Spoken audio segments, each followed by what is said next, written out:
Chapter 1247 Beyond Comprehension. Wang Wei was in a cultivation room, reflecting on the battle. The character profile he made for Old Man Dai mostly stayed the same from the initial conception when they were talking. The only thing new he confirmed was that the old man was not as low-key as he should be, and he wanted some attention and glory.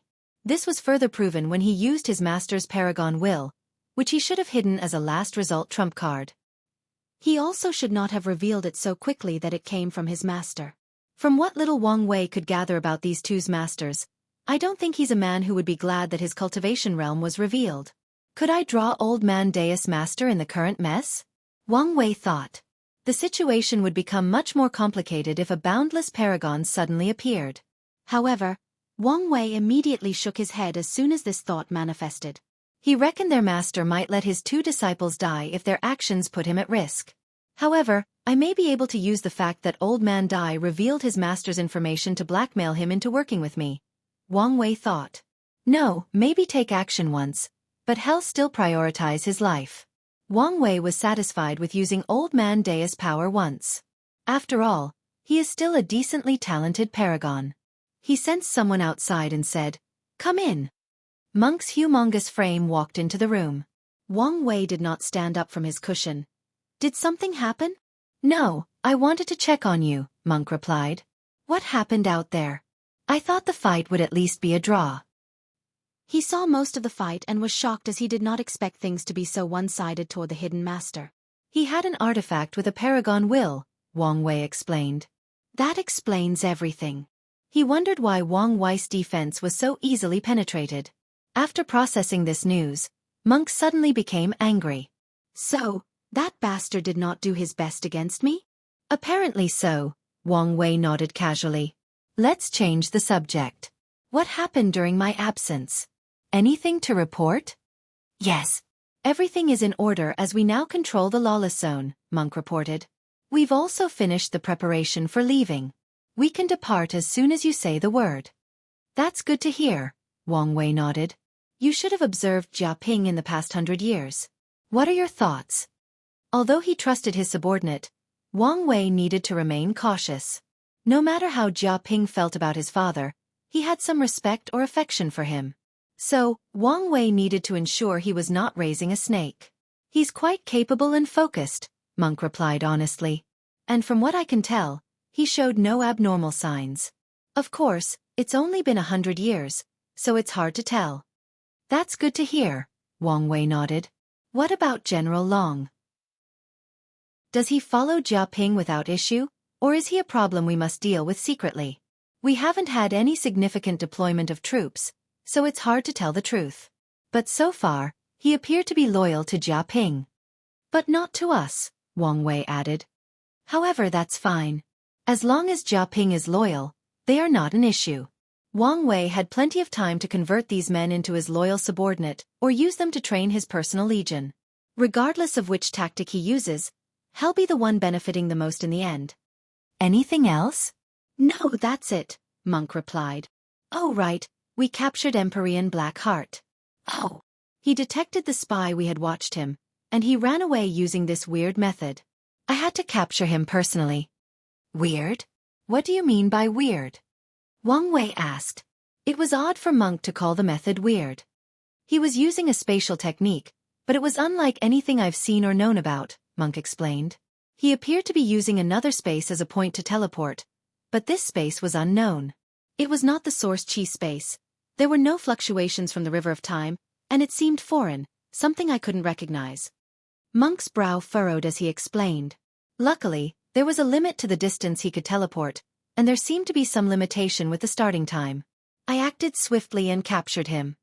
Wang Wei frowned. Did you find this unique spatial ability? I searched him, his space ring, and his pocket dimension but found nothing, Monk shook his head. Someone's been torturing him to reveal if it's a technique, but he's kept his mouth shut. With this conversation, Wang Wei suddenly realized he had overlooked a few crucial details about Empyrean Blackheart. How did Zhan Chao contact Empyrean Blackheart? He found a ceremony to contact an unknown entity who would grant him any wishes at the cost of his life. The ceremony allowed Blackheart to interfere in the lower dimension, which is not something an Empyrean should be able to do, Wang Wei analyzed. Secondly, He was about to kill me and take my soul. The way Blackheart came to hide in this place shows he is a person who cares about his life. But back then, he had no qualms about breaking the rules and interfering in the lower dimension as an Empyrean.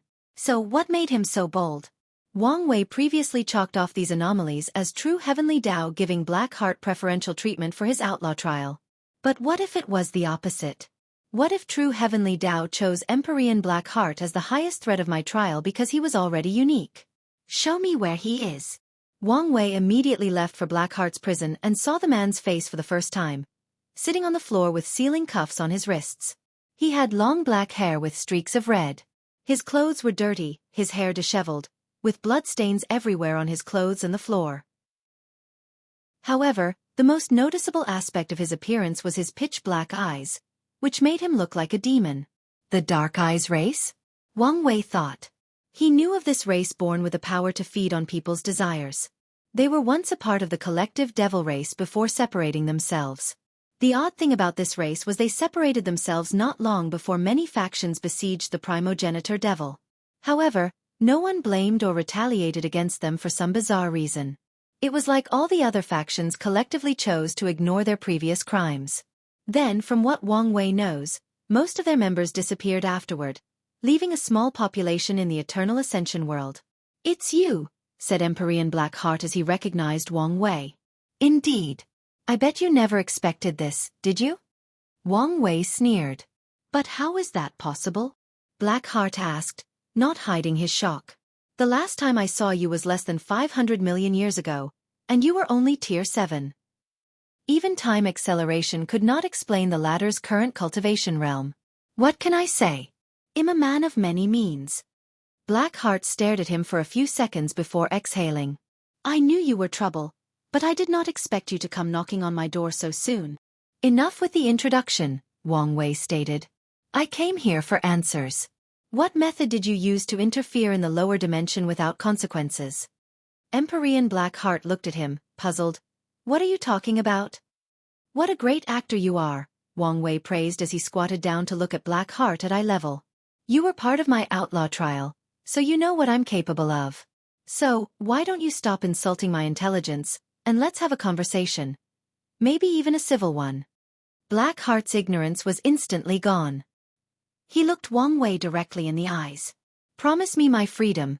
I'll tell you what you need to know." Wang Wei looked at him calmly despite the fact he was secretly shocked.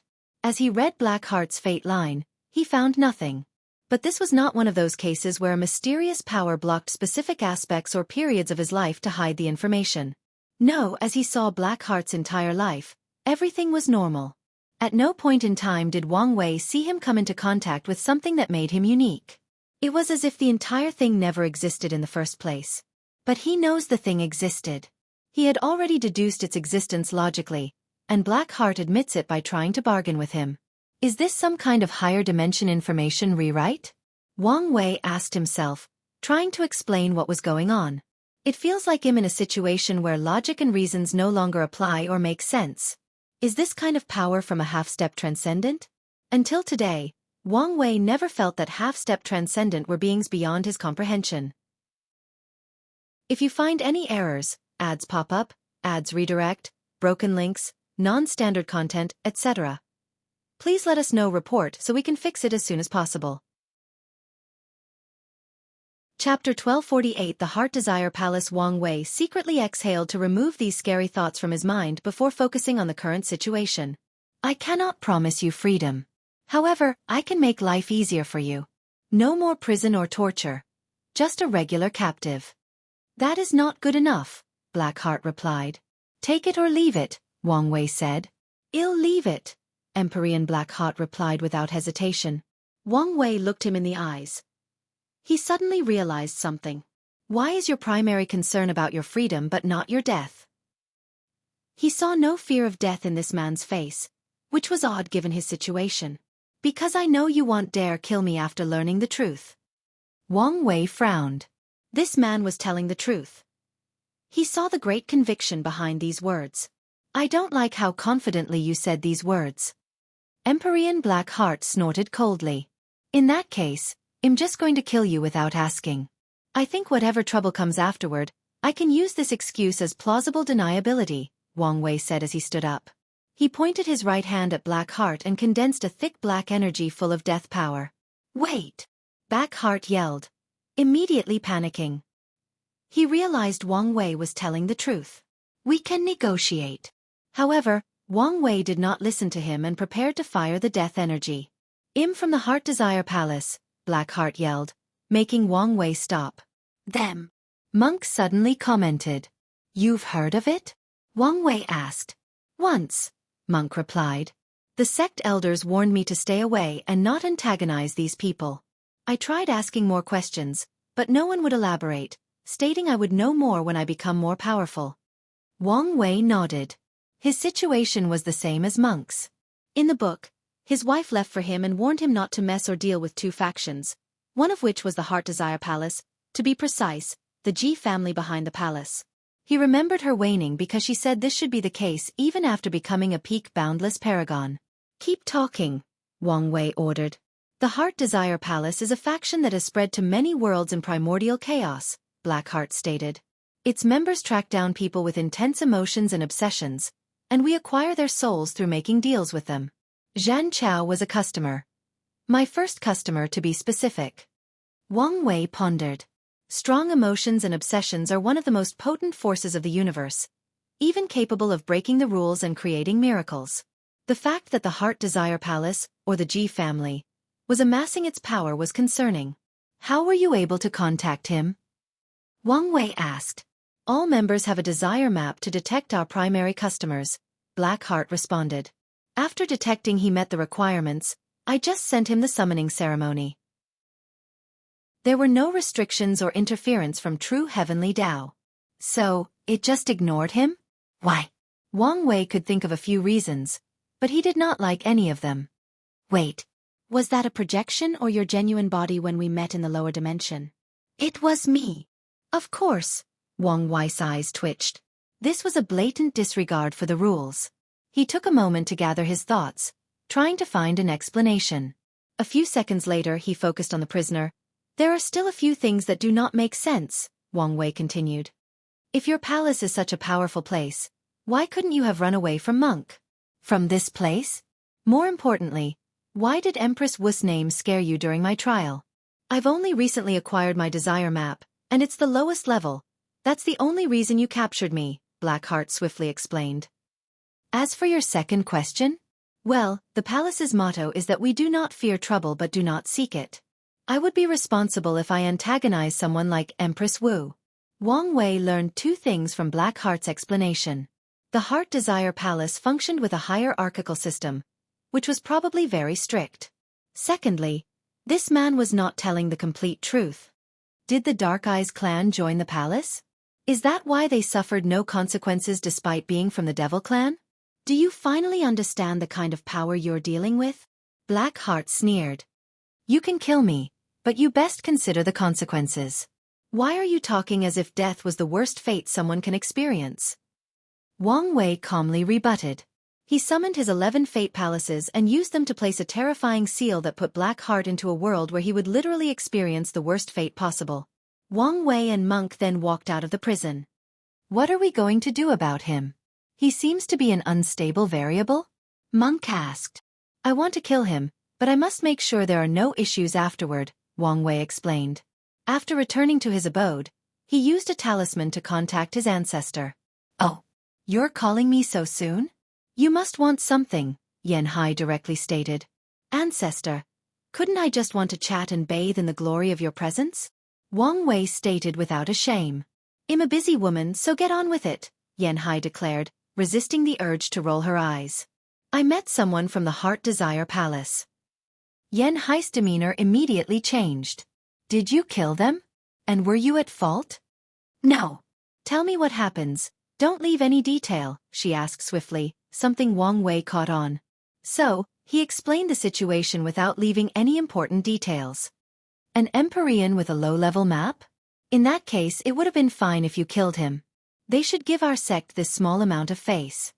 Why does your tone indicate that an Empyrean is useless to them? The Ji family values the palace's internal members compared to the others, and their recruitment process does not value cultivation as much as your affinity with emotions, desires, and the soul. Wang Wei squinted. So, I can kill Blackheart? Yes, but I wouldn't recommend it, Yanhai explained. The palace operates in a neutral system, but they also protect their members.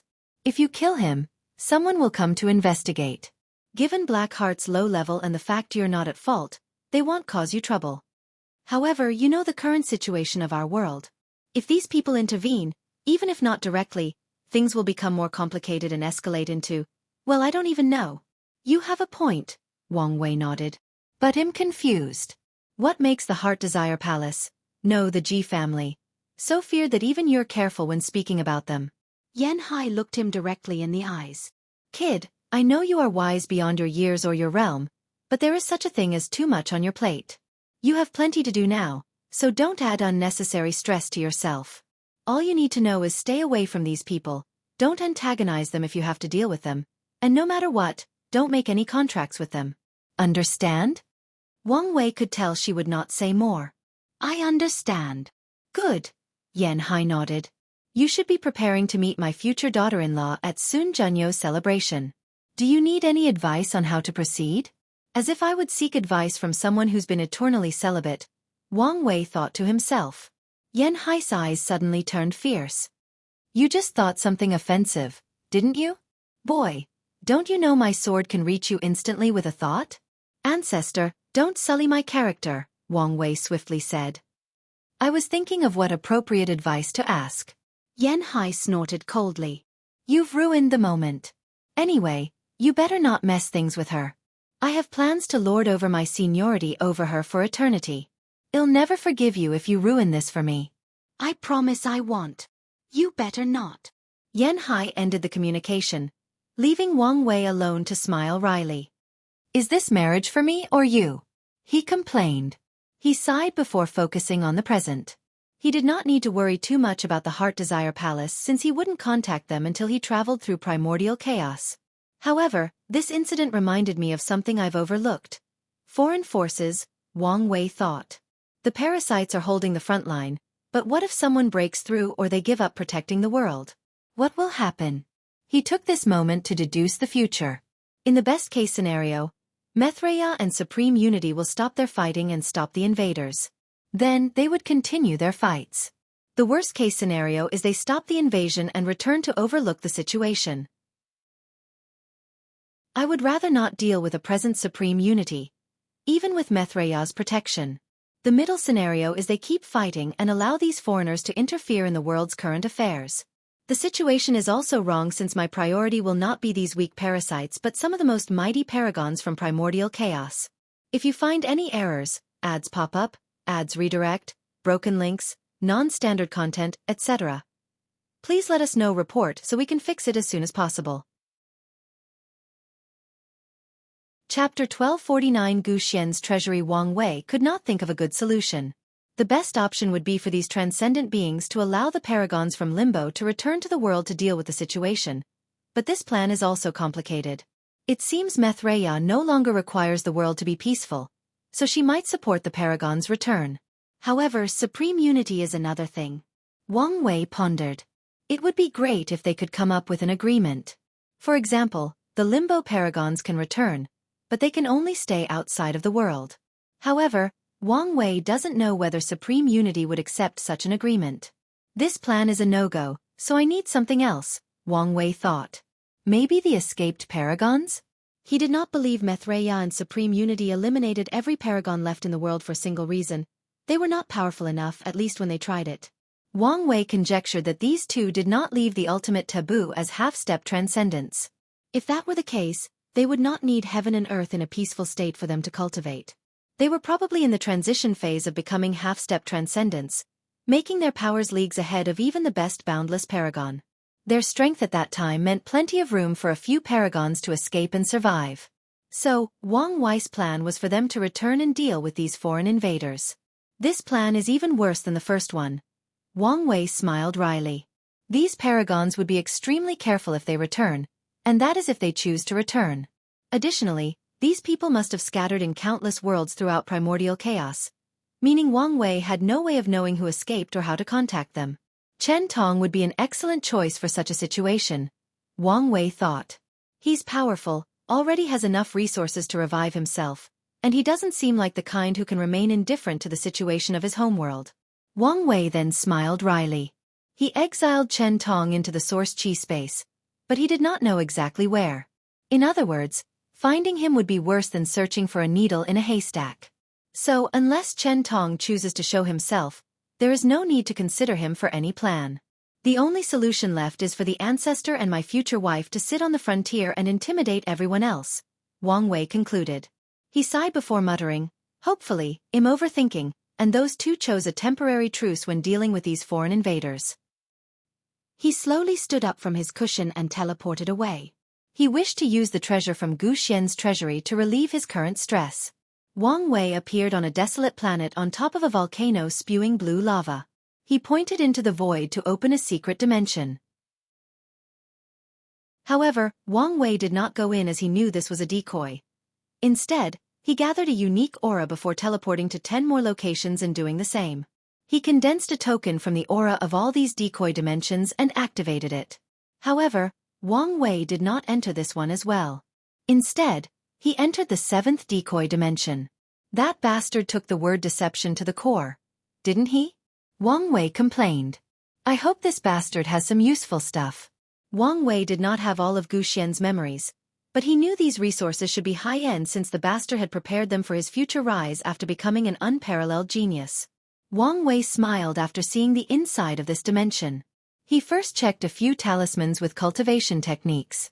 This soul technique is decent, Wang Wei commented. Gu Xian had a soul cultivation technique that could cultivate a paragon's soul. Although this technique was not top-notch, he could still use it for his subordinates. As for himself? Well, Wang Wei needed to start cultivating his soul like everybody else, but he didn't have to worry about cultivation technique since his Wu Hong left him one of the best soul techniques. Wang Wei checked the other talisman, and he found something interesting. Gu Xian was working on turning his heaven deception art into a longevity technique usable for tier 11 and 12. Although he failed, there should be enough data to succeed in his stead.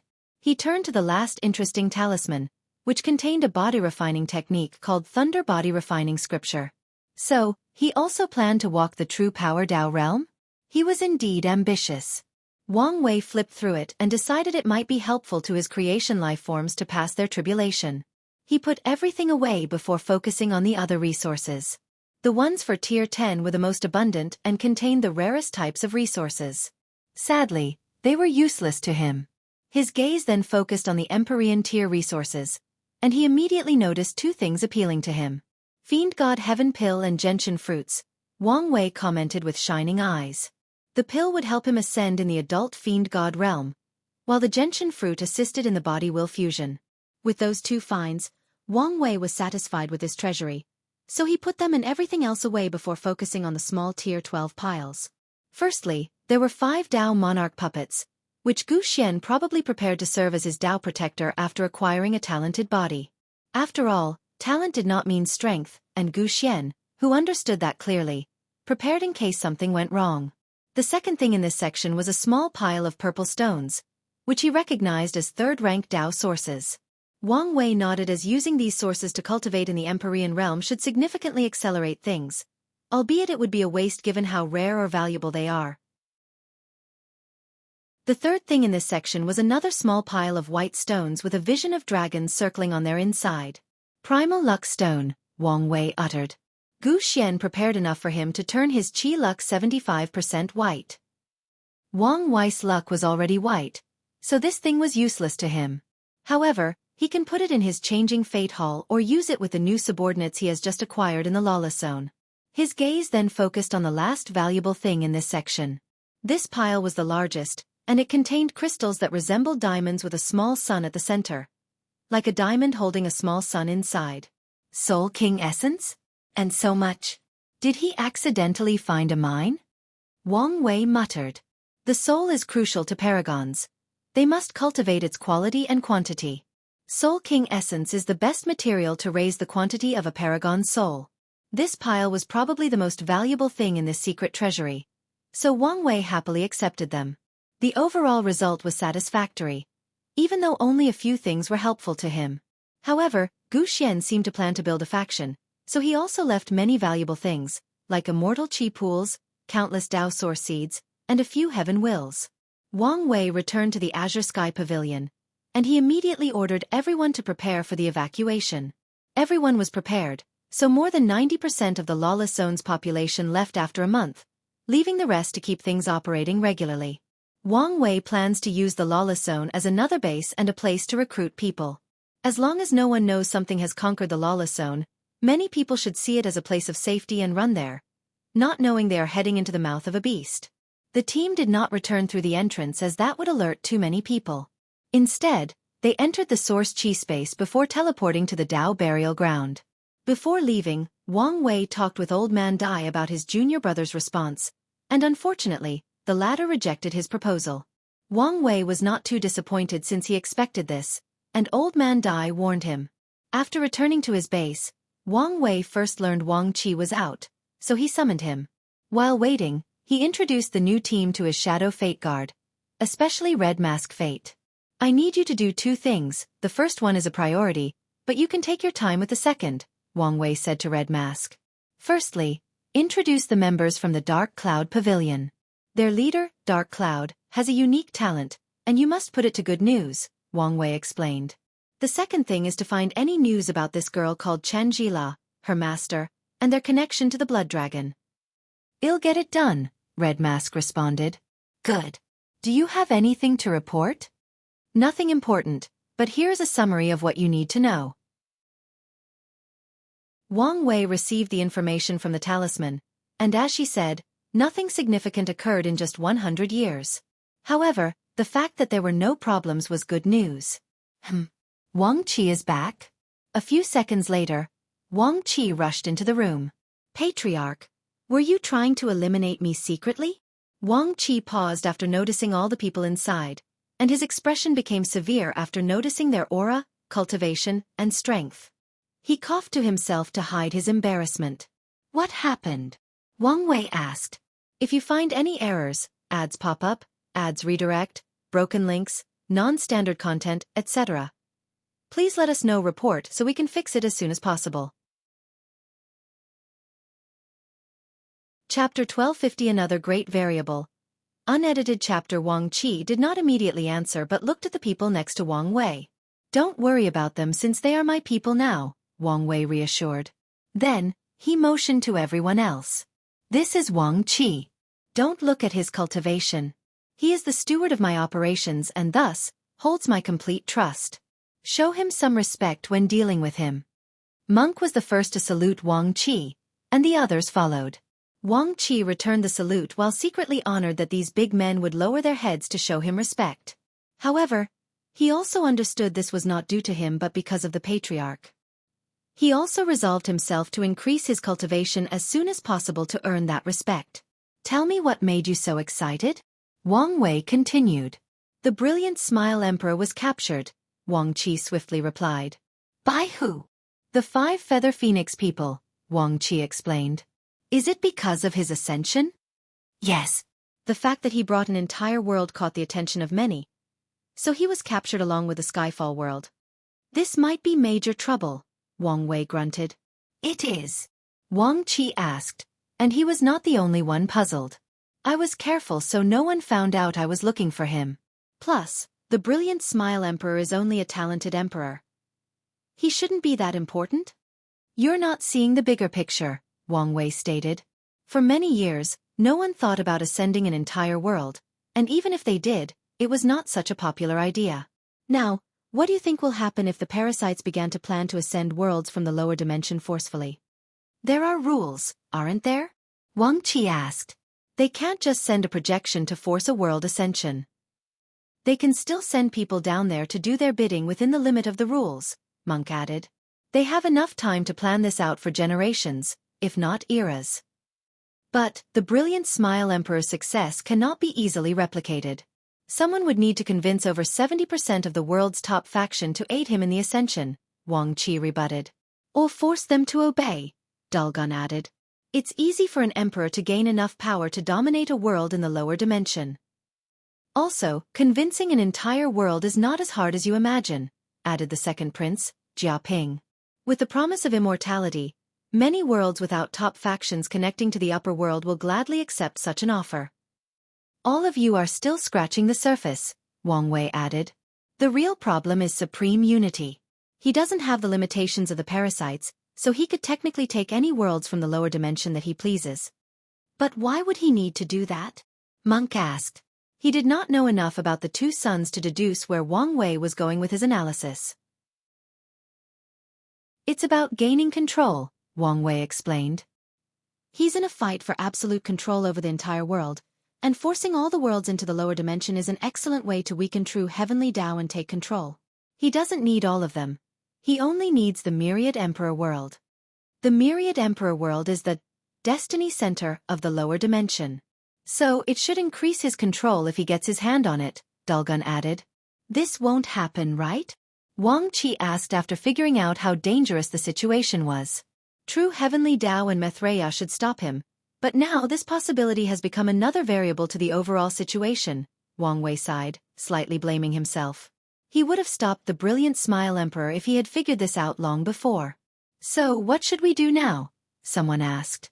There is nothing we can do currently except for killing these parasites and return the world to its time of prosperity, which will, in turn, strengthen true heavenly Tao, Wang Wei added. What about the brilliant Smile Emperor? What do we do with him? Wang Qi asked. Maybe we can rescue him later, but as of now, he's not our priority, Wang Wei decided. Anything else I need to know? There is good and bad news, Wang Qi said. The good news is Xiao Tiandi will provide you with an invitation to Sun Junyo's banquet, but he wants to meet you first. That's fine. What's the bad news? There is some trouble with the rebellion, Wang Qi explained. They refused to release Zhan Baiyu's contract. Wang Wei frowned. He agreed with Zhan Biyu that she would report to him now instead of the rebellion.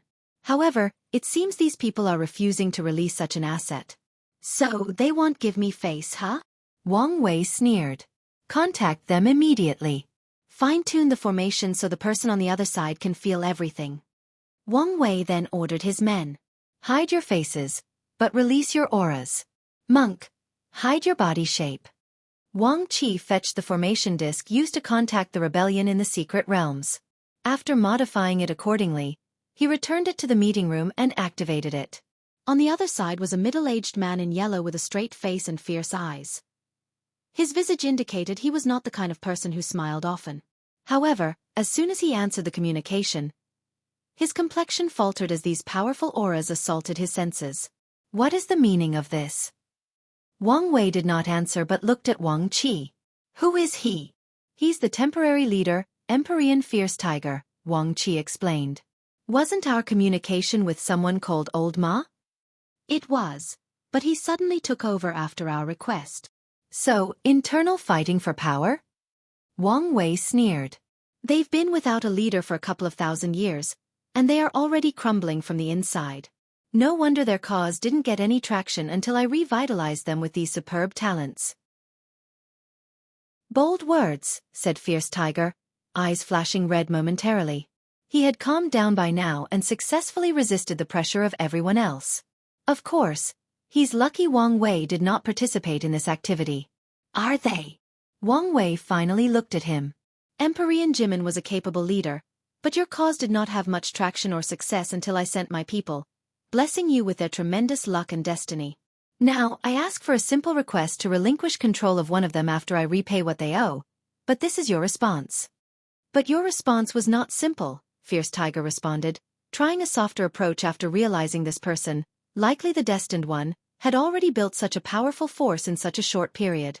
Zhan Baiyu's status and situation had made her a valuable asset, maybe above the others. Her role is integral for us to keep tabs on Taoism. That's why I offered to share the information she provides, Wang Wei countered. But here comes the issue. We cannot trust you regarding something of such significance. Who's we? Wang Wei asked. Your entire cause, or your faction that suddenly took power after Empyrean Jimin's disappearance? Fierce Tiger could not answer. I've been working fine with them so far, and we've established some level of trust. If you had an issue with complete separation from Zhan Baiyu's contract, You could have talked to me to reach a compromise. Instead, you outright rejected my request. Such a way of behaving tells me a lot about how your moronic faction operates. No need to be rude. We've shown you enough respect. That's because I have a decent power, faction and destiny on my side.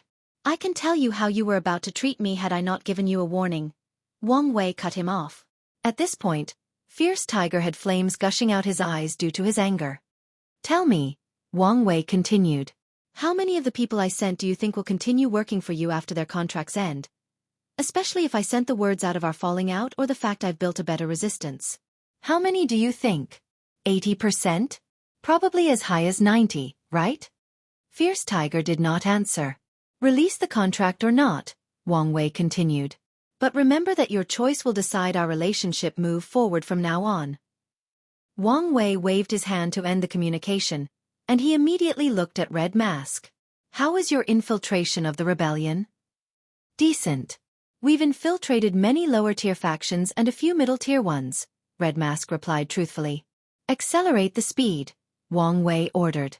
Additionally, find out how many people know about Zhan Baiyu's status as a double spy.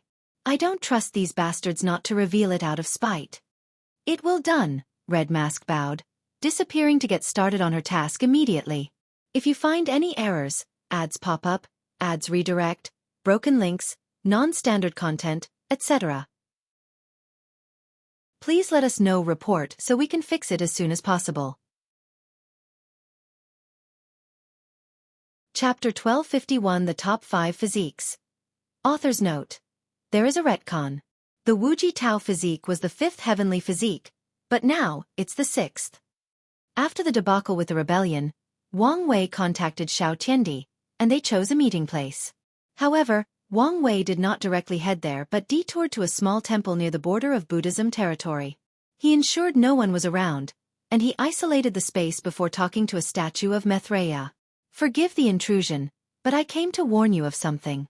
I don't know if you are already aware, but I think I should mention it just in case, Wang Wei stated before telling her about the brilliant Smile Emperor and his worry. He waited for a response, but nothing occurred. Wang Wei sighed and was about to live in disappointment when the statue released a golden light for a few seconds before returning to normal. Wang Wei sighed in relief and bowed again before teleporting away. His next destination was a small domain called the Red Plateau Land, situated between the Undead Emperor and 5 Feather Phoenixes territory. This place was an indication of these people's relationship as members of both their factions often clashed on this border. Many outlaws, including the rebellion, have bases on the Red Plateau land as it was an excellent hiding place and a great way to gather information. Of course, these 2 parasites have cleaned up this place a few times. As such, it was a skill to be able to keep a base in this place as you needed to evade the sudden cleanups. The resentment in this place is intense, Wang Wei noted as he observed this place. Now that I think about it, the overall resentment of the entire Eternal Ascension world should have been much higher. The parasites and the 2 sons killed many people to keep their reign. Additionally, they created a second potent source of resentment by exploiting most of the world's resources, turning the lives of mortals and cultivators into a living hell. Wang Wei raised his head to look at the entire world's destiny. It's indeed odd. The resentment should be noticeable and affect the overall destiny of the whole world, but there is nothing. Did Supreme Unity and Maitreya deal with it? Such an explanation does not make sense. Supreme Unity wants the world to be weak, while Maitreya does not, meaning such an issue should have been one where they balance each other, thus ensuring nothing was done, which would, in fact, benefit Supreme Unity. Alright, let's add it to the list of things to investigate, Wang Wei thought as he headed to his destination. He soon found himself above a small lake with a pagoda at the center, surrounded by flowers and a rainbow arc above. Since when were you so cultured? Wang Wei commented. You don't know me well enough to make that statement, Xiao Tiandi replied. He wore a luxurious black and purple robe, a gold ornament to hold his bun, and a jade hanging on his waist. His appearance was leagues compared to when Wang Wei last saw him, but more importantly was his eyes, demeanor, and aura. His depressing aura was gone, replaced by a bright, lively young master who loved art and poetry. His eyes were full of life, full of passion, determination, and a sense of duty, a sense of purpose. Xiao Tiandi was a new man in every way possible. Su sure warned me about you, but seeing it in person is somewhat disheartening, Xiao Tiandi commented while smiling wryly. Wang Wei was one of the main catalysts for his change, so he wanted to shock the latter when they next met. He was even prepared to restart the rivalry of the two physiques as a way to motivate him. But Wang Wei was already in the middle stages of the Empyrean realm. I had a feeling that woman was telling my business everywhere. Good to know my instinct was correct, Wang Wei commented as he sat down opposite Xiao Tiandi. Look at you. You're a completely different person, he commented. Xiao Tiandi's current cultivation was 50%, which shows how much he has improved since their last meeting. However, this was not the most promising thing about him, nor was it that he succeeded in achieving a 5-root-9 extremity foundation before proving the Tao. His most impressive achievements were the fact he was a Tao Lord and that he awakened his physique for a second time. Heavenly physiques in the upper and lower dimensions differed in their purpose and the fact that some have an awakening process. Lower dimension physiques are created to cultivate powerful emperors with good Taos, while the top 5 upper dimensions focused on cultivating paragons, while the lower 5 focused on cultivating empyreans. The first physique, the innate Grand Tao Source physique, was one of the few with an awakening process. The first awakening can be achieved after its owner proves the Tao, resulting in an ability called the Grand Tao Map. The map contains a detailed explanation of all 3,800 primary Taos. If the owner of the physique can achieve the third awakening, the map will provide a detailed explanation all the way to 100% of all 3,800 Grand Taos.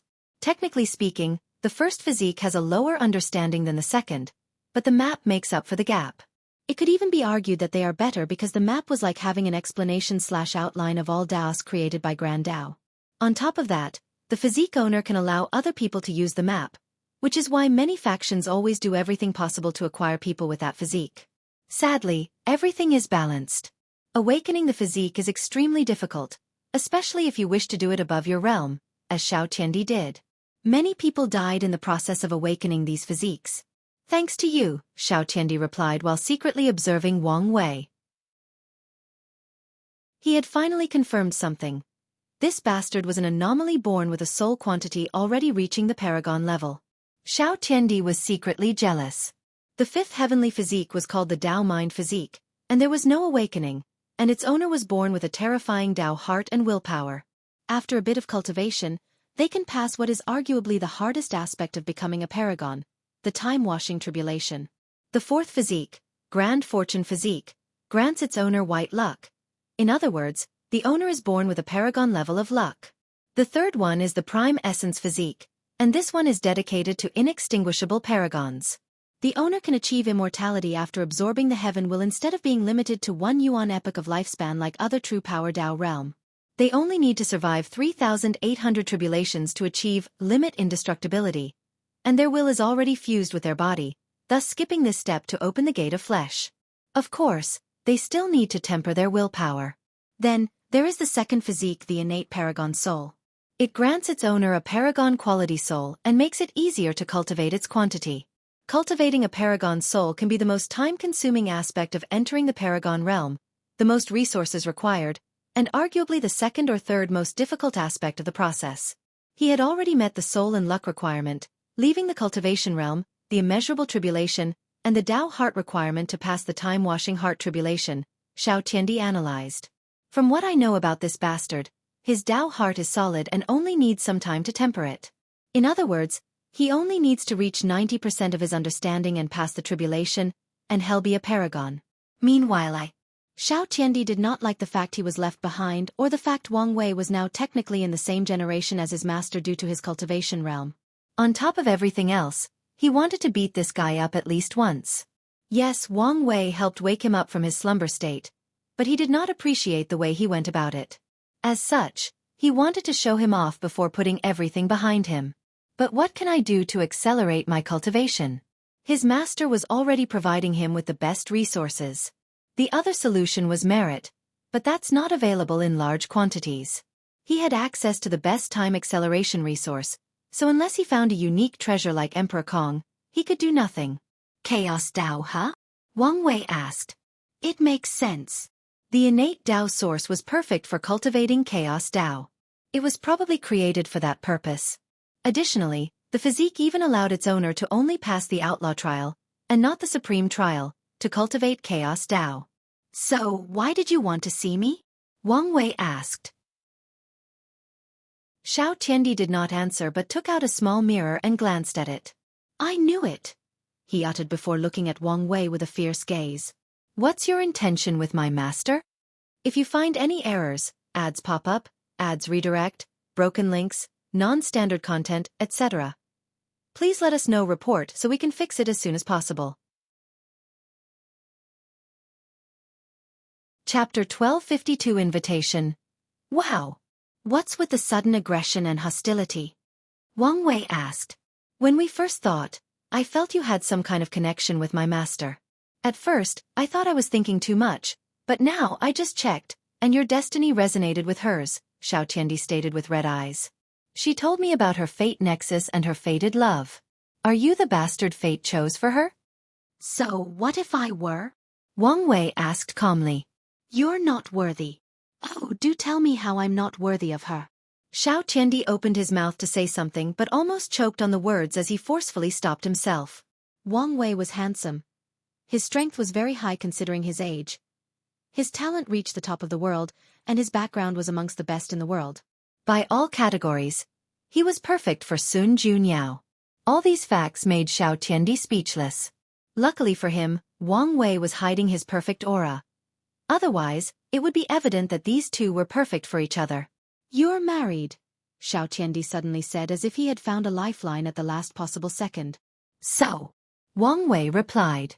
It's normal for a man to have 3 wives and 33 concubines. When it comes to a man of my ability and status, it won't be a problem to have a harem of 3,000 beauties. Bastard. Do you think my master is any ordinary woman? I don't know your master, but if all she has going for her is her status as the most beautiful woman in the world, then that is not enough for her to be the only woman in my life. Xiao Tiandi immediately released a terrifying killing intent. Do you want to fight? I'm willing to risk it all. Don't embarrass yourself, Wang Wei waved his hand. Anyway, why do you care so much? He asked, giving him an odd look. Don't look at me like this, Xiao Tiandi grunted. I just want to make sure whoever she ends up with can give her the entire world. That's the minimum she requires. Is that so? Wang Wei uttered. I thought you had confused the maternal feelings you had for your master with love because, throughout your life, she was the only good and constant thing you've ever known. Or maybe, after getting your life together, you became bold and wanted to try your hands at a forbidden fruit. Boom. A terrifying palm with the power of destruction hit Wang Wei. However, a small shield appeared and easily blocked it. He blocked it so thoroughly that nothing in the pavilion was even scratched. Oh, calm down, Wang Wei said as he served himself the tea. How can you be so easily riled up as a Dao Lord? Even if your master is your weakness, you should do a better job at hiding it. Wang Wei sipped his tea. Anyway, it's not like the relationship between master and disciple is considered a true taboo. Besides a few strict factions, usually the ones involving religion, no one cares about this kind of relationship. After living for so long, the morality of cultivators can be described as a thin thread. Even relationships between families are more common than in the mortal world. After all, Tier 10 cultivators could live long enough for their family to have bread for millions of generations. After a certain number of generations, some people just don't care. And that's not mentioning the ones who try to keep their bloodline pure through devious techniques and intermarriage. Xiao Tiandi exhaled to calm down. Answer my question, he asked. No, demanded. What's your intention with my master? Wang Wei ignored his rude attitude and said, I have no intention. I must meet her to break the fate nexus, and that's what I will do. That's it. Pretty much. You're not tempted at all? Like I said, if beauty is all she has, that is not enough for me to care, Wang Wei stated. And as you said, I have a wife, and she's the only one for me. Xiao Tiandi looked at him closely. My intuition tells me you're telling the truth, but my mind cannot believe your words. That's because you're biased, Wang Wei replied. You've put her on a pedestal, so you cannot fathom any men rejecting the opportunity to get with her. However, the world is vast, so although I'm in the minority, I'm sure there are many others. That's because you haven't seen her yet, Xiao Tiandi rebutted. He knew his master was the kind of beauty that transcends gender, race, or species. You don't know me, Wang Wei said. I despise fate, so I would never willingly let it decide things for me, except for my wife. She was, and will always be, the only exception. So, It does not matter how wonderful your master is. Just because she was chosen for me made it impossible for us ever to be together. That's an odd way of life, Xianxia commented. If he accepted it once, why not do it a second time? However, he could understand this kind of determination and spirit of defiance.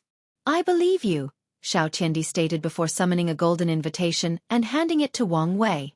The celebration will take place in the ubiquitous hot spring domain. That's where everyone will gather before our palace descents, and the guests can enter.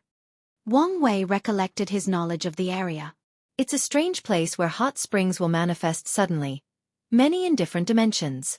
The hot springs are relaxing, but more importantly, many have special effects, including helping cultivate the soul and body and granting special abilities/talents. I'll be there in time. Wang Wei nodded as he put the invitation away. By the way, how was your time in the rebellion? It's all right. It gave me a sense of purpose, and I couldn't ask for anything more. Your presence didn't affect your master? Not that I can tell, Xianxia replied.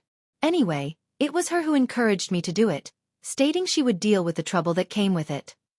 That's good to hear, Wang Wei nodded. What do you think of them? Them. Xianxia took a moment to organize his thoughts. Their leader, Emperor Jimin, is a talented individual. However, he made a grave error when organizing the rebellion.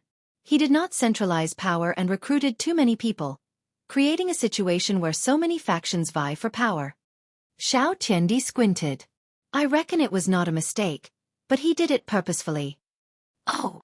After analyzing everything he's done so far, I deduce that his ultimate goal is not the rebellion or the end of this era, but to use the rebellion's name to build his own faction, Xianxia stated.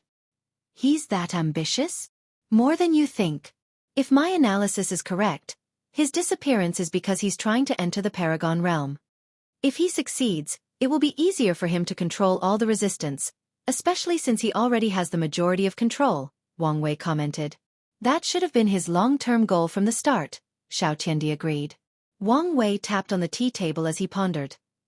His mind was on the verge of catching something. In the current situation, where would I hide to break through? He asked himself, and the answer was simple. There were 3 possible situations. The first is the source chi space, but the volatile nature of that setting means it could affect the immeasurable tribulation, thus raising the difficulty exponentially. The second option was the forbidden place of the eternal Ascension world, but after the 2 suns took over, these places ceased to exist or disappeared from the face of the earth. That left the last and best solution, the lawless zone. Its power will not affect the breakthrough since the tribulation originated from true heavenly Tao. Additionally, if someone else tries to interfere, their strength would be limited to the Empyrean realm, making it an ideal place in case the parasites tried to interfere. So, Emperor Jimin is hiding in the lawless zone? But why haven't I found him? Come to think of it, I also haven't found the crazy thief gang lord. Could they be related? Could they be the same person? Wang Wei's body suddenly paused as this thought flashed in his mind. At first, he thought he was reaching, but something told him to take a moment and pursue this line of thought for a moment. When I first met him, I thought his name was associated with nimbleness, which could indicate his Tao was related to assassination, Wang Wei analyzed. And the information I've gathered so far proves that to be the case. No one knew exactly what the leader's Tao was, but everyone knew he was a master assassin who rarely failed. However, it could also apply to a Tao related to thievery. It's also suspicious how they both retreated around the same time, especially when my information indicated that the gang lord's cultivation was near the peak of Tier 11.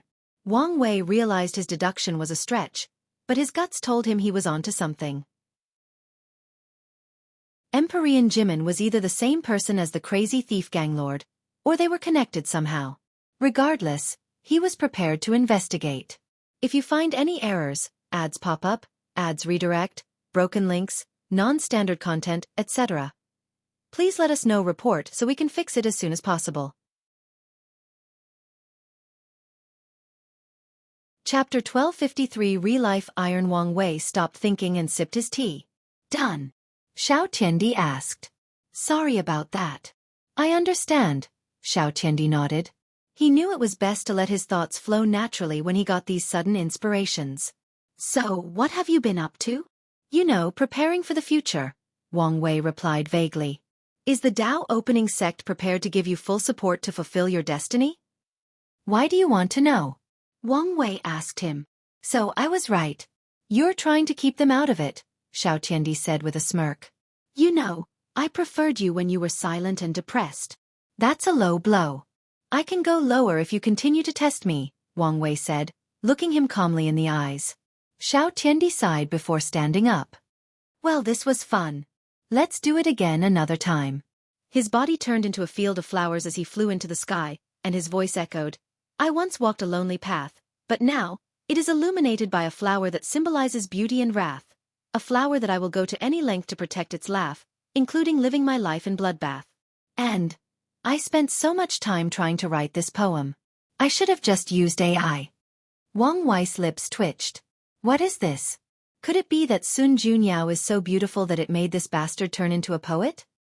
He shook his head before flying away. He did not leave but looked around this place, thinking of sending his guard to this place to gather information.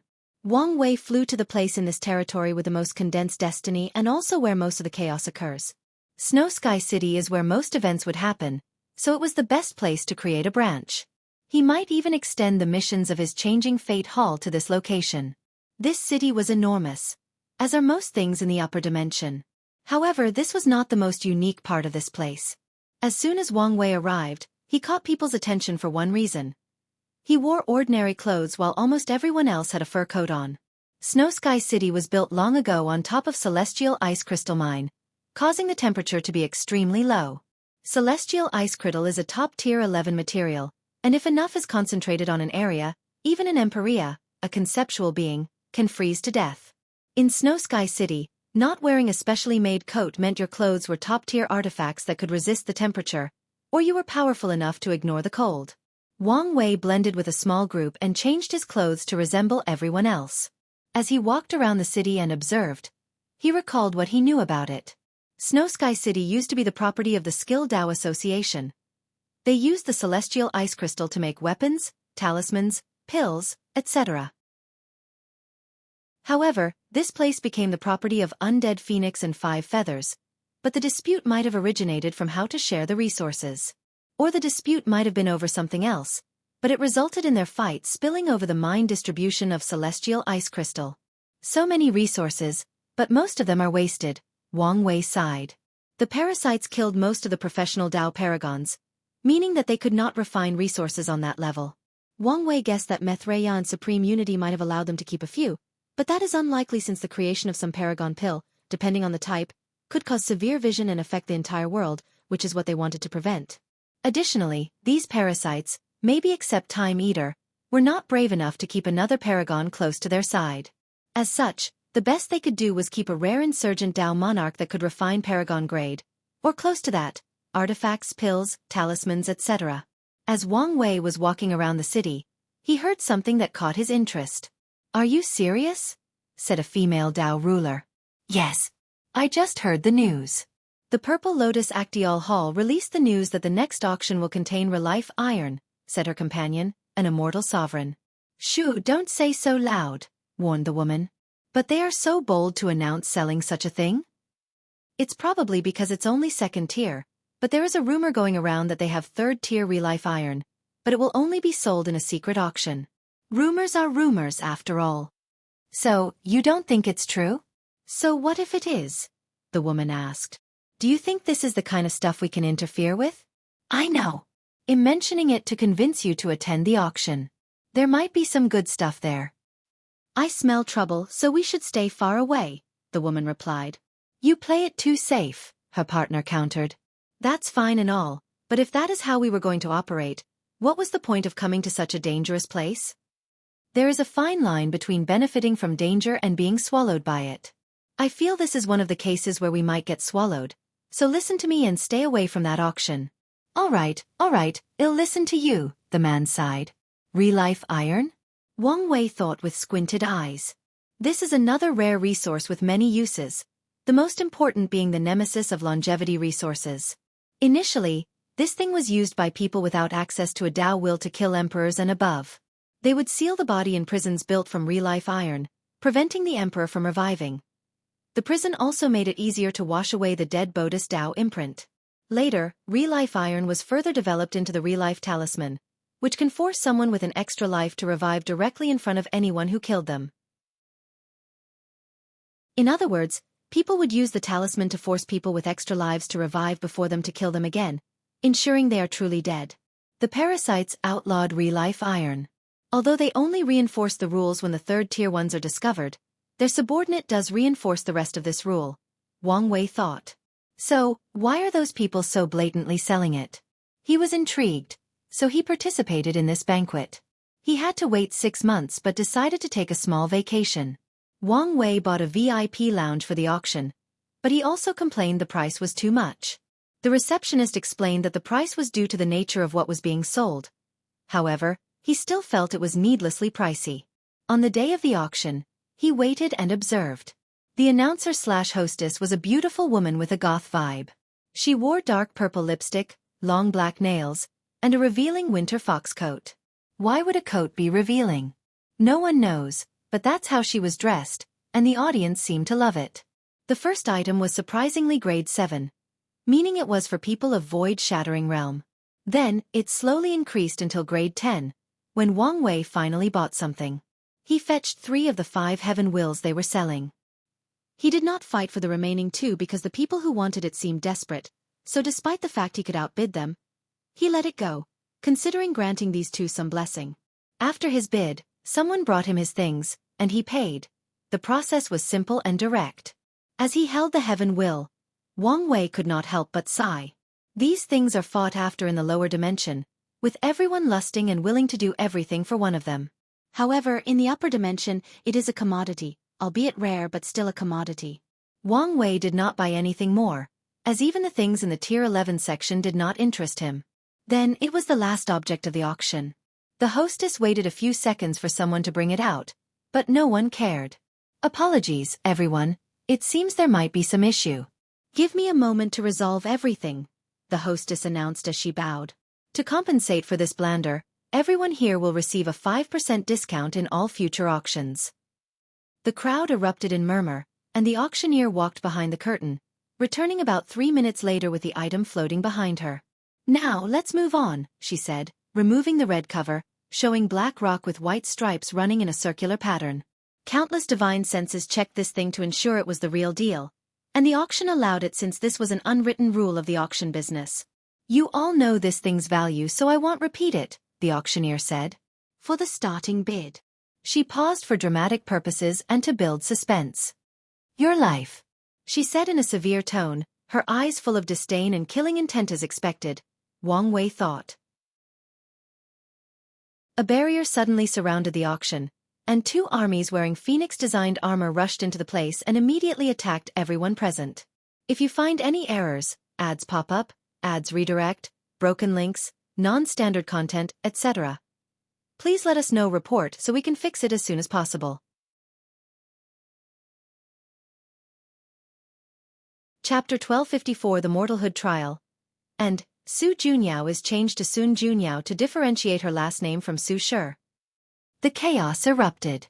Lights, weapons, and transformations flashed everywhere in the auction. However, it was evident that the army had the advantage as they captured most of the participants instead of killing them. Meanwhile, Wang Wei was the only one calm and still sitting down. Someone busted into his room and looked around, including past him, but saw nothing. Then, the person left in confusion. As soon as the trouble started, he used his timed out to enter, or maybe create, a parallel spacetime similar to the mirror dimension so he could see and interact with everyone else, but they couldn't do the same to him. Well, I might as well get something out of this, he thought. Wang Wei did not leave but went directly to the auction's treasury. These people were confident in themselves, probably thinking that no one would be brave enough to steal from them, so their protective measures were mediocre, to say the least. Wang Wei stole everything, including a small amount of real-life iron, probably enough to make 1 or 2 talismans. The problem now is where to find someone to make it for him. He doubted the flame blacksmith could refine talismans since his expertise lay in weapons. As Wang Wei was about to leave this facade, he sensed a powerful person in one of the rooms, which he learned was where the auction's manager lived.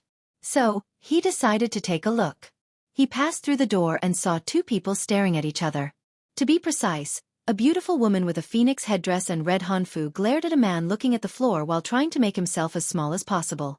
The mighty person he sensed was the phoenix woman, as her cultivation was the peak of the Empyrean realm, and she was close to opening the gate of power. "Well," she asked, "I really didn't know it was a fake." "You keep saying that, but do you think this is good enough?"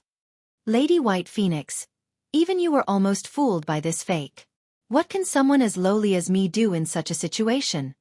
White Phoenix looked at this fake third-tier real-life iron on her left hand. It was indeed an excellent fake, and if not for her unique ocular prowess, the heavenly phoenix eye, she would have missed it. "Your excuse is good, but it's not enough," White Phoenix declared. "This operation was supposed to lure these ridiculous rebels and maybe even some excellent fishes, but you ruin it." According to the plan, they wanted to use the excuse that the price the iron sold was not to their liking, so they would delay this auction by another month, all in the hope of the news traveling far and luring some important individual. Sadly, this plan failed once they realized someone had stolen the real thing, leaving a fake. "You should have listened to my advice, postponed the operation, and bought a new iron," the manager complained. He suddenly felt a surge of strength and looked her in the eyes. "Do you think it was easy to put this operation together?" Lady White Phoenix snapped. She knew how much effort she put into convincing these people to lend her this iron without someone labeling her a traitor. Forget about continuing the operation, and she will be in major trouble after returning home. She might even be executed. The manager's body trembled, and he quickly lowered his head.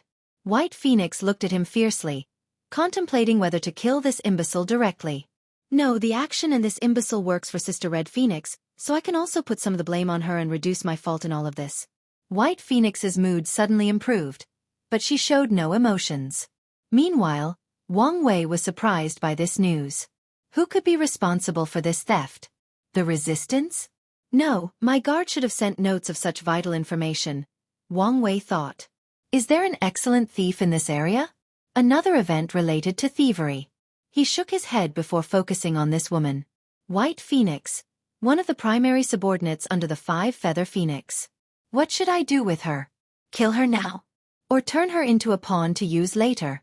He considered briefly before deciding to make better use of her. So, he blew an invisible gray mist into her body. White Phoenix suddenly reacted and turned to look in his direction. She frowned as she saw nothing, so her eyes turned into phoenixes before she looked at every corner of the room. Am I too sensitive? She pondered. She checked a second time with the same result. It seems I am. She turned around and started using her divine sense to check the situation. Another talent wasted, Wang Wei thought as he looked at her with pity. The fact that White Phoenix detected his actions proved she was talented, especially in the detection category. Sadly, she can never fulfill her potential because of who she serves. There is also the fact he might have to kill such a talent. Wang Wei left the room, but he did not leave the auction. Of course he had his reason. He feared breaking through their formation might warn White Phoenix of someone capable of breaking their array. And if someone can do that, that person can also spy on her. Wang Wei did not want to alert her in any way possible, so he waited until the operation ended and the auction lifted their formation before he left. He returned to the Dao burial ground and immediately started researching any connection between Empyrean Jimin and the crazy thief gang lord. He also asked Red Mask Fate to send the next batch of trained guards to the Red Plateau land, even tasking her to look for a talented individual with the Dao of theft. Heavenly Beauty Palace. Sun Junyao, with a veil covering most of her face, sat on a cushion with a large scroll in her hand.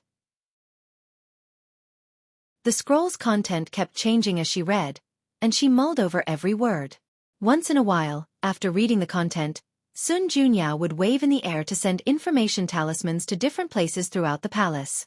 She had one of the best intelligence agencies in the world, and she built it simply because of her beauty. Many men and women in the world are willing to tell her any secrets just for the chance to get close to her. And this closeness doesn't have to be something excessive. Most of them are happy as long as she writes a letter to them, or some tell her their deepest secrets as long as she acknowledges their presence. Everything is prepared perfectly, Sun Junyao pondered, and with a thought, the scroll disappeared. At the same time, a spatial wave spread into the room, and Xiao Tiandi appeared in the room. You're back, Sun Junyao said. How did it go? It was fine. So, who was this friend you went to see? It was the asshole from the lower dimension I talked about. Oh, what did you talk about? He wanted an invitation to your celebration? So your friend is also intrigued by my beauty? Sun Junyao asked with a playful voice. Something like that. Is something wrong? Sun Junyao asked. Master, is there a way for me to become an Empyrean in like a few Yuan epochs? What's gotten into him? Sun Junyao thought. How few are we talking about? Let's say, less than 1,000. No, less than 500 Yuan epochs. Are you crazy? I'm serious. Xiao Tiandi has been thinking about this on his way here, and he could not think of a solution other than gathering merit. He could try to awaken his physique a third time, which would boost his cultivation speed, but the chances of succeeding were astronomical low. From the records, only one person in the eternal Ascension world achieved a third physique awakening while an emperor, but the record stated clearly this person was extremely lucky to have survived. Sun Junyao looked at him intently. What did your friend say to make you act like this? That's not important right now, Xiao Tiandi replied. So, do you know of a way?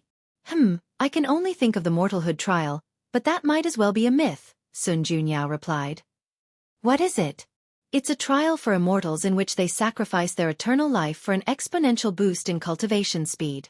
The participant will have a limited lifespan based on their cultivation realm, and if they cannot get through to the next stage before time runs out, they die permanently. Just like true power realm body refiners, Xiao Tiandi thought. And it's true death? That's correct, Sun Junyao said. Being an eternal or other cannot save someone who enters that trial. How do I get into that trial? As I said, it might as well be a myth, Sun Junyao replied. The trial is not something that originated from our world, but from primordial chaos.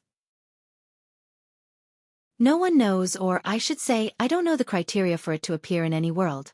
The last time it appeared in our world was before the Golden Era. If you find any errors, ads pop up, ads redirect, broken links, non-standard content, etc., please let us know. Report so we can fix it as soon as possible.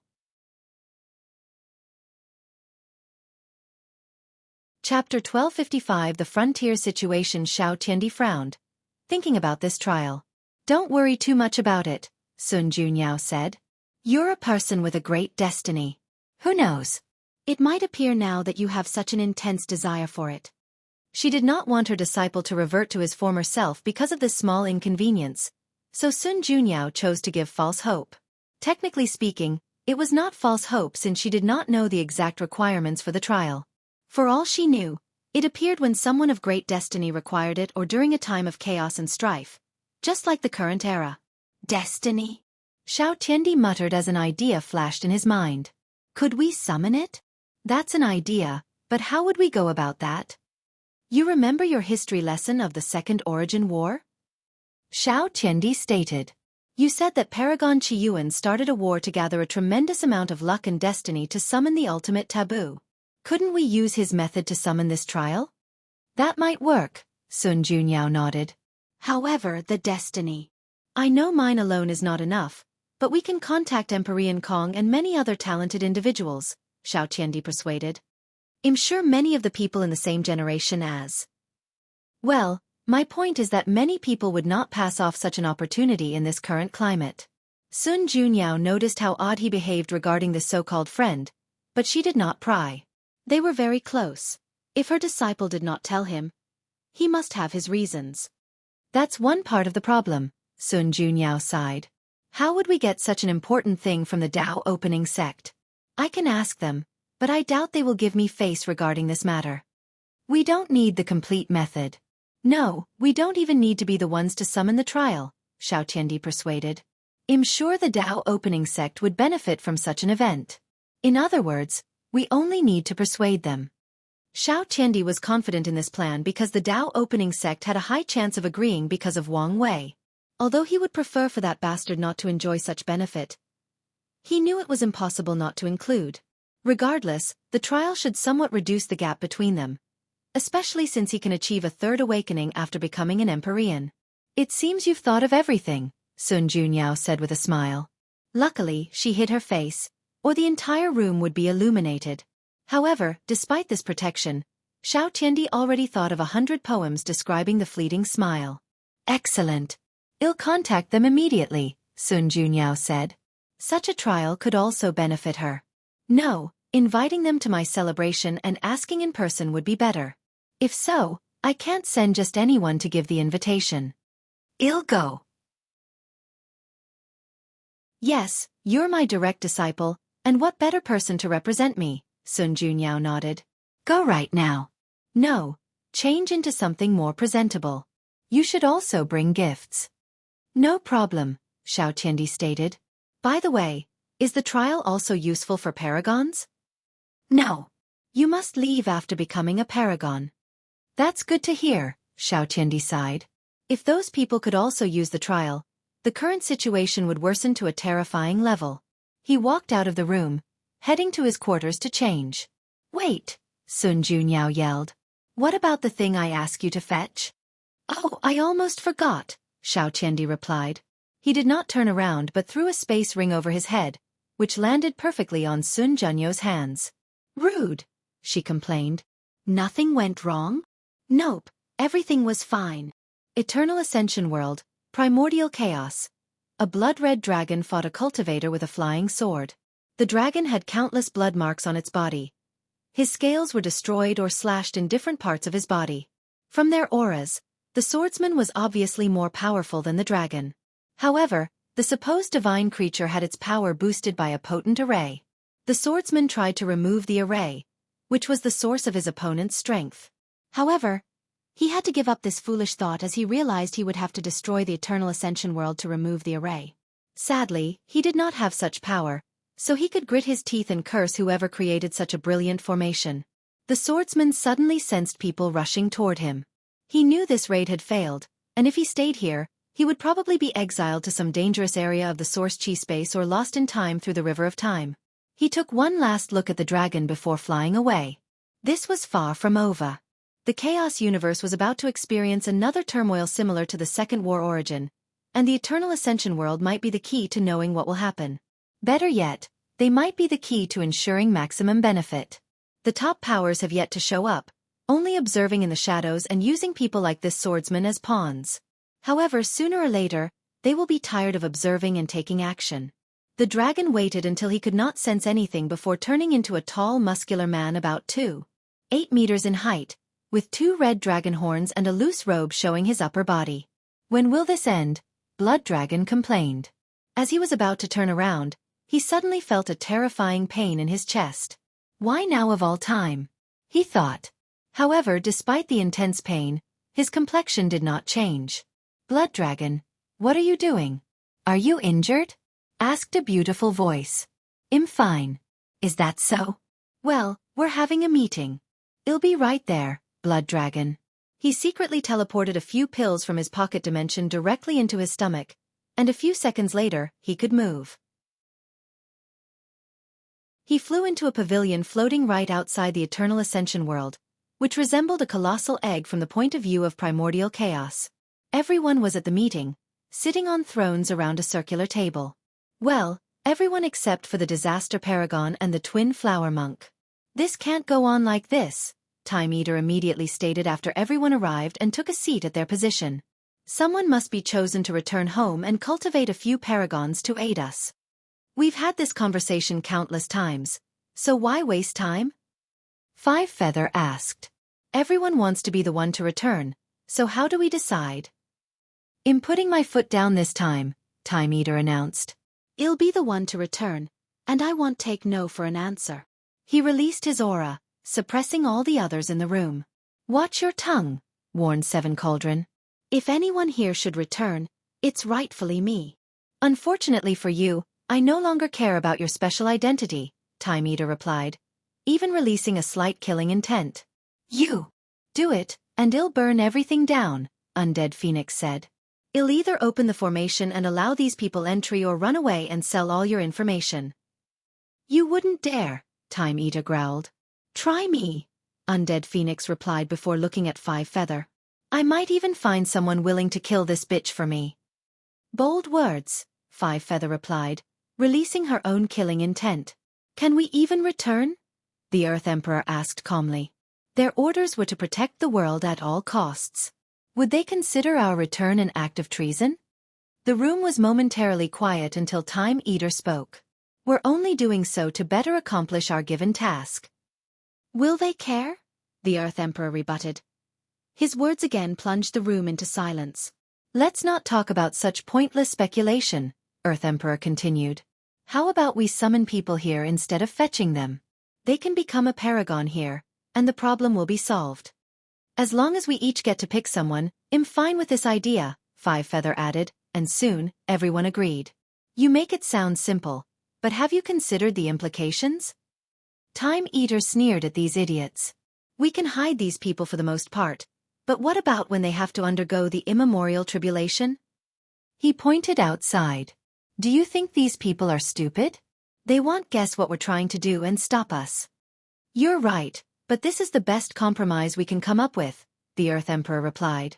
We can deal with these people's reactions when the time comes. At worst, we will send our people to the Source Chi space to pass the tribulation. Time Eater looked at the Earth Emperor in the eyes, and the latter did not lunch. Xu Ren did not know why Time Eater desperately wanted to return home, but knew he needed to stop it at all costs. Fine. Let's discuss how many people to summon and how to choose. This discussion did not last long as everybody agreed on one person, and it had to be someone they trusted or could easily control. Once the decision was made, everyone scattered to their rooms for the summon. Meanwhile, the quiet blood dragon had a glint in his eyes as he calmly returned to his quarters. If you find any errors, ads pop up, ads redirect, broken links, non-standard content, etc., please let us know. Report so we can fix it as soon as possible.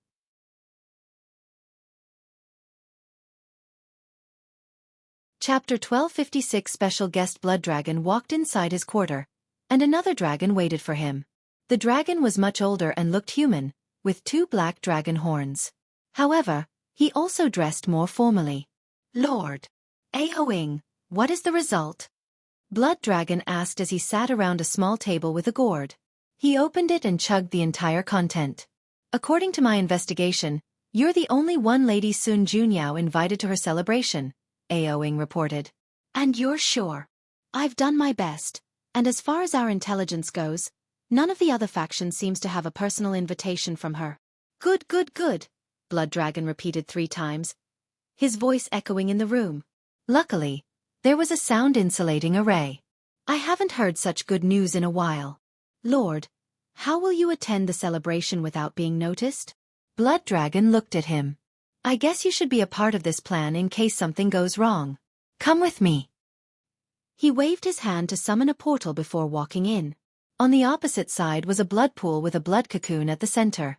This clone, which has inherited more than 99% of my strength, will take my place in this hell hole. Sir, did you use your blood clone ability? But you know doing so will aggravate. It's fine, Blood Dragon stopped him, and Aoing sighed. Well, that's one part of the problem, the elderly dragon continued. What about the other part? How are you going to return home without them noticing? I'll be using this, Blood Dragon replied before showing him a yellow paper with a character drawn at the center.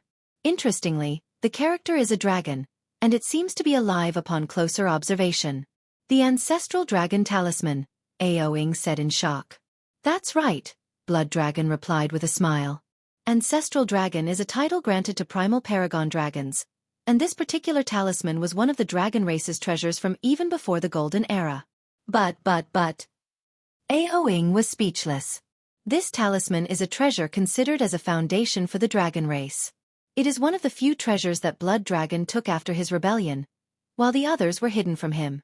But even after taking this talisman, he could not use it normally and had to sacrifice trillions of lives for an opportunity to activate it once.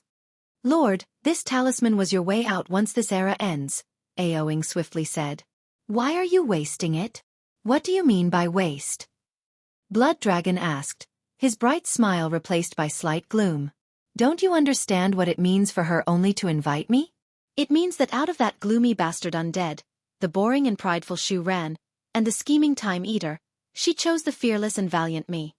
How can a mere talisman be compared to her? In fact, I might tell just to show her how much I appreciate her. Ao Ing wanted to tell him that no woman, no matter how beautiful, was worth the value of that talisman. However, he's been with the young master since he was a baby and knows his temper. He would only get a scolding and might even lose some trust in the process. I knew I should have assassinated her when he first showed interest, Ao Ing thought. Sadly, it was now too late. Ao Ing sighed in his resignation. He suddenly felt he had aged mentally by an exponential amount. Do as you wish, he said. But young master, don't forget you promised me you would not die before me.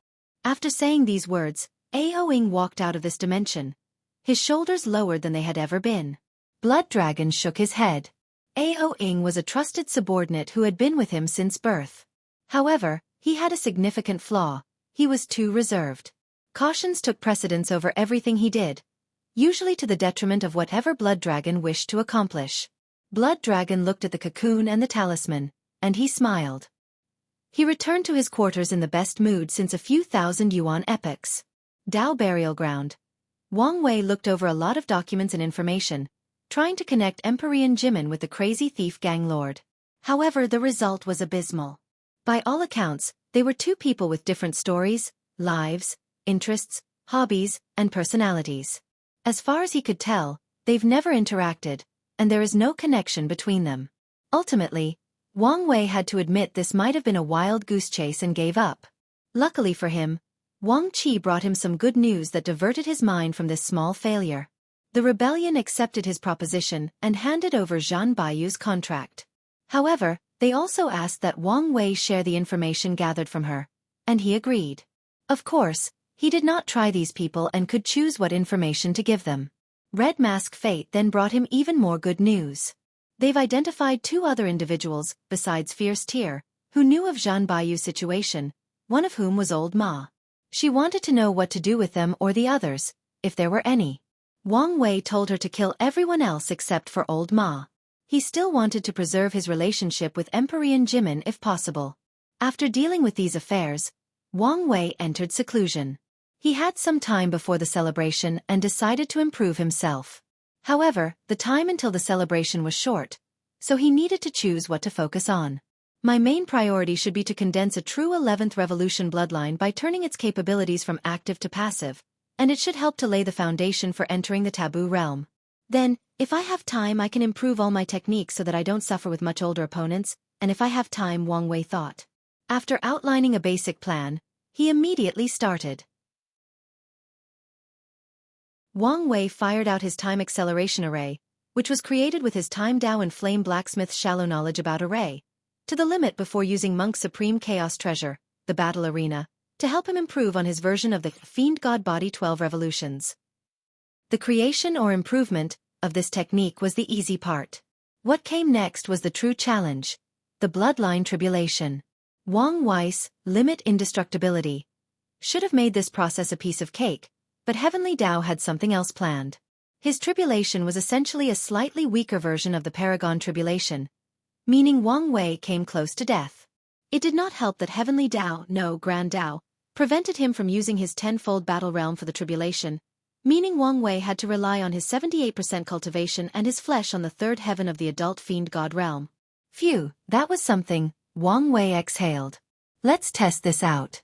He summoned the physical manifestation of nothingness, which materialized as a large empty scroll floating above his head. It's working, Wang Wei thought. He could feel his body passively absorbing this power, and if he closed his eyes, he could confront nothingness itself to temper his willpower. He closed his eyes to check on his nothingness wheel.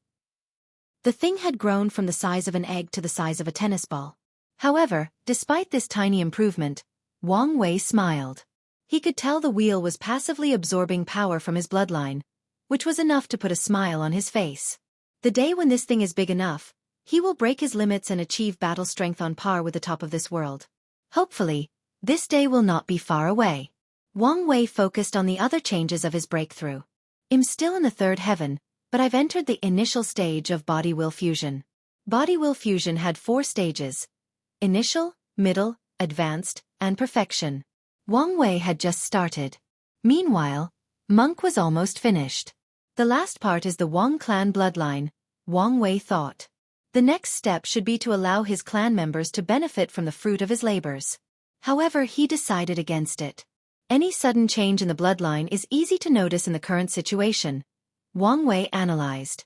Plus, it may be better to wait until someone finishes the 10th revolution and becomes an indestructible Empyrean before getting access to the benefits of the 11th revolution. I should encourage them to make their version of the 11th revolution.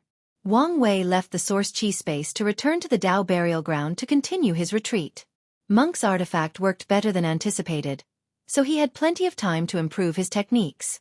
Time passed, and it was finally time for Sun Junyo's celebration. If you find any errors, ads pop up, ads redirect, broken links, non-standard content, etc., please let us know. Report so we can fix it as soon as possible.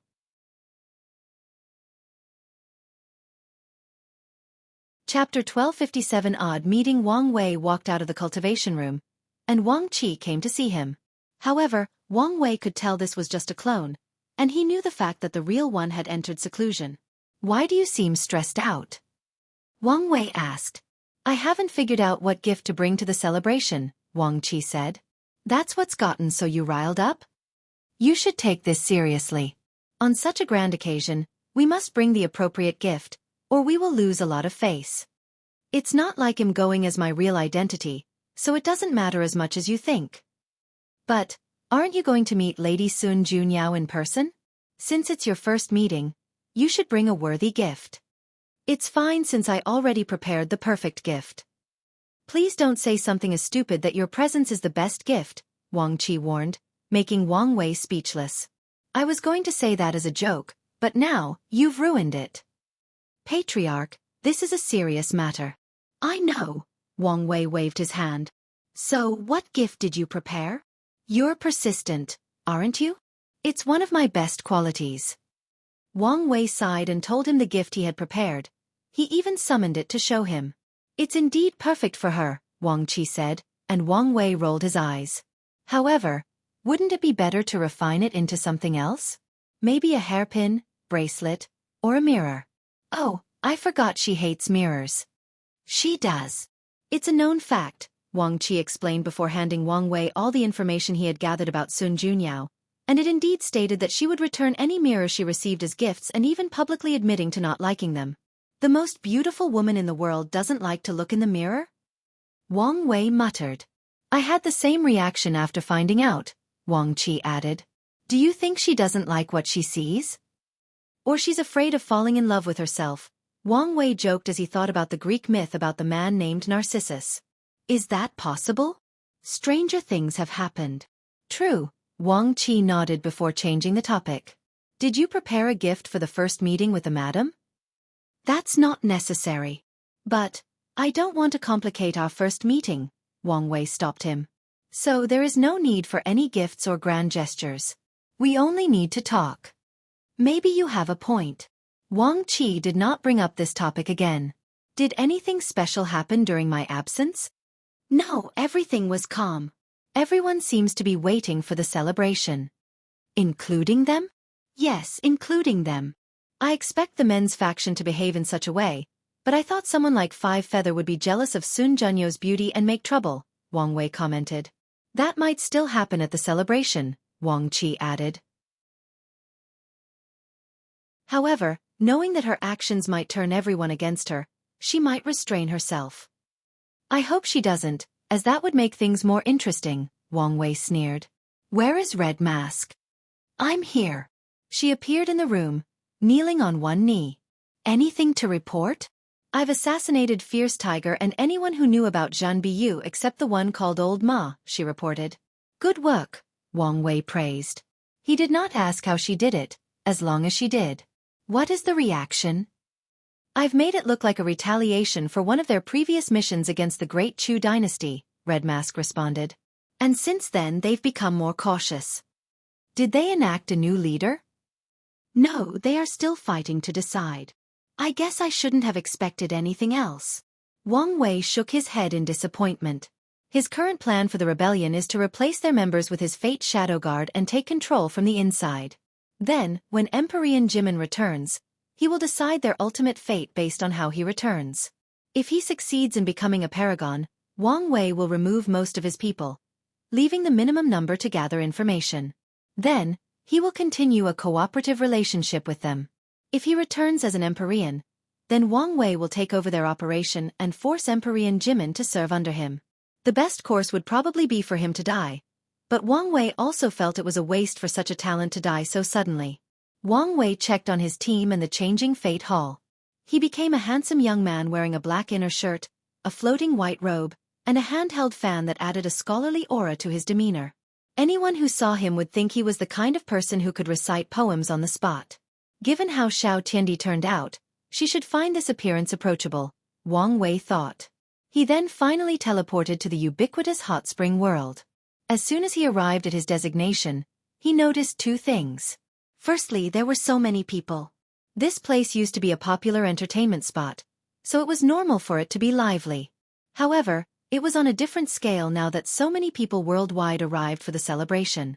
The second thing he noticed was the abnormal amount of destiny condensed in this place. His eyes could see an invisible dragon swimming above the sky on a golden lake. Something is definitely going to happen in this celebration, Wang Wei analyzed. And it will be major. He tried divining the truth but only discovered something easy to guess. Sun Junyao would be at the center of everything. Since faith fails, let's try to look into the future, Wang Wei thought.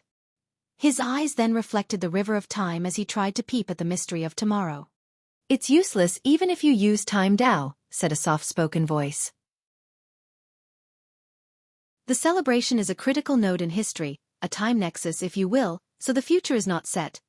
Well, at least for us who have not escaped the shackles of time. This voice was correct.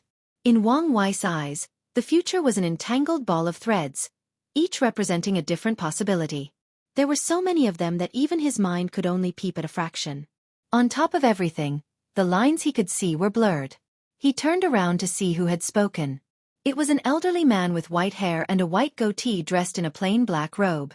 However, the man had a charm of mystery about him, which was accentuated by the fact that he was blind with gray eyes. And who are you? People called me Old Man Tianji. It's a pleasure to meet you, the destined one. Of course they do, Wang Wei thought to himself, rolling his eyes. His meeting with the lower dimension Old Man Tianji was also this random. It seems you came here purposely to meet me, but can I ask how you found me? Wang Wei was curious as even the parasites, who were paragons and had plenty of manpower, failed to find him, but this old man did. I've observed everyone who comes and leaves this place, Old Man Tianji said. I can say with confidence whoever it is, I can see some information about their fate, no matter how little. However, you are the only exception, so I deduce who you were. What if I was only a man really good at anti-divination? I thought of this possibility, Old Man Tianji replied. That's why I called your status as a test, and based on your reaction, I figured I hit the jackpot. I have to say, well played, old man, Wang Wei admitted. Thank you. I have a feeling that coming from you, those words mean a great deal. They do, Wang Wei acknowledged. So, why did you want to contact me? For now, I only wanted to ensure you were present at the celebration. And why is that? I can't say anything more, but you only need to know your presence, know your destiny, is essential to whatever is going to happen, Old Man Tianji. Wang Wei sighed. I don't appreciate how you know something but keep talking in riddles. I am not blessed like you, Old Man Tianji responded, his tone not hiding his envy. Even at my current cultivation level, there are plenty of secrets of fate that I cannot reveal, or I will suffer tremendous backlash. He was very talented and achieved the realm of everlasting, but even then, he was permanently blind because of peeping too much into fate when he was immortal.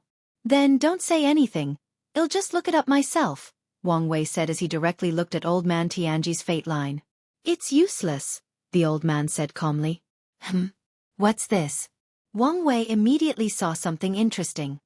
You have more than one fate line? No, that's not it.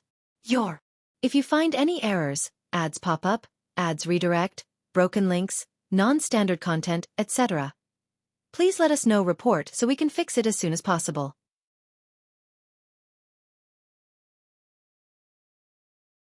Chapter 1258 Unexpected First Meeting. Your fate line is intertwined with so many others, Wang Wei commented. Old Man Tianji's fate line was similar to the future he had just seen. It was fascinating. Is this a method to protect yourself from divination backlash? I have to say, it's quite an ingenious one. I can probably learn a thing or two from it, Wang Wei continued. But who are those other fate lines? Are they from different people with the name Old Man Tianji? He frowned as he observed clearly. No, these are people you've helped, and in return, you borrow their fate to hide yours. More importantly, you can borrow the luck of these people to help your cultivation. Your school has an interesting way of cultivating fate or destiny, Wang Wei said. However, if you have such a protective method, why did you go blind? What did you see that permanently closed your eyes? That is not something for you to know, Old Man Tianji replied calmly, making Wang Wei shake his head.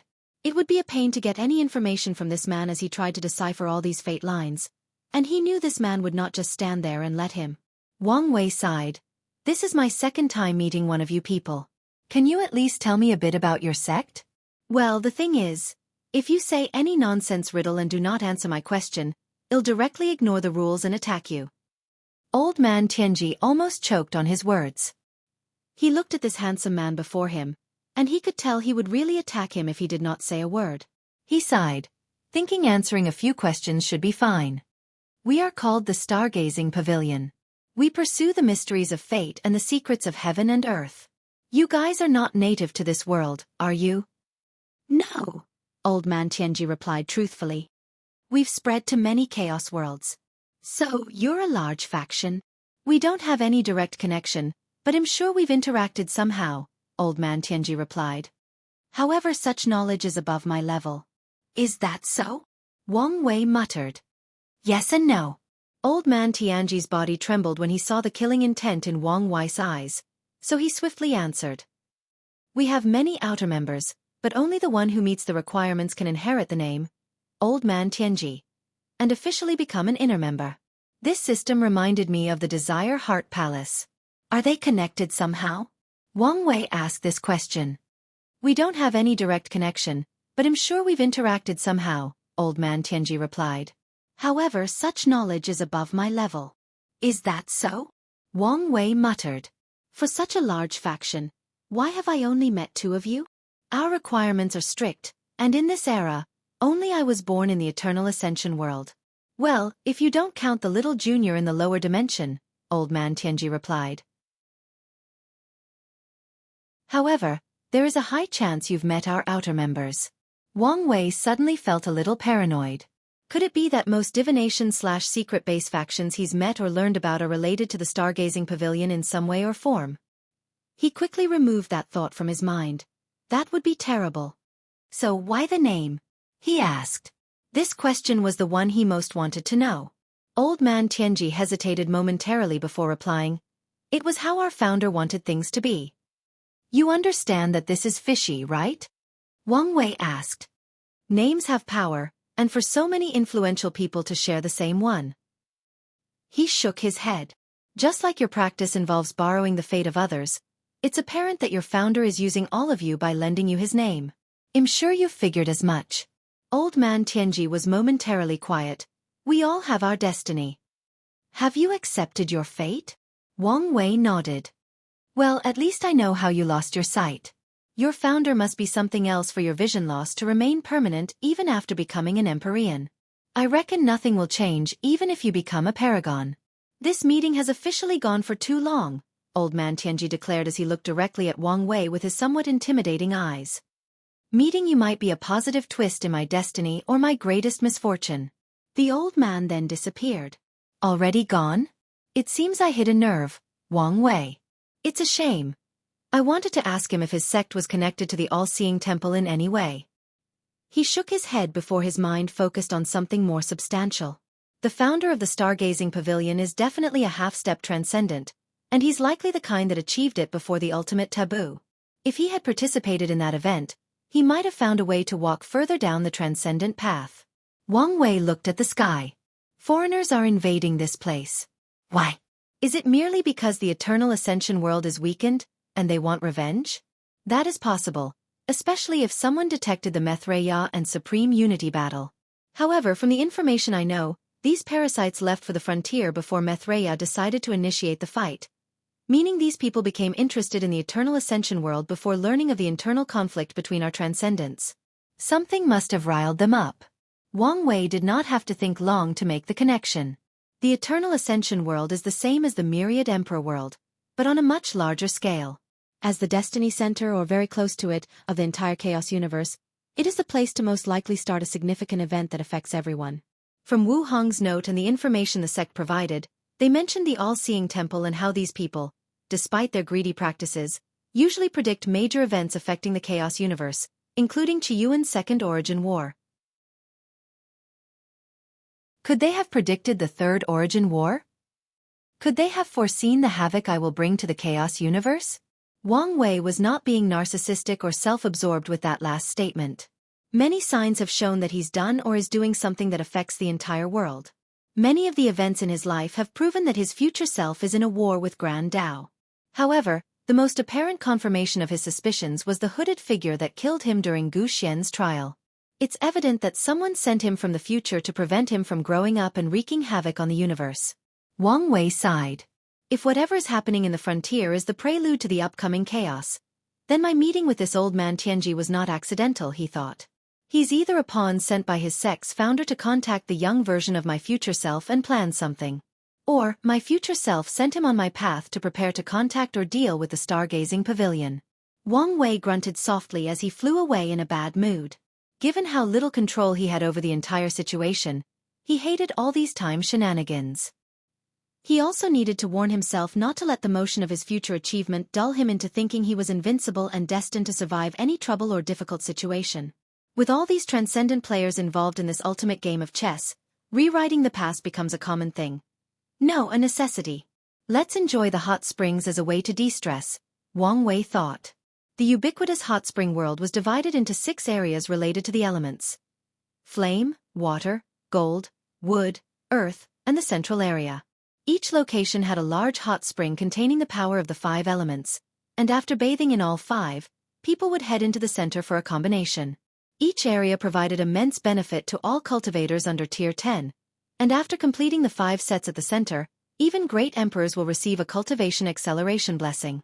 However, this thing's effect on Empyreans and above was minimal. There are hidden dimensions with hot springs that are even beneficial to paragons, but those are rare. This place is full of destiny, so it should be relatively easier to find one that benefits my cultivation, Wang Wei thought as he searched the surroundings. In the process, he encountered 2 acquaintances, Su Shi and Lin Fan. They had just found a hidden dimension and were about to enter. Wang Wei did not want to meet them now, so he sent a greeting and set a meeting for a later date before the celebration. He continued his search, and his Qi Luck dragon trembled in one of the dimensions. Wang Wei did not hesitate and entered. A strong mist covered the spring, but Wang Wei did not care about that. He placed his hand on the water. Nourishing the body and accelerating the body-will fusion. Excellent. His clothes disappeared, and he entered, exhaling deeply as the sensation was pleasurable. You seem distraught instead of being excited. Who? Wang Wei yelled as he stood up for any trouble. He was shocked that he never noticed someone so close to him. The mist dispersed, revealing a beautiful woman with gray hair on the opposite side. Hunger, Wang Wei said instinctively. This is our first meeting, so don't you think calling me so intimately inappropriate? Wu Hong calmly stated. If you find any errors, ads pop up, ads redirect, broken links, non-standard content, etc., please let us know. Report so we can fix it as soon as possible.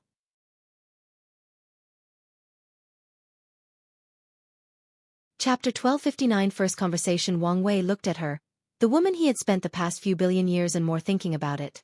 The one that forced him to dream just so he could remember her touch. She was as beautiful as he remembered, maybe even more so since this one differed from the one he married. This Wu Hong was colder and lonelier, and she did not hide her power or commanding presence. It was apparent to him that this one had a wall surrounding her regarding their relationship. However, a smile crept in the corner of his mouth after seeing her hair color. Sorry about that, it was just instinct, Wang Wei finally said before sitting down again in the water. I understand your situation is weird, but be mindful that I am not her, Wu Hong calmly stated. So, she did leave you her memory? She did, but I sealed most of them, Wu Hong nodded. Why? She's biased, and I don't know how she came to be.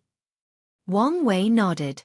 When it came to the time shenanigans that his future self was involved in, his response was usually to begrudgingly go along with it, putting some level of trust in himself and his future. However, it seems that Wu Hong's approach is to be on guard and show no trust whatsoever, which is a fair response. The dimension suddenly became awkwardly quiet, with the sound of water the only thing echoing in the surroundings. Why are you suddenly so quiet? From the memories I kept, you're a very chatty person, especially when you're around her, Wu Hong said. Wang Wei sighed. You must give me some grace, as the situation is quite disheartening. I've lived 2 lives, and it seems my love life might be ill-fated. How so? In my first life, my family constantly pressured me to start a family. They even wanted to force me into a political marriage. I died young and without anyone to call a partner. Then, in my second life, I finally found a woman that made my heart beat, a woman I want to spend eternity with. But what happened? Well, it turned out she's a clone of a powerful cultivator, and not only is she a clone, but the clone of the future self of that cultivator, a clone that she has no memories or knowledge of making. So the situation turns into the fact that I may lose the love of my life if I don't play my cards correctly. If it isn't ill-fated, I don't know what it is. Stating it out loud does put everything into a strange perspective, Wu Hong nodded. She knew the situation was messed up, but it truly dawned on her until he explained it in these words. I want to ask you something, Wang Wei continued. Do I have a chance? Wu Hong played with her hair. I think I've already given you the answer to this question. But it's different if I hear it directly from you. You should understand that most women do not communicate directly. But you're not any woman, are you? Wang Wei rebutted. Fair point, Wu Hong nodded. The answer is yes, but I want you to understand something clearly. Fate has no bearing on whether we end up together. No one is entitled to me. Not even Grand Dao. That's understandable. I promise to leave you alone if you ask me to. Giving up so easily? She smirked. Wang Wei's heart skipped a beat. She was indeed different, but once in a while, he could detect a sliver of his Wu Hong. I believe that's called respective boundaries, he replied with a more confident smile. Wu Hong calmly raised her right leg to wash it. I have lived a long life, well, at least compared to you. In my long cultivation journey, things have become dull, a fog of continuous gray. But I must admit that the memories of my supposedly other self brought some shade of colors to my life. She looked him in the eyes. Can you be the one to accompany me throughout this journey? Or will my life continue as it were before? I'm fine with either outcome. Wang Wei nodded as he now understood her mindset. The cultivation path is long and arduous, so people have Dao companions to accompany them. However, someone like Wu Hong, who has already traveled so far, is all right with finding someone to accompany her from now on or continue doing what she's been doing. However, that someone cannot be just anyone else. In that case, let's start from the basics, Wang Wei said, deciding to take a regular approach to a truly complex situation. Hi, my name is Wang Wei. It's nice to meet you. Wu Hong looked at him strangely before a soft smile appeared in the corner of her mouth. Wu Hong, and the pleasure is also mine. Favorite color? Red and white. Wang Wei nodded. His Wu Hong's favorite colors were black and red, but it's normal for people's colors to change over time, especially with cultivators' long lifespans. Mine is purple and gray, he added. I'm 1.95 meters tall. You? The same. My favorite tea is Longjue tea. Yours? Snow Trail tea. This answer was also different as this tea was her third favorite, Wang Wei thought. Favorite food? That would be dragon heart, phoenix liver, with a side of dream rice, Wu Hong answered. And it cannot just be any dragons. It's the water dragon from the dragon blessing world. The phoenix also has to be prepared with 5 elements materials. Otherwise, its flame Dao will reduce the taste by a lot. A food connoisseur, eh? Wang Wei stated. His Wu Hong was into food, but she never showed him it was to this extent. However, she always said he had never tasted genuinely delicious food. What made the dragon from that world so delicious? They are the protagonist of their world, so that blessing adds to their taste, Wu Hong explained. Additionally, the water dragons in that world receive a lot of worship due to their control of rivers, oceans and rains. The incense further elevated the taste. And as you know, water is the soft element, which makes the dragon's meat incredibly tender, Wuhong explained. One time, I hunted 3 simultaneously and transferred all the taste into a single dish. It was truly sublime. Oh, how I wish I could taste it again. You can look forward to it once you return to your full strength. Wuhong sighed. It's not that simple.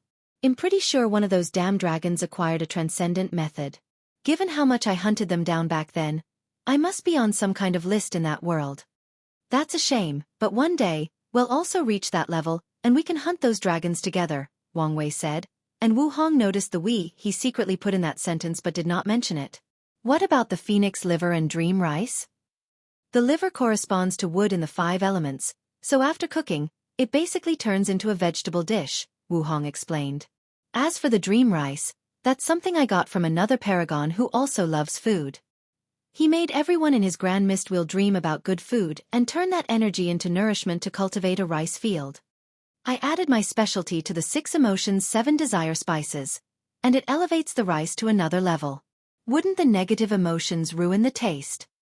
I can separate them, but even with them, it doesn't, Wuhong explained.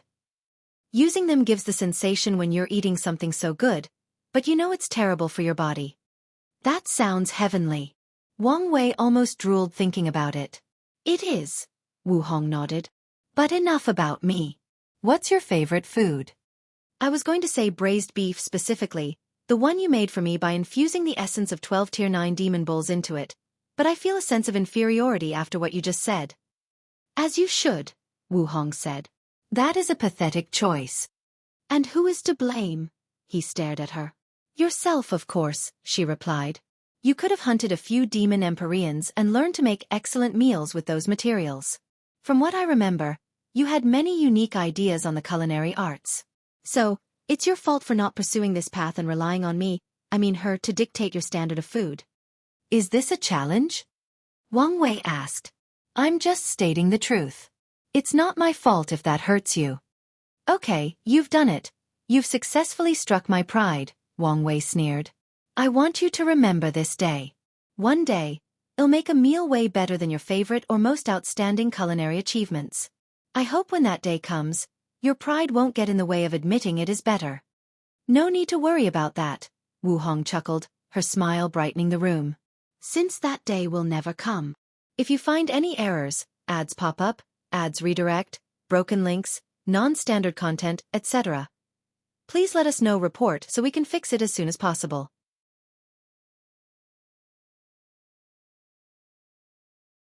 Chapter 1260 Time Mark and ChronoSpirit. Well, this was more enjoyable than I anticipated, Wuhong said as she stood up. Wang Wei's eyes were the most focused he's ever been in his life. Sadly, there was a mist around her body that even his fate eyes could not penetrate. Damn it, he cursed, but his face remained unchanged. It's not like I haven't seen it before. A robe appeared around Wuhong as she fixed her hair. Leaving already? I have something to do, she nodded. Wuhong then looked at Wang Wei. You should be careful. Even if destiny is on your side, you should not treat these people carelessly. No matter what, they are paragons, and that alone makes them a threat. I do take them seriously. Then, why haven't you protected your time mark or established a ChronoSpirit? Have you done so for your subordinate?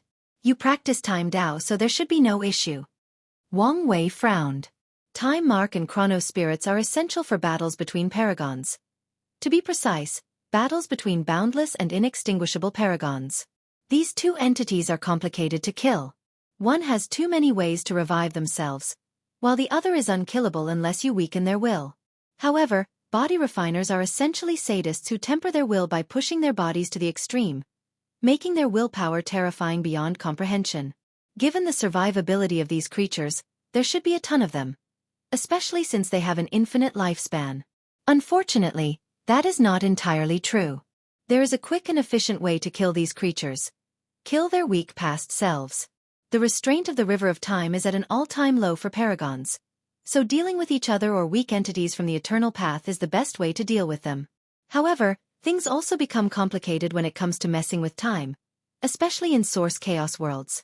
Any changes to time from these worlds can have butterfly effects on the primary river of time that runs through the entire chaos universe. As such, Paragons had to be clever in how they went about erasing someone from the past. Firstly, they must isolate their enemy's timeline from the river of fate through their time mark before killing them. The process was like scooping one drop of water from an ocean before destroying that drop to prevent it from influencing the entire ocean. To protect themselves, paragons will refine ChronoSpirits, an entity that hides their marks and protects their timeline. In the early stages of the development of this world, it was common for someone to secretly discover a paragon's time mark and kill them before they could react. Then, the concept of ChronoSpirit was invented by someone before spreading and becoming part of Paragon's must-do list. I never planned to meet these parasites before protecting myself, Wang Wei thought. He knew it was easier for someone of higher cultivation to detect someone else's time mark, so he had already been protected by his mark with past Buddha self. As for his ChronoSpirit, he planned to refine it after he entered the taboo realm and acquired Paragon's strength. My time mark is protected, and I plan to refine the spirit later on when I'm stronger, Wang Wei explained. It's not good enough. Wu Hong shook her head. She raised her hand to condense 2 talismans. This is my experience on the matter. Take this seriously since it involves your life. Wang Wei received the talisman, and before he could do a preliminary check, she had disappeared, leaving a few last words. We'll meet again once the celebration starts. Wang Wei smiled. I'm glad to see she's still a little drama queen. He may not have detected how fate was guiding him to meet Wu Hong in this place, but there is no chance she did not detect it. Yet, she did not hide, leave, or send him away. Instead, she waited and even wanted to take him by surprise to see how he would react. Wang Wei focused and read the information in the talisman. His happiness soon dissipated. She was right. My method of hiding my mark was truly insufficient. With a brief introduction, Wang Wei realized his methods were shoddy even to the weakest paragon. Wang Wei sighed. He had just wholly adapted to how Empyreans fought and felt confident that his current techniques would be sufficient against paragons once he entered the taboo battle realm. However, Wu Hong's warning reminded him that paragon battles were another dimension of complexity. Why didn't the sect remind me? Wang Wei said with gritted teeth, trying to blame someone. Since ascending to the upper dimension, he kept making small mistakes, but they were all errors that could easily end his life and cultivation journey. Wang Wei exhaled to calm down. He knew there was no point in blaming them since he was the one who refused to receive their complete help. The information they provided them warned him of Paragon's ability. Additionally, they probably figured he would lay low for countless Yuan epochs to cultivate in the shadow, and only after becoming a paragon would he start dealing with these parasites. Success can easily breed arrogance, and arrogance is the bane of success, Wang Wei thought as he exhaled. He frowned as he realized something. Her tone when she warned me. It was like the danger I'm going to face was not the far future but something coming soon. Does she know something? Countless thoughts flashed in his mind. Could it be that whatever major event that is going to happen involves one of the parasites? It would make sense why I could not detect anything.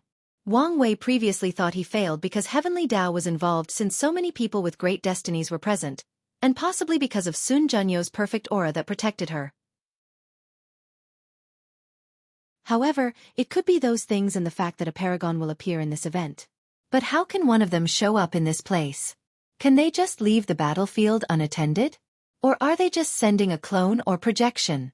Wang Wei frowned. With Sun Junyo's appeal, he would not be surprised if one of these bastards sneaks in to see her. I need to prepare. Wang Wei immediately contacted Wang Qi and the others, ordering them to prepare for a possible battle. He also activated his spirit particle in the fate-changing hall, sending a message to all the members to prepare for the possibility of a world-class mission, which was semi-mandatory. According to the hall's rules, everyone would be aware of the mission but could still choose not to participate. However, the benefits of such a mission usually offered triple the reward, at a minimum.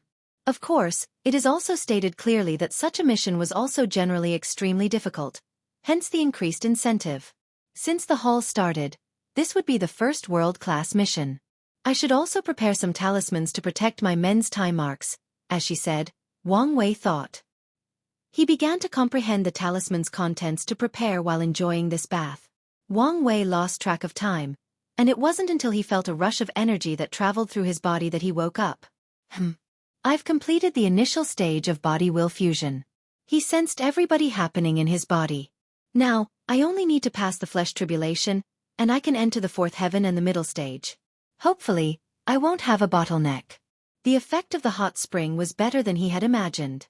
Now that the spring no longer had any effect on him, Wang Wei left. He was in an excellent mood. His first encounter with his future wife went well despite the initial awkwardness. She gave him a present, and he made progress in his cultivation.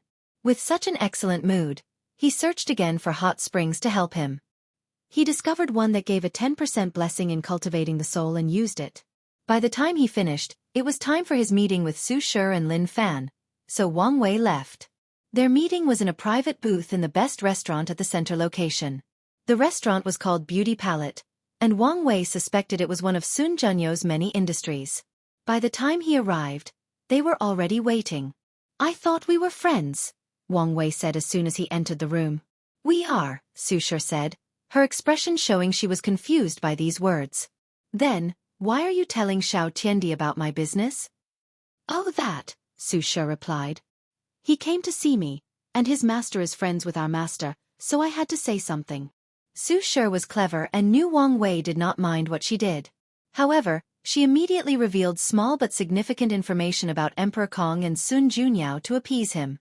"And I did not say anything that wasn't semi-public." "Is that so?" Wang Wei nodded. He had suspicions about some connection between these two, but it was good to have confirmation. "In that case it's fine." The three sat down and started their reunion. "If you find any errors, ads pop up, ads redirect, broken links, non-standard content, etc., please let us know report so we can fix it as soon as possible."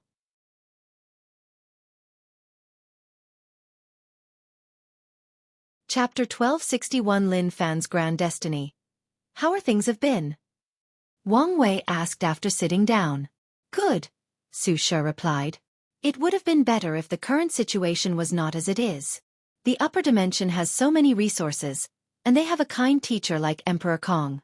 "I can tell," Wang Wei nodded. He noticed these two had already finished Foundation re-establishment, and they all completed 9 Supremacy Foundation and entered the 10-fold battle realm. "How is Headmaster Bai Han doing?" "It's been a while since I saw him," Wang Wei asked, somewhat curious whether the latter had reconciled with his father. "He's doing fine," Lin Fan said before quickly changing the conversation. "Let me ask you. Suya never changed her mind, right?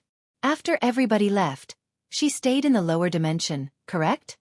Wang Wei looked at him. "No, she is still in the lower dimension." Good, he uttered 3 times, his eyes not hiding his killing intent. "Have you thought about the consequences of killing her? I know the Een Moon Palace is one of the upper members of the Grand Sect Alliance. However, the risk should be minimized if I can cultivate fast enough and kill her." "Normally that would be the case," Wang Wei replied. "Does Suya have another identity?" Su Shi immediately asked. "They have been investigating the situation and planning this assassination for a while.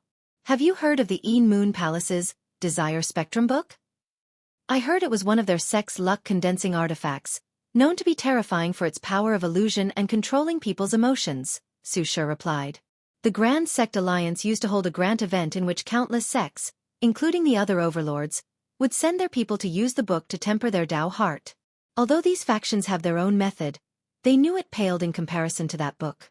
As soon as Su Shi said these words, her face turned ugly. Lin Fan also figured out something, and his expression mirrored his wife's. "Could it be?" "That's right," Wang Wei nodded.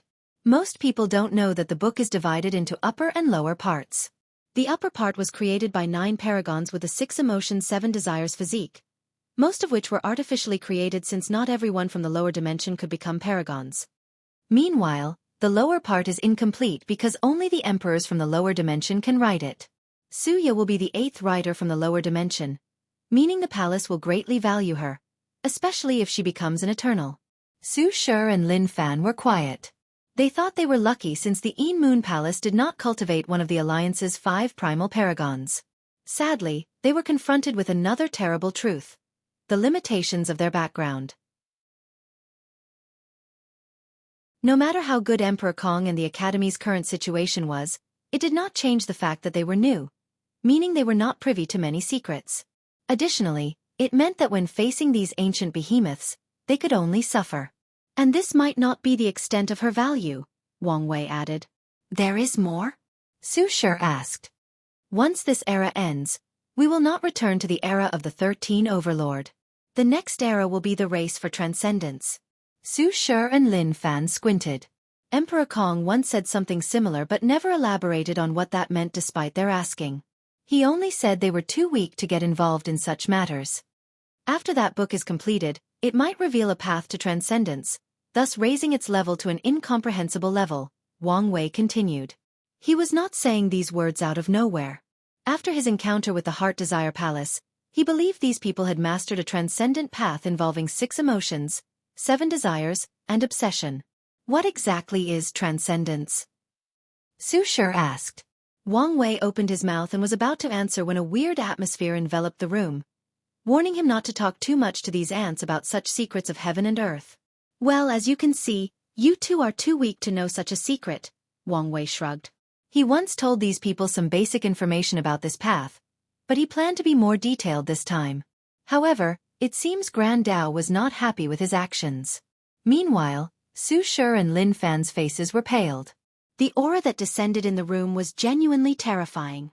However, you should be able to deduce some information, Wang Wei added. The 2 sons, Lin Fan uttered. They had guessed these 2 had transcended the Paragon realm. That's right, Wang Wei nodded. So, there is nothing we can do? Lin Fan said, anger and hatred flashing in his eyes. I never said that, Wang Wei continued. It will be a race, but just because you guys are behind doesn't mean you can catch up and surpass the people from the Grand Sect Alliance. After all, do you think anyone can walk that path? If Methreya was telling the truth, she plans to share how to achieve half-step transcendence with the world, giving the factions in the Eternal Ascension world a greater opportunity for advancement than the rest of the Chaos universe. However, even with her gracious actions, the amount of people who will succeed will be counted on one hand. No, the Eternal Ascension world is the destiny center of the Chaos universe, so that number might increase by 2 or 3 times, but even then, it will take a long time before such a thing is possible. Additionally, Wang Wei has predicted a large migration of foreigners into the Eternal Ascension world who wish to compete for this opportunity. The situation will be chaotic, so it's not even guaranteed some factions from the previous 13 overlords will survive until they can give birth to a half-step transcendent. He did not mention that the Een Moon Palace would have a target on their backs once people realized the value of that book. Overall, Su Shi and Lin Fan's situation is not as hopeless as it seems, but it's also not as good since their academy is not even a Paragon lineage. Thank you for telling us this information, Su Shi said after regaining her composure. Yes, truly thank you, Lin Fan added. They might have discovered some of this information later on, but the part about transcendence was uncertain. At the very least, it would be too late when they learned about it.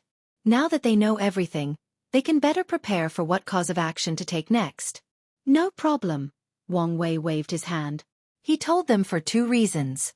Firstly, Su Shi was indeed a friend, so he did mind provided some help to her. However, this was now his primary motive. Lin Fan's current situation reminded him of these protagonists in novels who wanted revenge. Unfortunately, their target was a powerful faction that forced them to cultivate a much higher realm before avenging their hatred. One way luck and destiny manifest themselves is by giving their chosen one an impossible task to conquer, Wang Wei thought. Lin Fan, as a possible chess piece of the Chaos Demon Gods, was granted the destiny of overcoming the Een Moon Palace. No, with how weird Emperor Kong's destiny is, it might be their task is to overcome one of the 13 overlords, and luckily, it's the Grand Sect Alliance. These 2 were lucky their destiny did not target the Dao opening sect. Otherwise, Wang Wei would immediately eliminate them after deducing everything. He would not even spare Su Shi because of their friendship. The question now is why the Grand Sect Alliance? Wang Wei thought. Was it chosen randomly amount of the 13 overlord? Or because they were previously the most powerful? Countless thoughts flashed in his mind. It could also be related to that book. If it's really a prototype to a transcendent path, maybe their sect cannot bear the luck of having such an object, and their eventual destruction is the result of luck backlash, Wang Wei analyzed.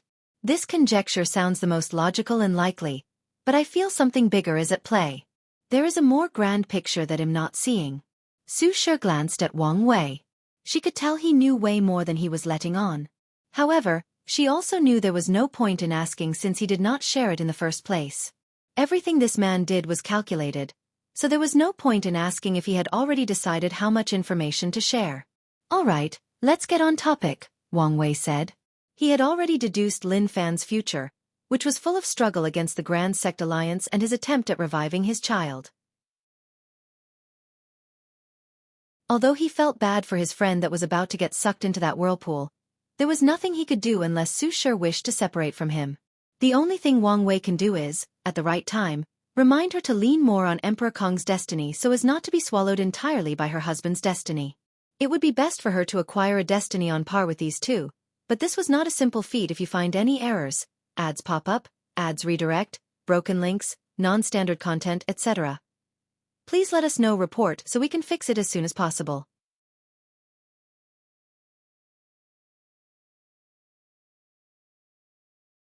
Chapter 1262 The Academies. Did Emperor Kong say anything about the celebration?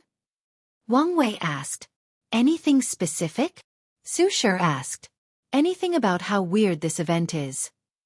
The master did start acting weird after arriving in this place, Lin Fan added. As soon as he arrived, he told us he wanted to check something and left. He didn't tell us anything else, Su Shi nodded. So, Kong is not part of this event, Wang Wei thought.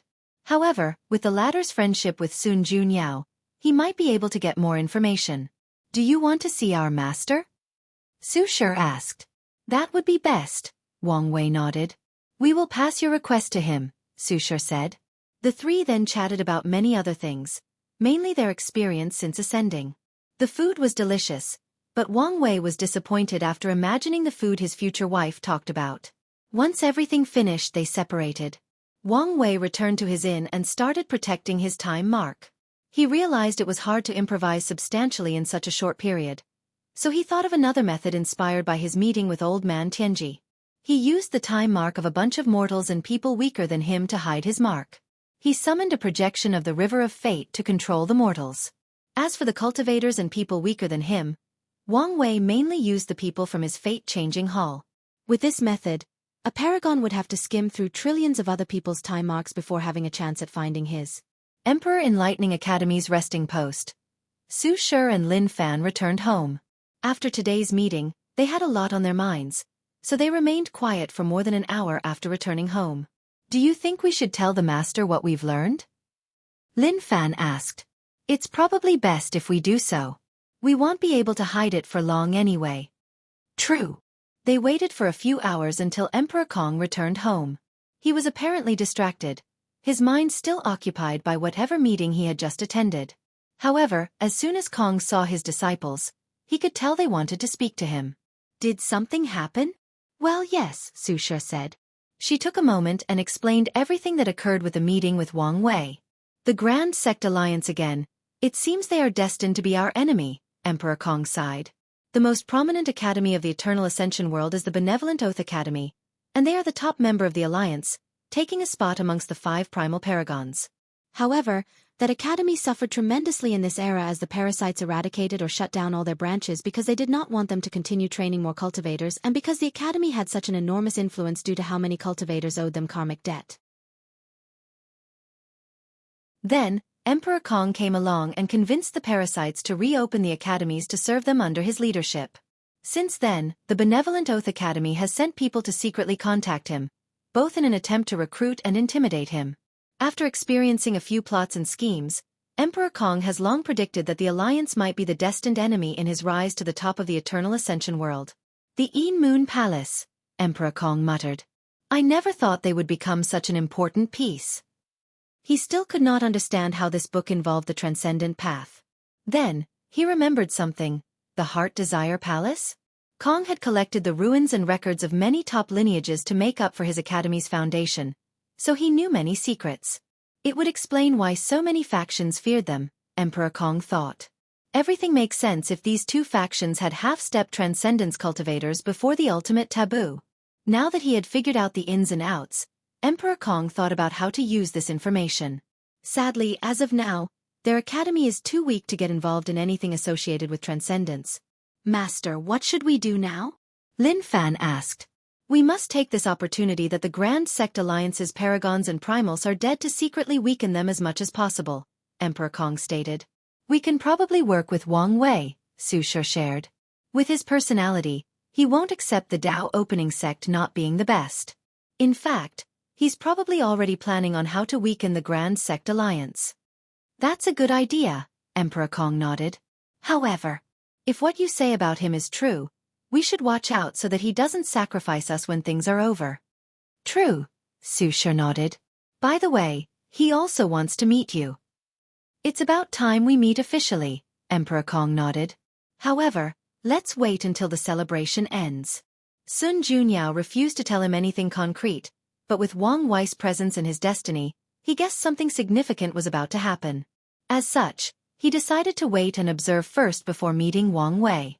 Master, did something happen on your side? Lin Fan asked. Emperor Kong's eyes suddenly lit up. I just received some important news from Sun Junyao that benefits our current situation. I was previously hesitating given the risks involved, but now, I know this may be our only chance. Oh, it's about something called the Mortalhood trial, Emperor Kong stated before explaining everything. That is indeed great news, Lin Fan said.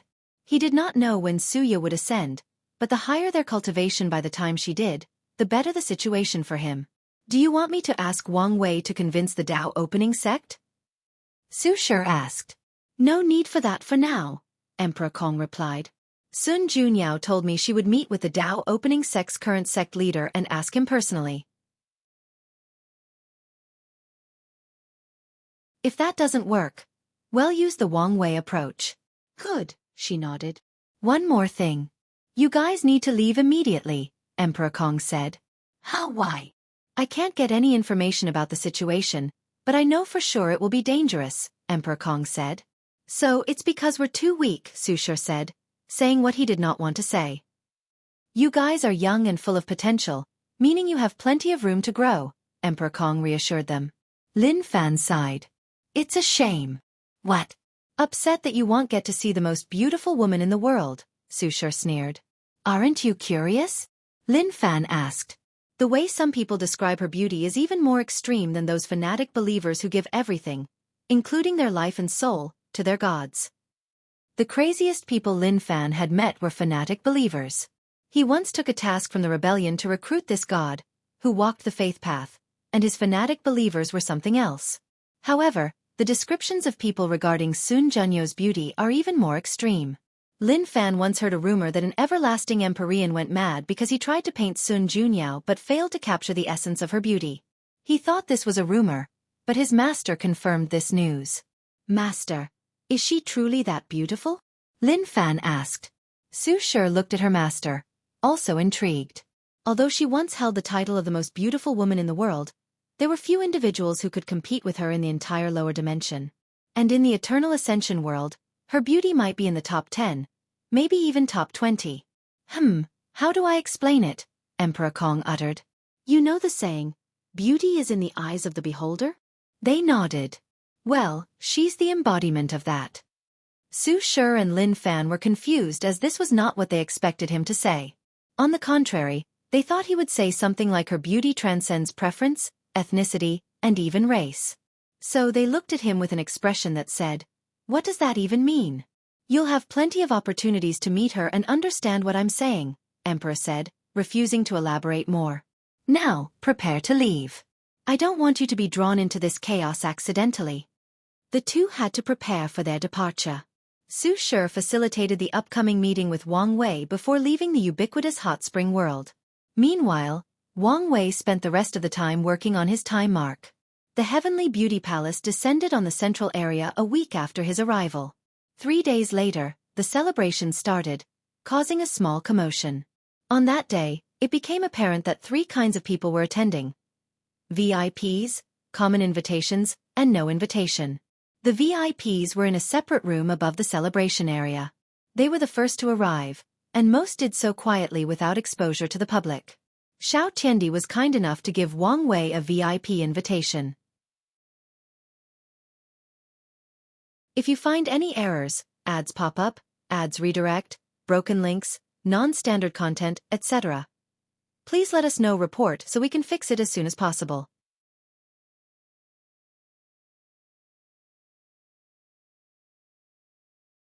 Chapter 1263 Second meeting. Wang Wei walked into his room and immediately stopped. His lips twitched as he saw a woman with long black hair already there. "Young lady, you're in the wrong booth." "Am I?" Wu Hong replied. She continued sipping her drink without looking at him. Wang Wei sighed and sat on the cushion next to her. He looked at her black hair. "Your hair looks great," he commented. "At least try to make the compliments sound plausible." "I'm very sincere." Wu Hong looked him in the eyes. "Your current appearance is very handsome." Wang Wei's lips twitched and he reverted the transformation. "See? Now we no longer match. Just turn your hair black. How about we compromise and choose another color? How about we retain our individualistic identities and choose something we enjoy?" "Fair." Wang Wei nodded. The room had a small table before them with a wine bowl. "Yours or something the celebration served?" "Not mine, but it's quite enjoyable," Wu Hong replied. "It's celestial monkey wine. Although there is no benefit for your realm, it's extremely delicious." Wang Wei trusted this rich woman's taste, so he took a sip. His eyes immediately lit up as she was correct. This thing was absurdly delicious. After a sip, his essence chi flower activated, and he could feel the bottleneck between the third and fourth heavens slowly dissipating. If not for the fact he needed to pass the tribulation, he might have immediately entered the fourth heaven. Wang Wei soon finished the wine in his glass, and the thing filled itself without him doing anything. They went all out, haven't they? This is the bare minimum for a celebration of this scale. Did you ever have a grand celebration like this? Yes, for becoming a paragon and primal, Wu Hong replied. I figure you were not the type for grand celebrations. Now I'm not, but in my younger years. Wu Hong did not elaborate further. Plus, it's a great way to amass resources. Wang Wei nodded. As they were talking, the celebration officially started. Wang Wei and Wu Hong's booth was on the second floor, but there was a formation that allowed them to see the events on the first floor while hiding their booth. Great Emperor Jin Long, from the Star Envoy Palace, said a beautiful voice that echoed throughout the palace. Gift. A Tier 11 star nourishing pill. A thin man with a robe with star patterns walked on the first floor and found his name on one of the seats. Starting strong, I see, Wang Wei commented. The star nourishing pill was an extreme healing medicine. If an Empyrean died and wanted to revive themselves, the pill would allow them to return with full strength in less than 10 yuan epoch, which is an absurdly short time for an Empyrean to revive unless they use longevity resources or a pile of rare resources. Great Emperor Dragon Eyes. Loose Cultivator. Gift. Tai Soul Pill. Another extremely rare pill, Wang Wei thought. This pill was one of the best to help Empyreans condense a paragon soul. This bastard probably got it by chance, but he ruined his destiny by giving it to a woman who won't give him a second glance after this celebration. Wang Wei looked at the short man with reptilian eyes walking into the room. As expected, after checking his Chi Luck Dragon, Wang Wei saw signs of decay. His dragon eye is not bad. Maybe I can recruit him into the Changing Fate Hall. The announcement continued, and soon afterward, the announcer started introducing Empyreans, who were the majority of attendees at this event. And as expected, the gifts became more extravagant. Someone even brought a life-defying pill as a gift, which was a second-order longevity pill. Wang Wei cursed these horny bastards once everybody was introduced, the announcer said. Now, for the VIPs. She paused for a brief second. Firstly, Empress Wu from Origin Seal Continent. She could not attend the event, but she sent her regards and a protective talisman. The murmurs started as soon as she announced this. A few taboo entities existed in this terrible era, and everyone knew Empress Wu was at the top. And even if the announcer did not specify the protective talisman level, they could guess. Wang Wei looked at her. So, are you a ghost or something? Is that your attempt at humor? That was terrible, Wu Hong said as she sipped her drink. Wang Wei shrugged. I have my low points, and don't change the subject. When it comes to events like this, I rarely show myself publicly since my presence intimidates people. Plus, when it's not about me, I don't want to draw too much attention during someone else's event. I guess that makes sense, Wang Wei nodded. The announcer then announced someone from the Grand Sect Alliance, followed by someone from the Tao Opening Sect. It was the Sect Master, an everlasting Empyrean called Yu Kai, and he brought a Tier 12 void-breaking talisman as a gift. So, in this generation, someone from the sectarian faction is the Sect Master in the upper dimension? Wang Wei pondered. Then, something suddenly came to mind, so he looked at Wu Hong. By the way, did my ancestor come as well? Now you remember her? Wu Hong almost rolled her eyes. She's in retreat. Is everything all right? She had some inspiration about her swordsmanship, Wu Hong explained. Can she still have inspiration about swordsmanship? Or right, she did change to the ultimate sword path, Wang Wei nodded, sipping his tea. You once told me that if you had a life-and-death fight with her, you would be the last one standing despite the fact her attack potency surpasses yours. Will that still be the case after her retreat? Yes, Wu Hong replied confidently. Really? Why do you sound surprised? I figure you both should have improved after the ultimate taboo, which should cancel each other out. Then, with the ultimate taboo and you not using the perfect foundation, the ancestor would have the advantage.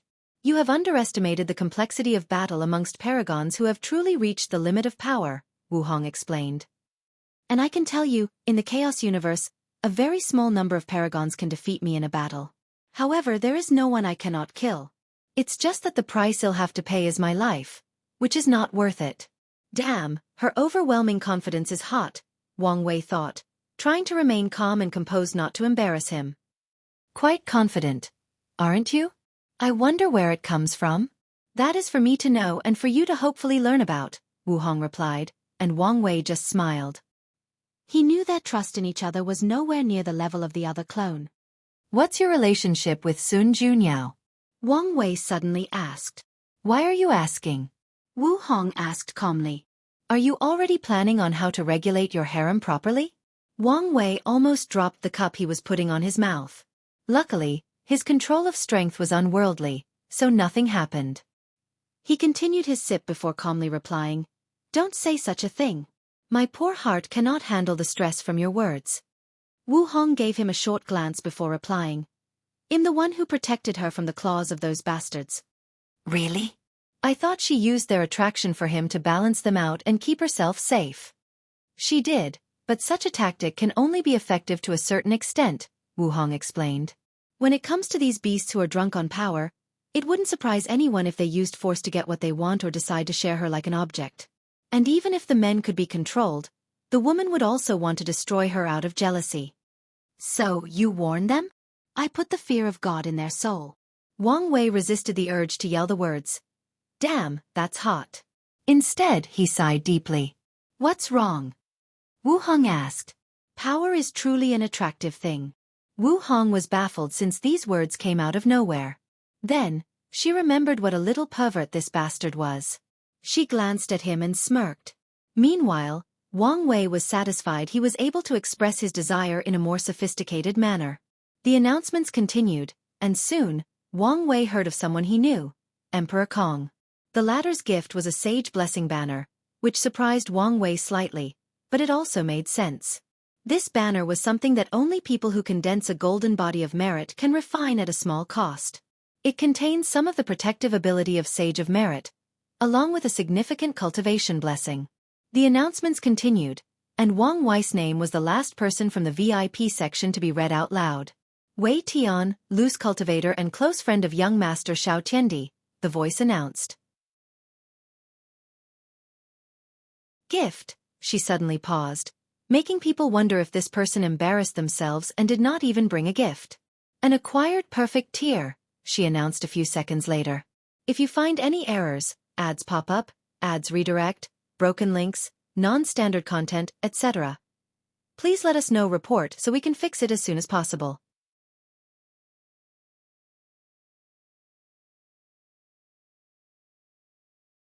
Chapter 1264 The Perfect Beauty. Does such a thing exist? Someone murmured. Maybe. He wouldn't be stupid to bring something fake to this celebration, right? Who knows? These people will do anything to gain Lady Sun's favor, another person sneered. You're wrong, said a third person. Do you know something? Acquired perfect tier does exist, and only those who have made some progress in studying immortal perfection can condense it. However, it takes so much time and effort that it's not worth it.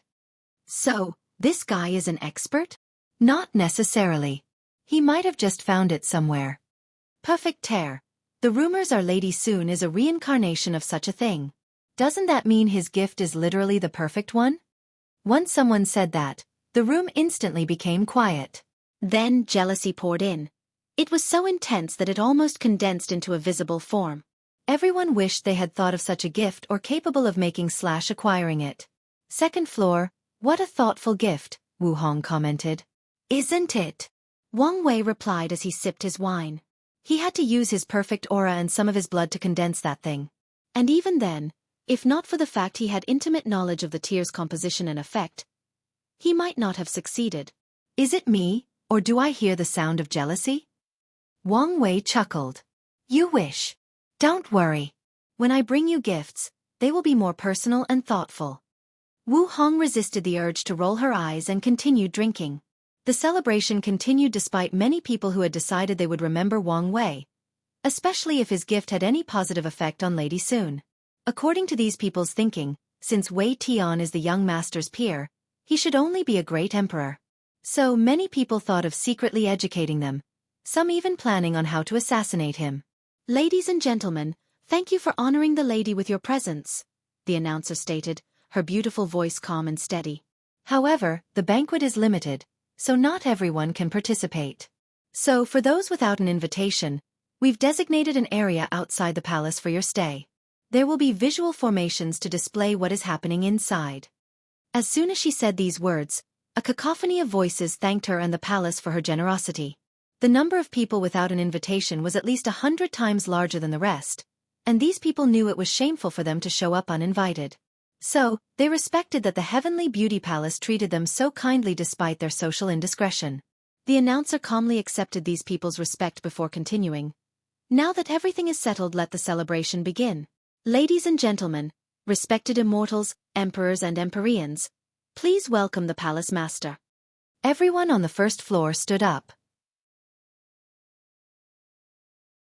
This banquet hall floor was large, with countless people sitting at their small personal tables.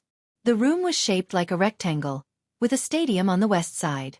An intoxicating smell suddenly enveloped the palace, followed by multicolored flowers and beautiful tiny fairies dancing around.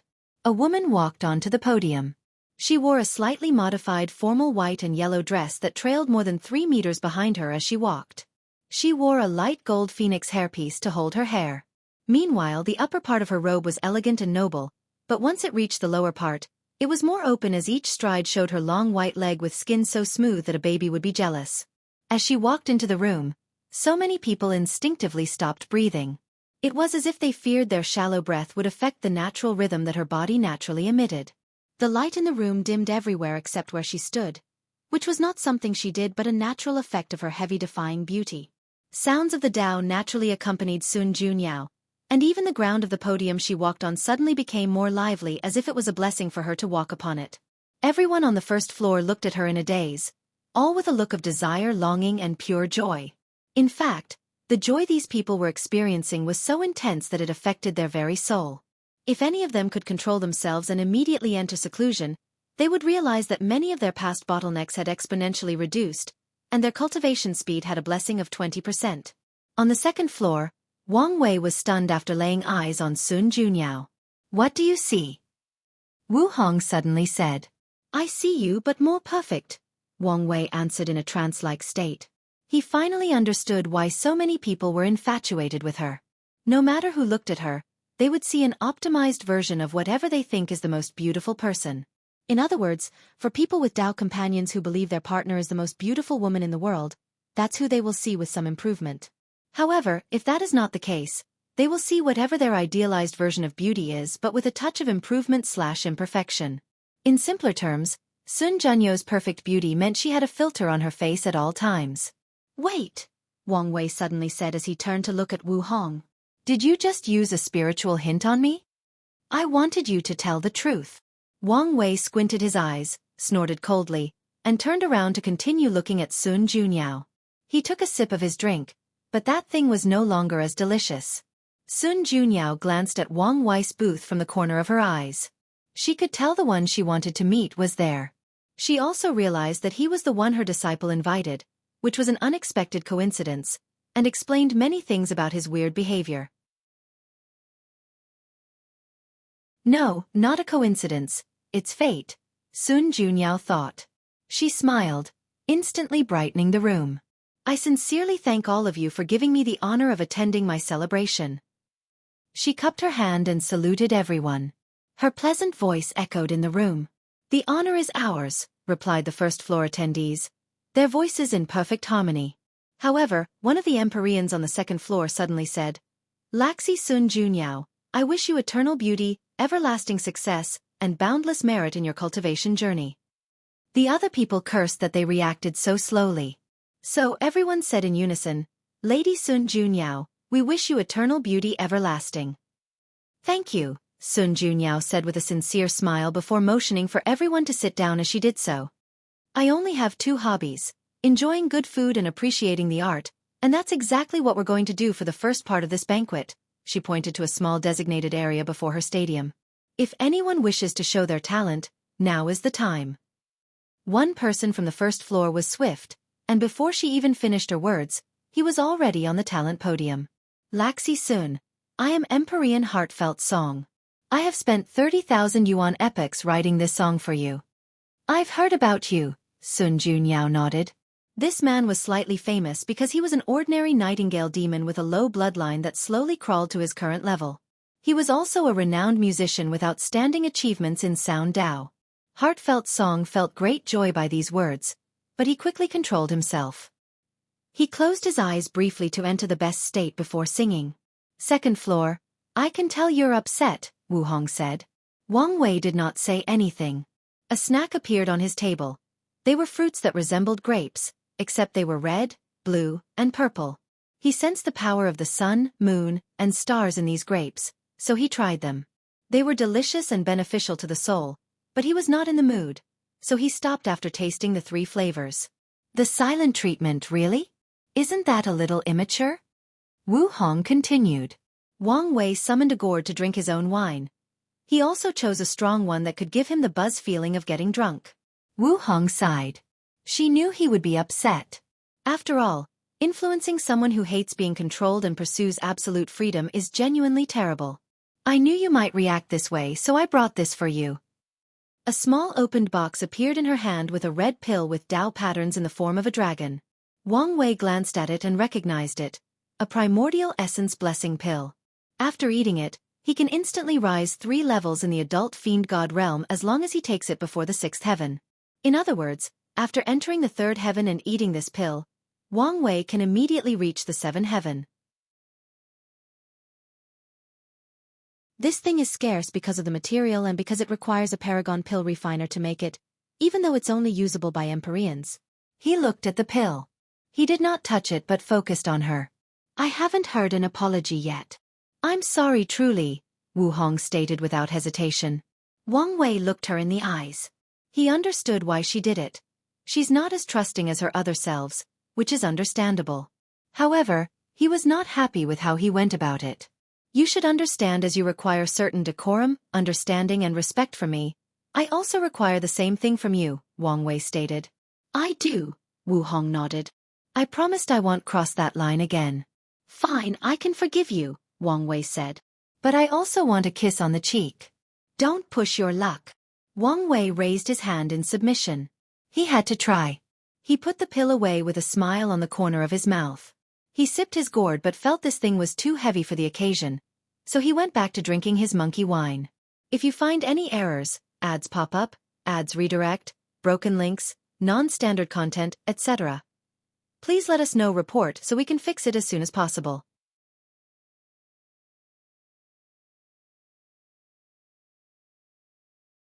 Chapter 1265 The Faceless Woman. So we're good? Wu Hong asked. Of course, Wang Wei nodded. But I would like to remind you that in our future arguments, I will be petty and bring up today's event to win. Wu Hong's body suddenly paused before sneering. Do that and I will bring up the maid, Dong Lifen and even her.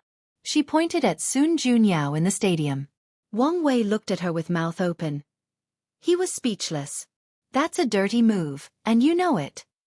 Since you want to be petty, two can play this game. Wang Wei was out of words, so he could only eat his grape and sip his drink in response. He had lost this battle of words. By the way, what does she truly look like? Wang Wei asked, finding Sun Junyo's situation quite fascinating. You don't want to know. Now I'm even more curious, Wang Wei said as he focused his eyes. He tried to look through whatever power was around her face and body. However, it was to no avail, so Wang Wei had to summon a projection of the River of Fate to boost his efforts. Sadly, even that did not work. Feeling challenged, Wang Wei chose to use more extreme measures. He temporarily lifted the seals in his soul, accessing the full power of his paragon soul. He observed Sun Junyao alone with his soul, and the result was the same. She looked like a more perfect version of Wu Hong. Wang Wei then immediately activated the perfect aura from his body, and used it in tandem with his paragon soul. Her face blurred temporarily as if he was about to break through that veil, but he failed at the last minute. Wang Wei sighed in resignation and looked at Wu Hong. A little help, please. Are you sure you want to see? She asked a second time. I am. All right. She tapped on the side of his forehead, and Wang Wei's eyes suddenly felt a cold power running through it. He immediately focused on Sun Junyao, and his eyes squinted. She has no face? That's right. Wang Wei calmly observed her. It was truly bizarre. In his current sight, her head was empty with no skull, muscles, tissues, or any skins, just nothing there. He checked her soul, and it was there, but it also had facial expressions, just a vague outline of her face. What's going on? Wang Wei asked. It's her curse, Wu Hong explained. An innate curse? It was rare for cultivators to be born with a curse, but it does happen. For example, the Sword Empress was born with her talent sealed, which can be considered an innate curse. Even worse, it's a Grand Tao curse, Wu Hong explained. Nothingness and perfection are the most common path of transcendence, especially the latter. For eons, countless people believed it was the only way to go beyond the Paragon realm, and they were correct. Becoming perfect means becoming closer to resembling Grand Tao. Do you think it would allow someone who embodies the concept of perfection to exist without adverse effects? So Grand Tao created a flaw for Sun Junyao by taking away her face, ensuring she was not truly perfect and that no one could study her to achieve true perfection, Wang Wei sighed. That's right. Wang Wei became quiet. What? Now that you know the truth, are you less attracted to her? Wu Hong asked with a smirk. Is that your goal? Are you trying to eliminate the competition? Wang Wei retorted, and she rolled her eyes. She would not have shown it to him if that were the case. Wang Wei chuckled. I think it's worth it. She loses her face, but in exchange, she has the best foundation to walk the transcendent path.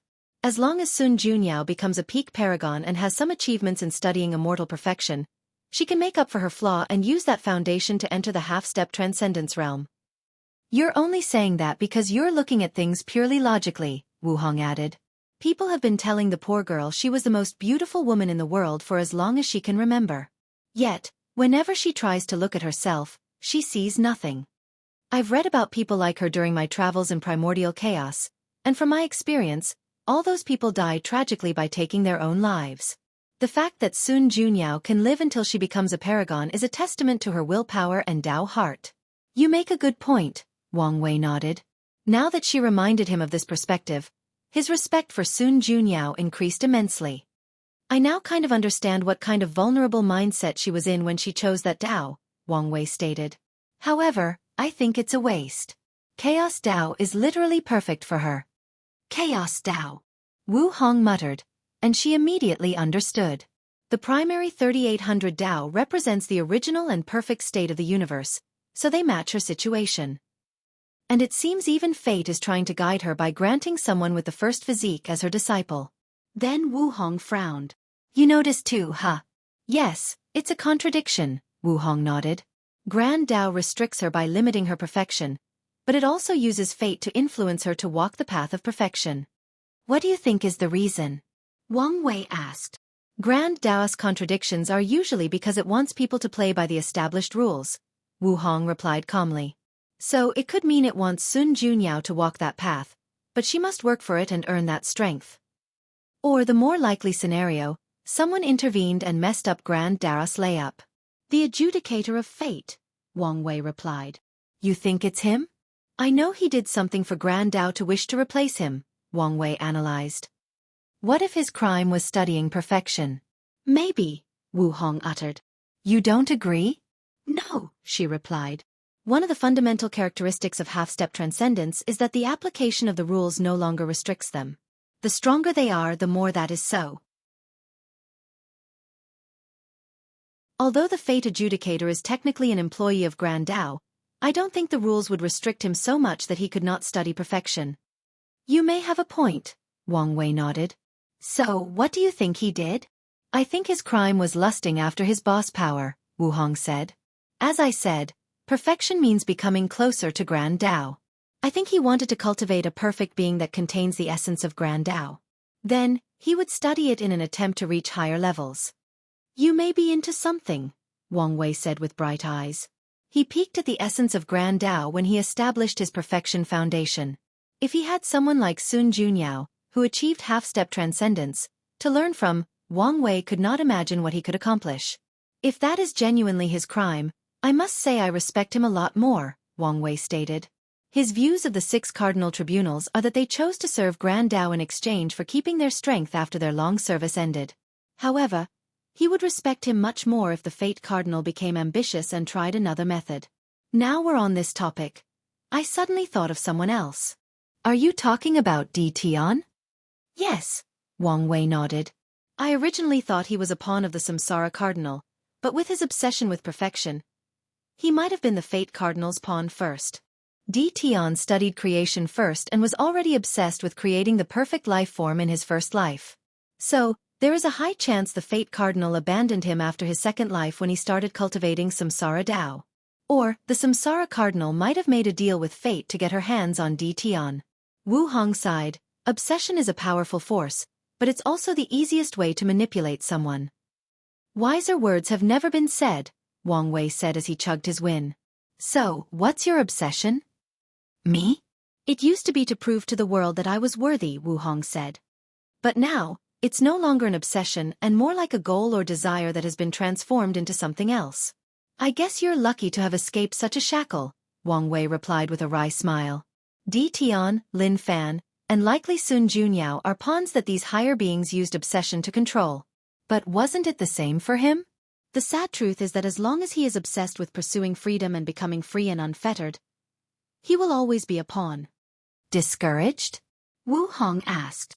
Of course not, Wang Wei sneered. Until the very end, it's not known who is the pawn or who is the chess player. That's more like it, she smiled. If you find any errors, ads pop up, ads redirect, broken links, non-standard content, etc., please let us know. Report so we can fix it as soon as possible.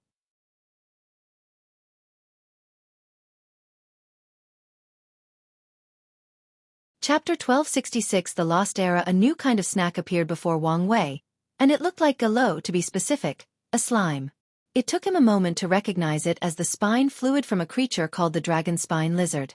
This thing can instantly raise an Empyrean's soul by 30%. Wang Wei shook his head. Sometimes, it was a curse to be too strong. He slowly ate, and as described in the records, it was also quite delicious. By the way, how come Sun Junyo's faceless situation is not a much bigger deal? Wang Wei asked. No one can see through it, except probably these two, Wu Hong replied as she also enjoyed the spine fluid. No one? Including paragons? Yes. Then you. She showed it to me, Wu Hong explained. She wanted to see if I could seal her flaw and give her a face. Sadly, I couldn't do it then. Then. Wang Wei caught the crucial part of her words. After reading about the perfect foundation and learning more about perfection, I think I can make a flawed seal. Flawed? Is it because the essence of perfection is transcendent level? Correct, Wu Hong nodded. So my seal might give her an ordinary face. However, I'm unsure if I want to do that now. Oh, why? I kind of agree with you, Wu Hong explained.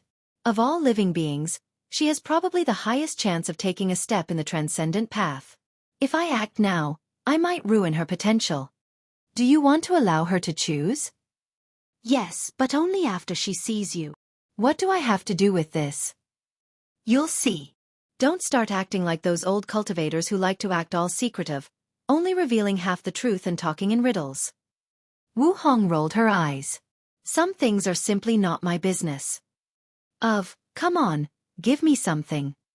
She has a mental barrier to overcome, and meeting you is the key. That's all I'm willing to say. Wang Wei looked at her. What's with that look? Why does your relationship with her sound like a master and disciple? It's not like that, Wu Hong shook her head. As you know, I received much help from the female paragons during my growth, and to express my gratitude, I've been doing the same for any potential female cultivator. Girl power, Wang Wei waved his fist. Wu Hong once again rolled his eyes.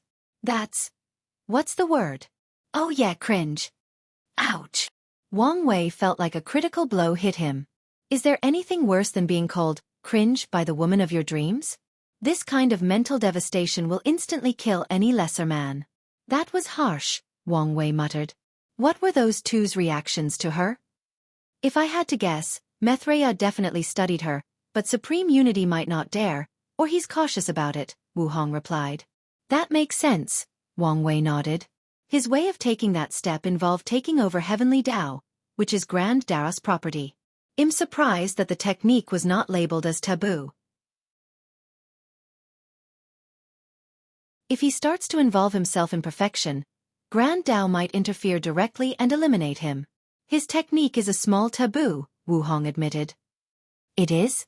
The aftermath of the Second Origin War was called the Ultimate Taboo because Qi Yuan summoned all transcendent methods that have existed through time and space before condensing it into a trial. However, many of these methods were considered banned or minor taboos by Grand Dara standards. That makes sense, Wang Wei nodded. He once deduced that Grand Dao wanted people to achieve higher levels, but they had to stay within its created rules. My ancestors' plan sounds brilliant on the surface, but I can foresee how many things could go wrong in that trial. Oh, you have no idea, Wu Hong sighed. In that place, time overlapped. The past, present, and future exist simultaneously. Grand Dao interfered greatly. It was probably the most active it had ever been since ancient times. Finally, I'm pretty sure some terrifying existence showed up. Wu Hong could not tell for sure as everyone had lost a significant part of their memories. Wang Wei's eyes shone brightly. He could imagine how wonderful such a grand event was. Wait, I once deduced that my ancestor, Battle Maniac, was affected by some time shenanigan. There is also the fact that an entire era in the Eternal Ascension world was missing. Does any of those relate to the ultimate taboo? A look of disgust appeared on Wu Hong's face. Wang Wei has never seen her make that facial expression before. That damn curse master, she said with gritted teeth. Wow! Such strong hatred. Wu Hong sighed. I met this paragon not long after entering the taboo realm in the Empyrean realm. We fought and were tied, but I stole an essential treasure from the secret trial. Since then, that woman has hated me with a passion. She dedicated all her time and effort to create a nasty curse called the Curse of Time Origin. Right after I broke through the Paragon realm, she attacked me, and we had a fierce fight. She lured me into the River of Time, and as I was about to win, she released it. Hatred flashed in Wu Hong's eyes. The curse released a terrifying temporal storm that targeted my origin, the Myriad Emperor world. No way, Wang Wei was shocked. Such a thing was taboo as no one should interfere with the lower dimension. That woman must be crazy. That's not even the worst part, Wu Hong continued. The curse made it so I bore all the causality. In other words, Heavenly Dao would blame me for what had happened. Wang Wei sucked his teeth. So, what did you do? I did the next best thing, Wu Hong sighed. I sent the time storm to a future time point. After all, if the past me dies, it'll also die. Ruthless, Wang Wei commented. However, he would have done the same. What happened afterward? I killed her as quickly as possible before preventing the storm from continuing too much damage, Wu Hong sighed.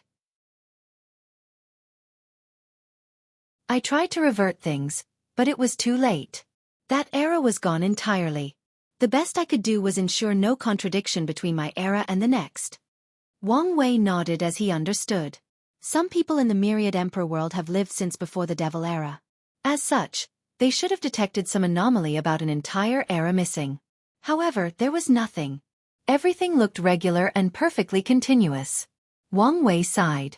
He knew paragons were on another level, but events like this put it into perspective. So, how did you face Heavenly Dao's wrath? With merit and oath, Wu Hong replied. I had to borrow plenty of merit to offset my crime by a certain margin, and to get Heavenly Dao to listen to me before judging me. Then, I swore to create the best defense system for the eternal Ascension world. I only fulfilled that oath after I became a primal paragon. When she thought about how much time she had spent being indebted to heaven and earth, with her luck almost ruined, Wu Hong gritted her teeth in anger and hatred. Why did that woman hate you so much? It doesn't make sense to do all of this just because of losing to someone of a lower realm, Wang Wei said. The Curse Master would never have survived this ordeal intact, as Heavenly Dao would also judge her. In fact, your ordeal reminded me of my Supreme Outlaw trial, Wang Wei continued. It sounds like someone was manipulating events to either kill you or make you indebted. I'm 80% convinced Heavenly Dao did it on purpose, Wu Hong sneered. Oh, why? Have you never wondered why our world did not suffer much given the grand scale of the Second Origin War? Wu Hong. Now that you mention it, Wang Wei frowned. With so many chaos worlds and factions involved, I'm sure the center of the war would have been our world. So, we survive because of your defense system? That's right, Wu Hong sneered. That thing probably predicted that event and schemed against me to create that system. Without becoming transcendent, all sentient beings are dogs and ants before Heavenly Dao. Even paragons are a slightly bigger nuisance, Wang Wei sighed. So, have you prepared your revenge? Yes, not just against it, but its boss, Wu Hong sneered. Although all these years spent creating that system was an excellent training experience, she hated how much she was used. That's my girl, Wang Wei chuckled. Who's your girl? She stared at him. Don't sweat the small stuff, Wang Wei replied casually. So what was that era like? What happened to the emperors who ascended? Did any of them become paragon? It was a terrible era, Wu Hong explained. The resentments, hatred, and fiendish chi of me killing so many devils flooded into the Myriad Emperor world, making it extremely easy for people to develop heart demon and become crazy. It also did not help that all the cultivators were full of hatred, wishing nothing more than to kill as many devils as possible. Historians called it the Dark Mind Era, Wu Hong explained. In some ways it may have been a good thing that that era was erased. As for what happened to the Ascendants, Heavenly Dao just erased them to reduce the trouble, Wu Hong explained. And no, there were no paragons. Wang Wei wanted to slap himself for asking such a stupid question. She said she had just become a paragon, and from what I know about her, she was probably one of the youngest in recorded history. If Wu Hong had just become a paragon, how could the people who came after him become a paragon? So, unless more time shenanigans were involved, that would be impossible. If you find any errors, ads pop up, ads redirect, broken links, non-standard content, etc., please let us know. Report so we can fix it as soon as possible.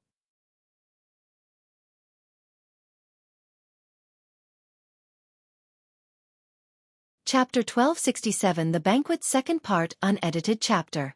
So, do you know what happened to Battle Maniac? Wang Wei continued. Wu Hong had answered only one part of his previous question. I don't know much about what happened to him, Wu Hong replied. I know it had nothing to do with the ultimate taboo but an inheritance Qiyuan received from someone called the Trinity Venerable. He desperately wanted their 3 brothers and sisters to receive that inheritance, so he found a way to summon Battle Maniac to the past. Something went wrong, and Battle Maniac was the one who suffered as his Eternal Path achievement was rewritten.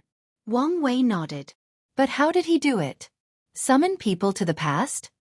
He made a deal with the Time Cardinal for the first time, and the latter gave him a time exemption token, allowing him to mess with time to a certain degree with no consequences. Wang Wei was surprised. He went so far? What kind of inheritance did that Trinity Venerable leave? Wu Hong shrugged. Even though she was close with Yan Hai, she never mentioned that inheritance. You mention a second time. It should be when he summoned the Rainbow Emperor and the others. That's right, Wu Hong nodded. She then paused and looked at him strangely. What? Wang Wei was puzzled. For the second time, He used what he learned from the token to create a formation that used his origin Tao. From what I know, he wanted to summon the original 12 emperors of the Tao opening sect from across time and space. However, the formation failed when it was time to summon the 10th one. But I'm the 10th emperor, Wang Wei said. That's right, Wu Hong nodded. But I haven't sensed any summons?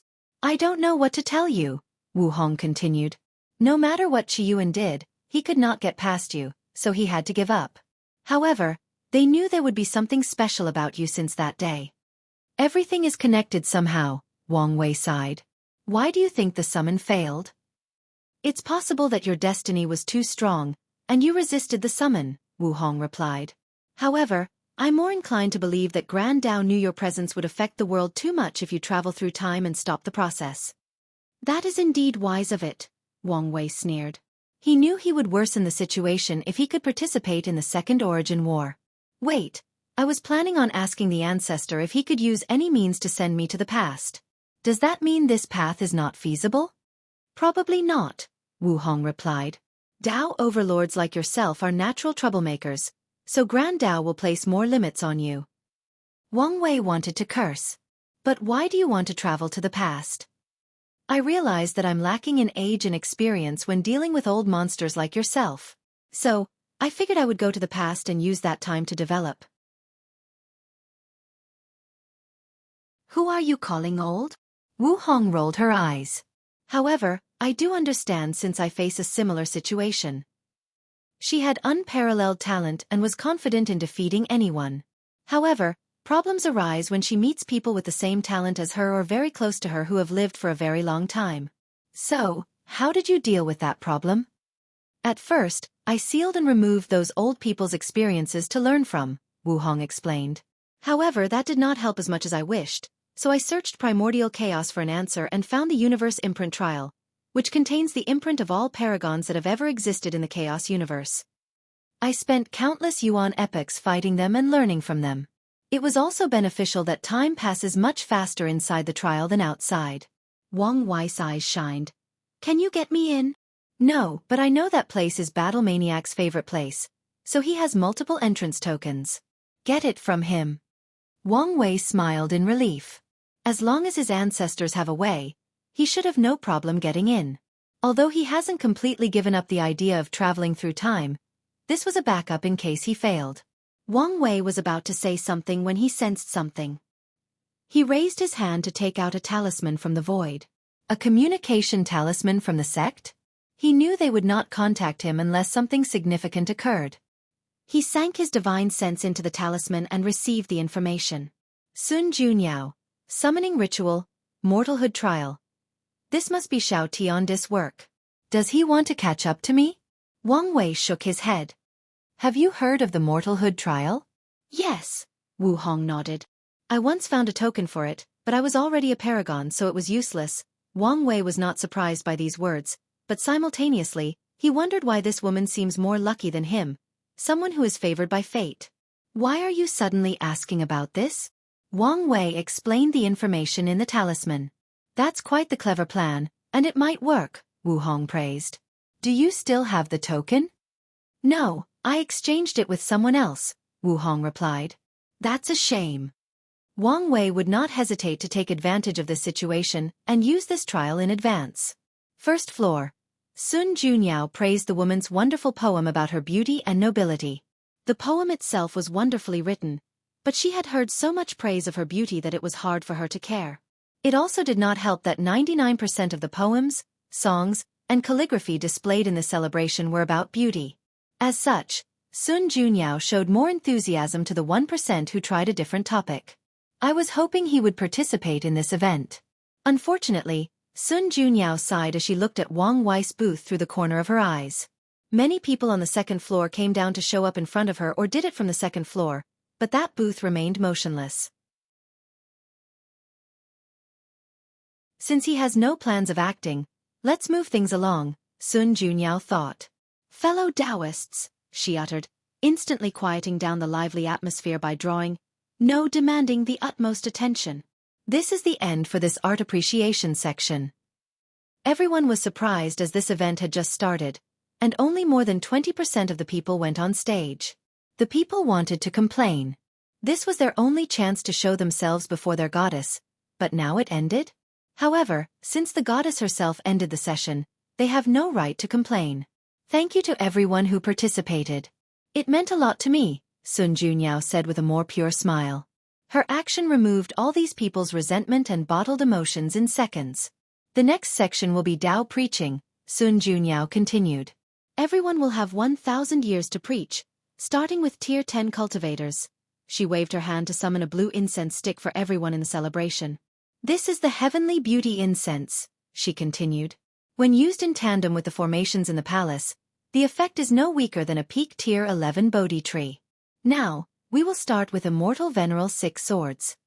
Since you don't want to participate, it'll make you, Sun Junyao thought.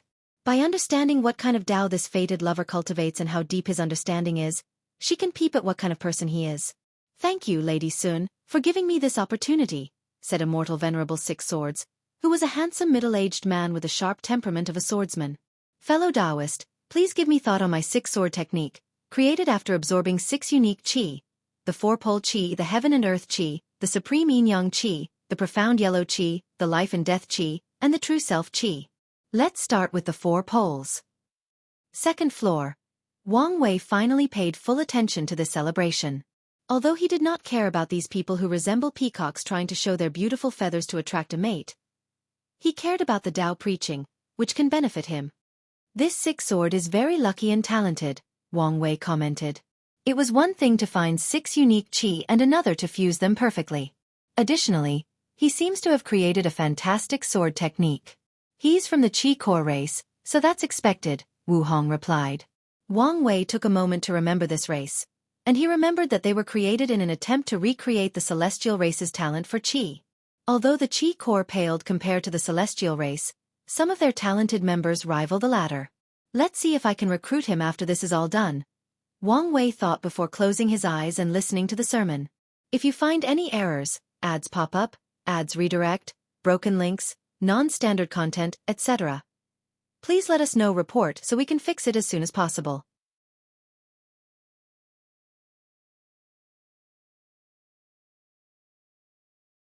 Chapter 1268 Future Husband and Wife Compete Unedited Chapter.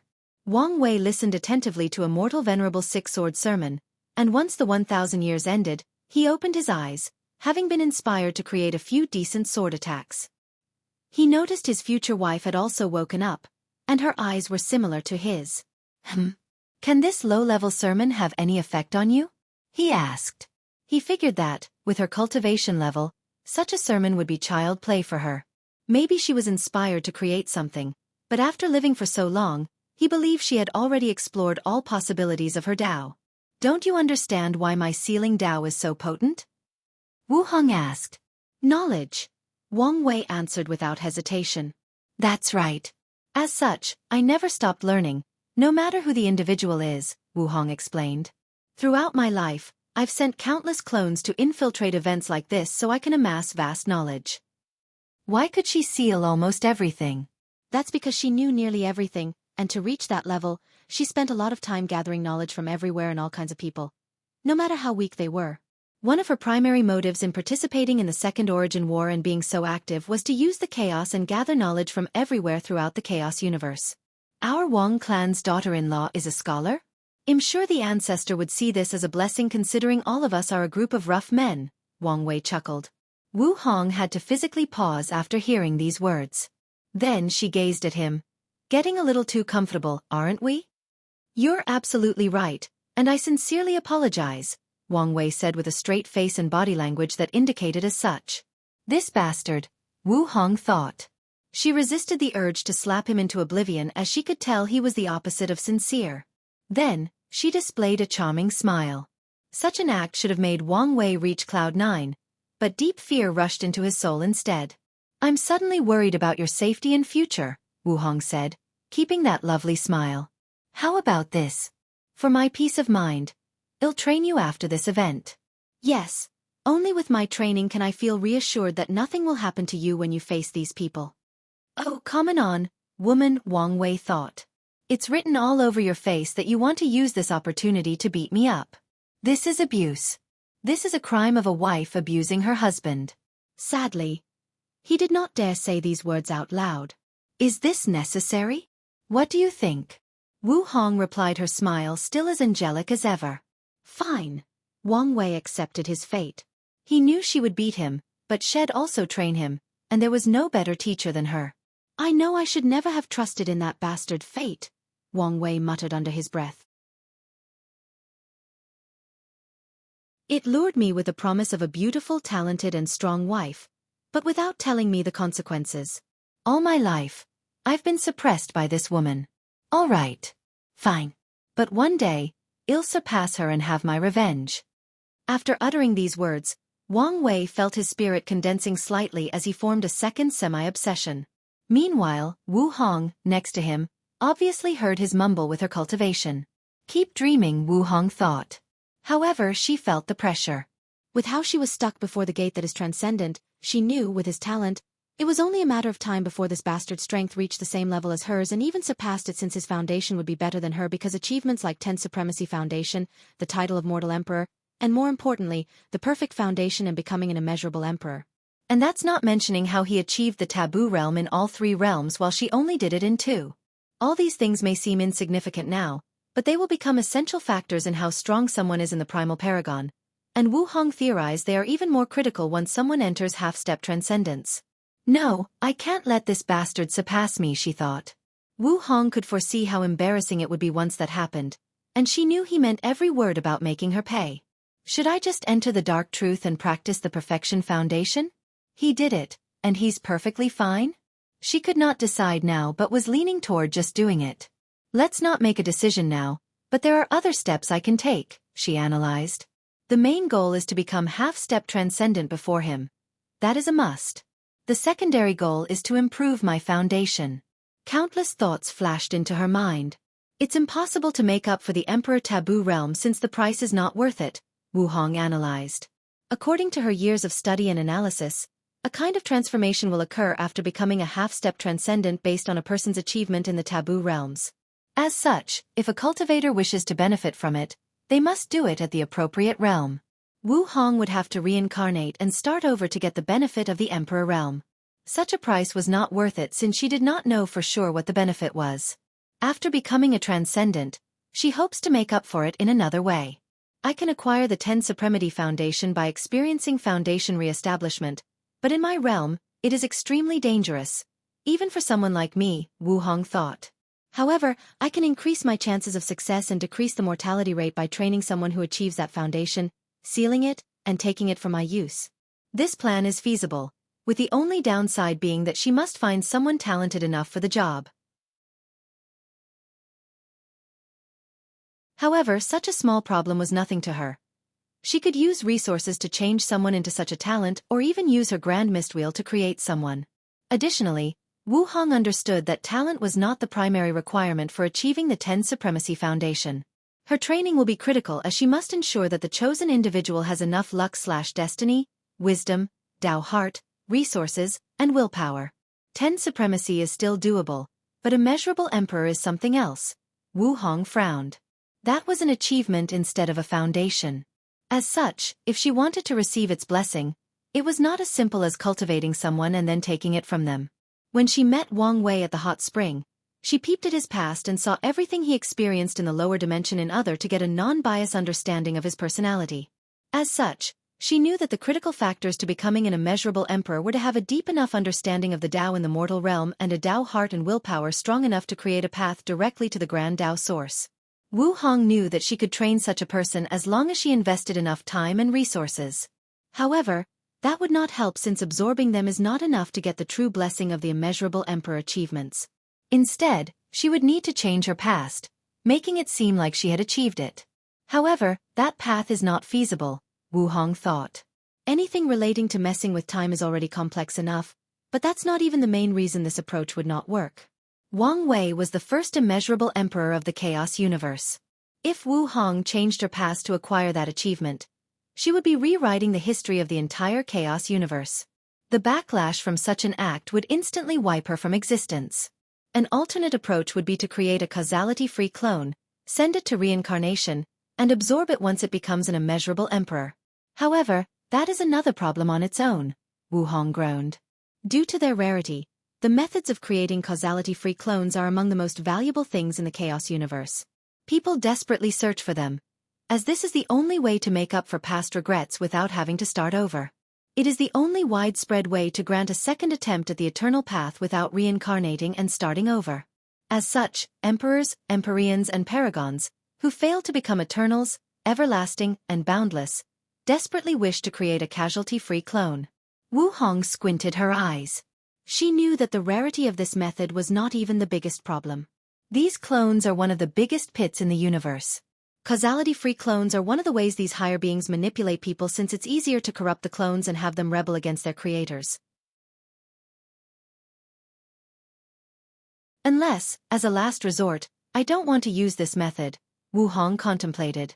If you find any errors, ads pop up, ads redirect, broken links, non-standard content, etc., please let us know. Report so we can fix it as soon as possible.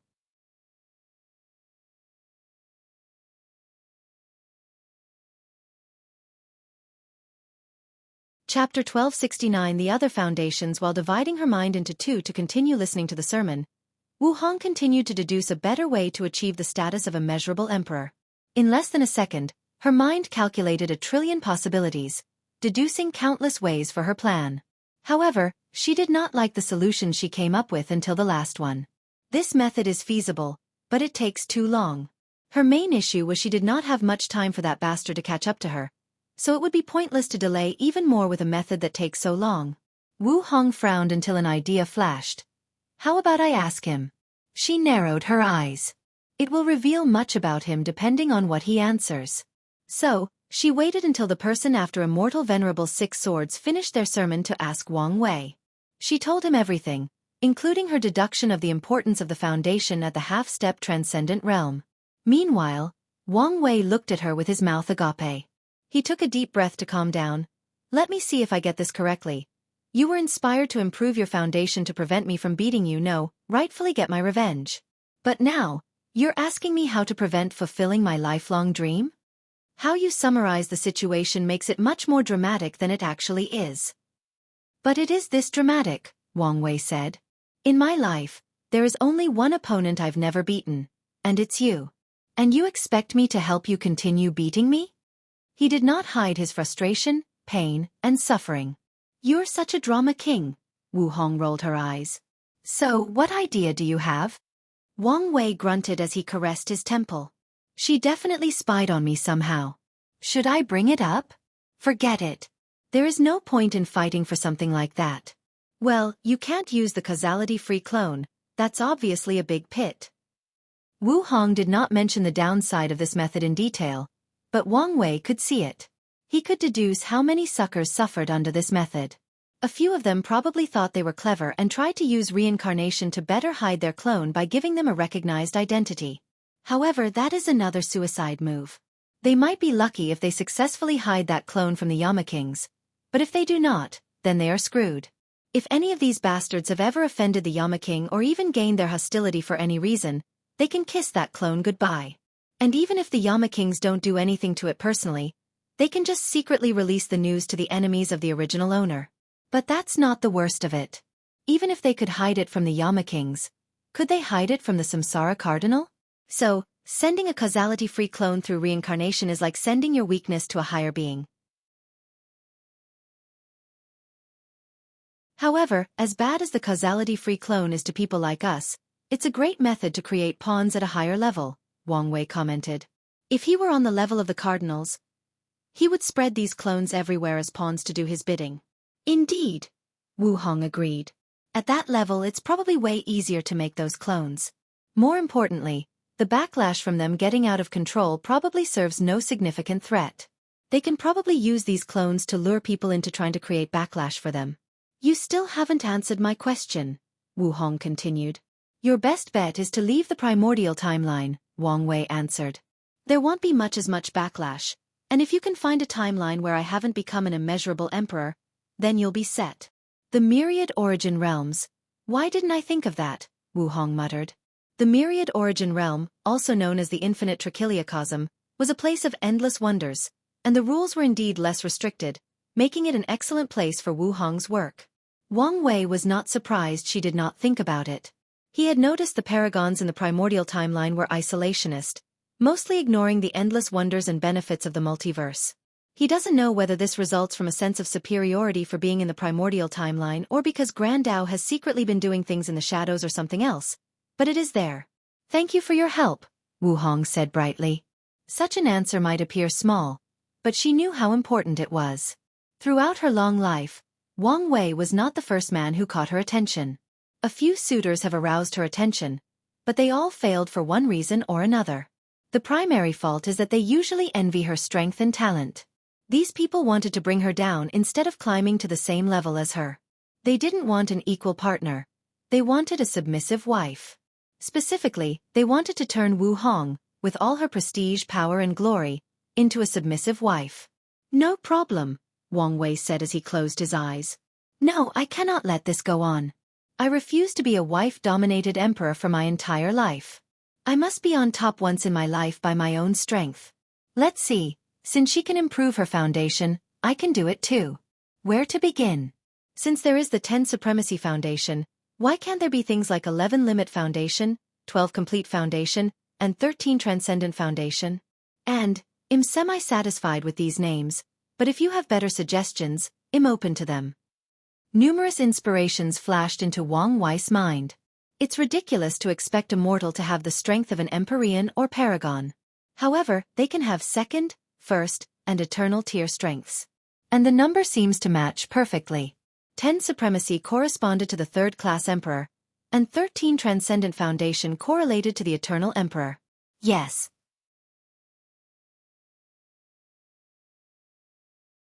I can follow her path of training someone with a 13 Transcendent Foundation, then re-establish my foundation, and seal and absorb their power to reduce the risk, Wang Wei planned. He drooled thinking about the day she thought she was invincible, and he showed up with his newfound strength. I just thought of something, help me deduce it, Wang Wei said with a gentle smile. However, Wu Hong did not like that cocky smile, feeling something was about to happen. Her intuition was correct. After hearing Wang Wei's plan for new foundations, the only thing left in her mind was, this damn bastard. What do you think? It's feasible. She had to squeeze these words out of her mouth. It was already a time-sensitive issue for her to make up for those other foundations, but now there were more. It did not help that with the Mortalhood trial, this bastard would enter the Paragon realm too soon for her liking. He, Wang Wei chuckled. Accept your fate of being dominated. Soon, you'll know what it's like to be in my shoes. You're too arrogant too quickly, Wu Hong snorted coldly. Foundation is not everything as it represents more potential. There are many ways in this vast universe to make up the gap of strength. Whatever helps you sleep at night, Wang Wei sneered. Now, can you help me deduce if there are any potential problems with my idea? Wu Hong snorted coldly before closing her eyes and deducing. A few hundred years into the sermon, she opened her eyes, her complexion not looking good. What happened? Wang Wei asked after noticing she had woken up. It's not as simple as you had imagined, Wu Hong stated. You cannot just skip to the so-called 13 Transcendent Foundation. Instead, you must experience Dao Foundation re-establishment for each, and the difficulty will rise with each one, along with the chances of experiencing true death. Given how Grand Dao operates, I should have expected this, Wang Wei nodded. The risk would not stop him. But why is your face like this? This news is not enough to rattle you. Unless. The smirk on his face was evident, and Wu Hong wanted to slap him. She was annoyed because she would have to waste even more time now. Previously, she thought she could skip the 10 Supremacy Foundation and go directly to 13, but now, she knew this was impossible. In other words, she would have to waste even more time catching up. Should I focus on becoming a transcendent while he's reinforcing his foundation? No, that would be putting the cart before the wool. According to her deductions, these foundations will bring immense benefits to the next realm, especially by combining the 13 Transcendent Foundation and the Perfection Foundation. If she's correct, once they enter the realm with such a solid foundation, they'll be able to defeat at least 10 people on the level of Mithraeon Supreme Unity, who used flawed methods, and 5 people who used flawless methods. And that's not counting the benefit of the battle taboo realm. If you find any errors, ads pop up, ads redirect, broken links, non-standard content, etc., please let us know report so we can fix it as soon as possible.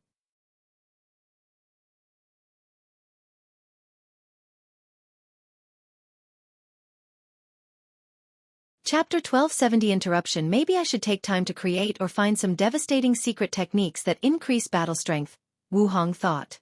Secret techniques are common in the cultivation world as they are usually ways for cultivators to drastically increase their strength by paying a price. They are typically used in desperate situations, and the most common methods are burning the blood, body, and soul to increase power. Secret techniques become more important at the pinnacle of the Paragon realm because they are the most widespread method of acquiring the title of primal. Of course, people who become primal through secret methods are at the bottom of the list. After all, you'll become weak after using this technique since you must pay a price, leaving yourself. Wu Hong smiled wryly, knowing this method would not work. If she became weak after defeating him with a secret technique, wouldn't that leave her open to being bullied? Could it be that she had to immediately run and hide every time she beat him? I must heal my injuries to the point of returning to the Paragon realm. Then, I'll enter the dark truth, and during the establishment of the perfect foundation, I can better heal myself when rewriting my existence. She had made up her mind. At this point, hesitating and delaying would only make the situation worse for her. Wu Hong suddenly felt a lot more relaxed after making that decision. It's been a while since I've been so motivated to improve. The feeling is not bad. Wu Hong nodded. More importantly, I cannot let this bastard ride over me. She smiled, feeling more confident than ever. Who was she? Empress Wu. She never feared or backed down from a challenge and was not about to do that now, even for her future husband. Wait a minute, Wu Hong thought. When did I start thinking of him so intimately? This bastard is so smooth. I fell for his scheme without even noticing. She looked back at their 2 meetings, and she had to admit, they got along so naturally as if they were 2 sides of the same coin. It's a good thing that we can get along so naturally. The path ahead is long, and it would be a nightmare if our personalities did not match. However, I still need to look at things more rationally, Wu Hong thought. She took a moment to look at Wang Wei from a rational and objective point of view. We are compatible in our personalities, ambitions, and drives. He has the strength and talent to keep walking forward with me and be a support on this long journey of the Tao. He is not selfish and intimidated by my accomplishments, and challenges me to be better than I believe I could be. Besides a few other minor things I need to check later on, there are only 2 main issues: trust and goals. So far, he's shown me that he's reliable and trustworthy, but enough to put my life in his hands? Wu Hong thought about this deeply. The fact that she's willing to enter the dark truth indicates a high level of trust, but she views it more as a calculated risk. She saw the benefits, spent many years deducing and calculating, and after meeting Wang Wei, she made the final push to it. In the lower dimension, Wang Wei entered the dark truth mostly based on the trust of that clone. But if our situation were reversed, could I so unquestioningly trust him? Wu Hong asked, and she did not have to think long to know she would not. So, it's apparent that her trust in him is not that level, and she reckoned he does not trust her as much as he does that clone. That's fine. We can slowly get to know each other and increase our trust, Wu Hong thought. Trust can be cultivated over time, so there is no need to make a big deal out of this issue for now. Of course, it will be something else if they cannot cultivate their trust to a certain level after years of trying. At that point, she hopes they can part amicably.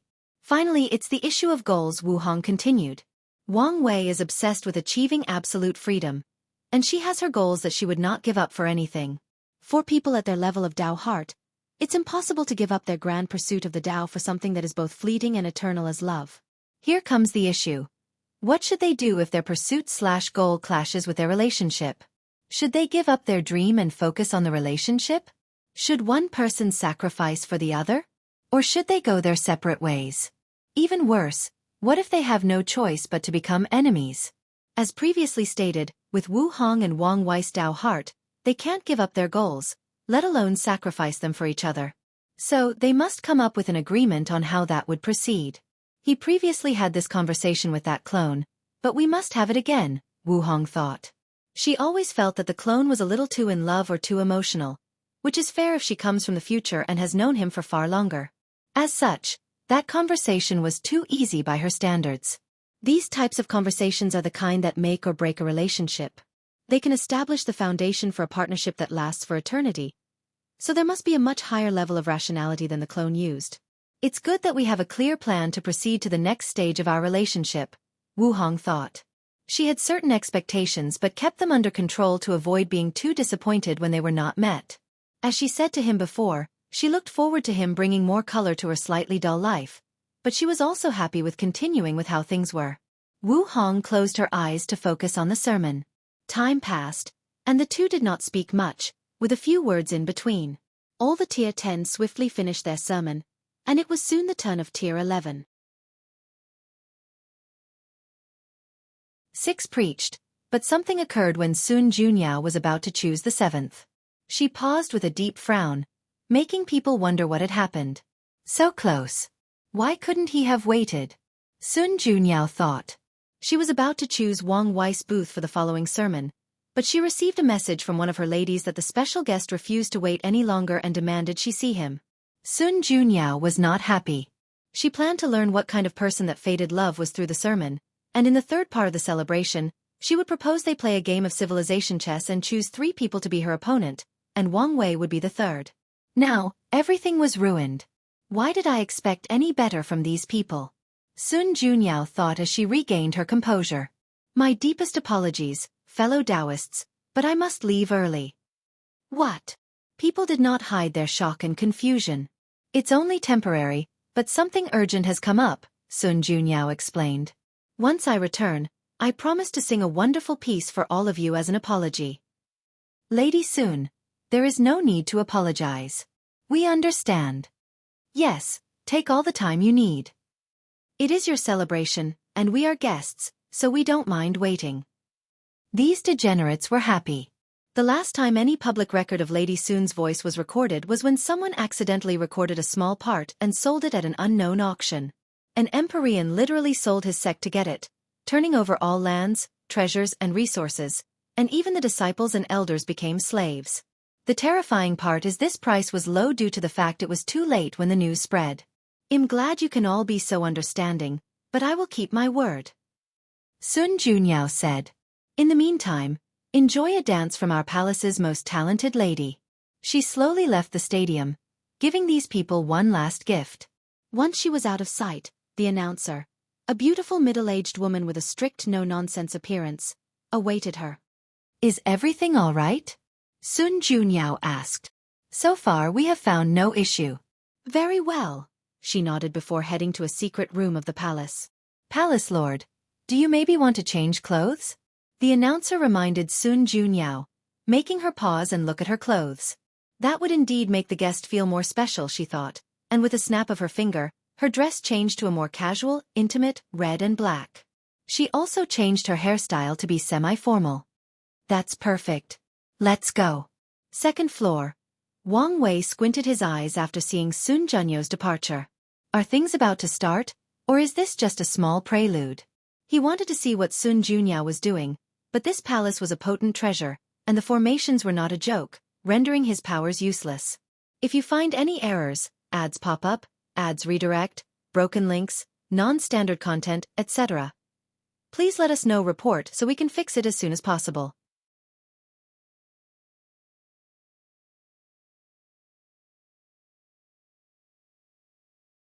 Chapter 1271 Lavish gifts. Blood Dragon, appropriately dressed in a blue and black robe, impatiently waited. He did not appreciate these ants having such a close and intimate relationship with his Suner, but he allowed it long enough since he knew it would please her.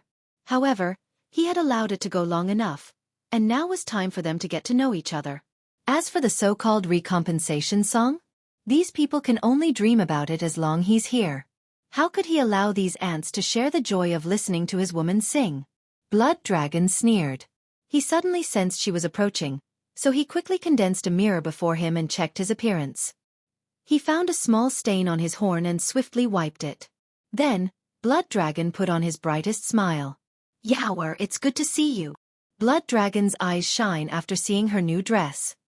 He controlled himself to hide his happiness. He only wished he could rub in these people's faces, showing them how much special attention she was giving him. Lord Blood Dragon, Sun Junyao bowed. I've told you many times before that you can call me Aou. In that case, Sir Aou, Sun Junyao said, her cheeks slightly red. She did it. She called me by my name, Ao Shen thought, trying his hardest to control his excitement. I knew I made the wise decision to come here. That old man kept looking at him disappointedly despite not uttering a word, making him reconsider. Now, he knew he had made the right choice. Sun Junyao came and sat opposite the blood dragon, who was so happy that he felt like his spirit had flown higher than the 9 heavens. He looked at her in a daze. In his eyes, she had a human and a dragon form, and his focus was on the dragon. It was the most beautiful dragon he had ever seen in his life. It had the most magnificent black scale he had ever seen, and its scales were arranged so perfectly that they resembled a work of art from heaven and earth itself. Her eyes were purer than the whitest of snow, and her multicolored eyelashes gave her a coquettish spirit that drove him insane. Her horns were perfectly spaced apart, and their white color increased the dragon's nobility and beauty. Her 9 claws were slightly longer than regular female dragons, but they were perfect for the black dragon's slender body. Even her claws were the right amount of sharp, enough to be deadly, but also maintaining her elegance and nobility. She's so beautiful, so perfect, Blood Dragon. Sir Aou, you cannot just stare at a lady like this, Sun Junyao said with a blush. Sorry about that, Blood Dragon said in embarrassment. He was so enthralled that he forgot his plan of acting more like a sophisticated gentleman. The room was momentarily awkward, so the Blood Dragon swiftly said, Your strength is close to the Paragon realm, right? Well, I brought you gifts. He could tell Sun Junyo's cultivation was 88% Grand Dao source. Lord Blood Dragon, I apologize for hiding it from you, Sun Junyao swiftly said. It's fine. Aou waved his hand. I understand that a lady like yourself needs to protect yourself. I'm not mad. I'll only be mad if you keep addressing me so informally. Sir Aou, thank you for your understanding, Sun Junyao sighed deeply. I spent so many nights worrying about what you'll think of me, worrying you'll think poorly of me. I would never, Blood Dragon swiftly reassured. She thought of me? She thought of me. He was screaming in his internal voice. You're so kind, Sun Junyao said with a pure smile. Blood Dragon instantly lost his mind. Luckily, he remembered he was about to show off with his gifts. So, he waved his hand to manifest a few closed wooden boxes. Aou opened the first, showing a paper with intricate symbols. This is a dragon protection talisman that I refined myself. Although it's a one-time use talisman, it can block a blow from someone with cultivation as high as 95% Grand Dao source. Surprise flashed in Sun Junyo's eyes, but she hesitated to take it. No need to hesitate, Aou said as he handed her the box. After a short hesitation, Sun Junyao forced 1 drop of her blood into the talisman to refine. Next time, use soul refinement. I don't like seeing you hurt, Aou swiftly said. The sight of seeing her bleed made his heart hurt. Thank you for caring about me, Sun Junyao said with a flushed face.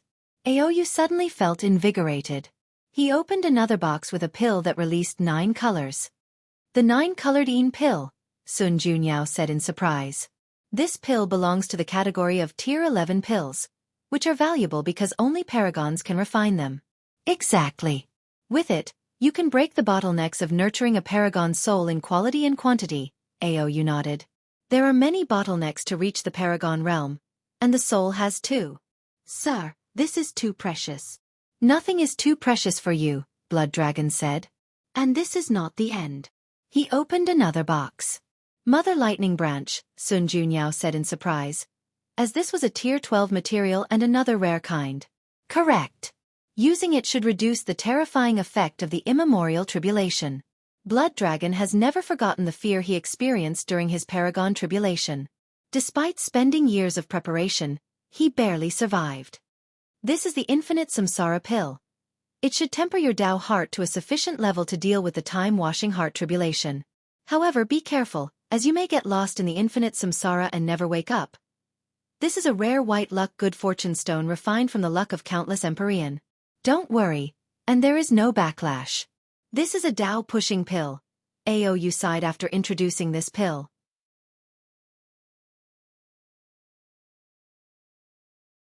It should have helped you increase your cultivation by 2% instantly without any repercussions, but this pill cannot be used to reach 90%, so just use it to reach the Empyrean peak. A proud look flashed deep in Aou's eyes after seeing the shocked look on Sun Junyo's face. Then, he proudly continued. That's a primordial essence heart. It contains enough energy to train your body to the peak of tier 11. However, do not, under no circumstance, open the gate of flesh before your immemorial tribulation, or the difficulty will be 100 times harsher. Sun Junyao took a moment to regain her focus. Sir Aou, why are all these gifts related to, you know? Very astute of you, Aou chuckled. That's right. My greatest gift to you is the opportunity to enter the next realm. Sir, what about the other? I wouldn't want you to get into trouble? Aou suddenly felt a surge of pride and unlimited power. What can they do to me even if they wanted to, he sneered. And no need to worry. Everyone made this decision.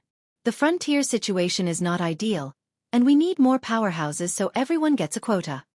I see, she looked at all the gifts. I can't believe the Lord is so generous. Of course, Aou replied proudly. One reminded me that you cannot become boundless. The others will not accept such a thing and will interfere in your promotion if you do. Aou ensured to emphasize to her that it was the others and it had nothing to do with him. That's fine by me, Sun Junyao replied without hesitation, making Aou nod in satisfaction. So, what do you think? Satisfied with my gift? More than satisfied. Then, how about you give a gift in return? What does Sir wish for? Sun Junyao asked, her face redder than blood. Aou wanted to say a kiss but resisted the urge. He knew he needed to take things slow, or he might ruin everything. Anything you deem appropriate. Sun Junyao pondered briefly. Her face showed some kind of internal struggle, but then she bit her teeth as a sign of resolution. She waved her hand to put all the gifts away and manifested a small table with a meat dish. This is a dish I've prepared especially for Sir. How about I feed it to you? Sun Junyao could not look him in the eyes as she said those words. Moreover, her face was so red that steam might have well been coming out of it. No problem, Aou said without any hesitation. He almost yelled these words. That's how excited he was. So, Sun Junyao slowly fed him. Her hands trembled, a sign that it was her first time doing something so intimate. However, that just made her more adorable to Aou. How about some wine? Sun Junyao acquiesced and fed him from the wine bowl. Aou could not describe the emotions he was currently feeling. Once the first bowl was finished, he asked for the second, and Sun Junyao shyly gave it to him. How about a third bowl? He asked shamelessly. This feeling was too intoxicating, and he could not help himself. It also helped that the food was probably the best he had ever had. However, he could not tell whether it was because of the taste or she was feeding him. Probably both. No, that's enough. Plus, it's about time. What do you mean by that? Aou felt her tone was weird but could not immediately pinpoint how. However, he did not take long for him to find the answer. The blood dragon's face turned ugly as black veins materialized from his back and spread through every part of his body, including his neck and face. You poisoned me? It seems the death root poison was more potent than I anticipated, Sun Junyao commented. However, she was completely different from before. She was calm, composed, and indifferent. In her current state, people would not instantly notice her beauty but the ruthlessness emanating from her body. If you find any errors, ads pop up, ads redirect, broken links, non-standard content, etc. Please let us know report so we can fix it as soon as possible.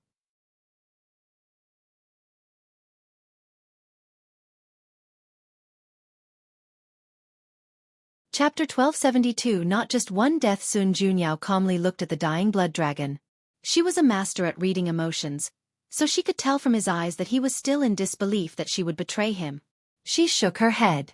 He was just like everybody else. Sun Junyao sighed, thinking about how much effort she had taken before reaching this point. A look of annoyance flashed in her eyes. Do you know how much time and effort I've spent just on that death root poison alone? After you guys used the world's luck to cast a causality spell that destroyed anything that threatened you, almost all poisons in the world were destroyed. They were nowhere to be found. Sun Junyao wanted to be angry, thinking how many rare resources these parasites destroyed so that they could protect themselves.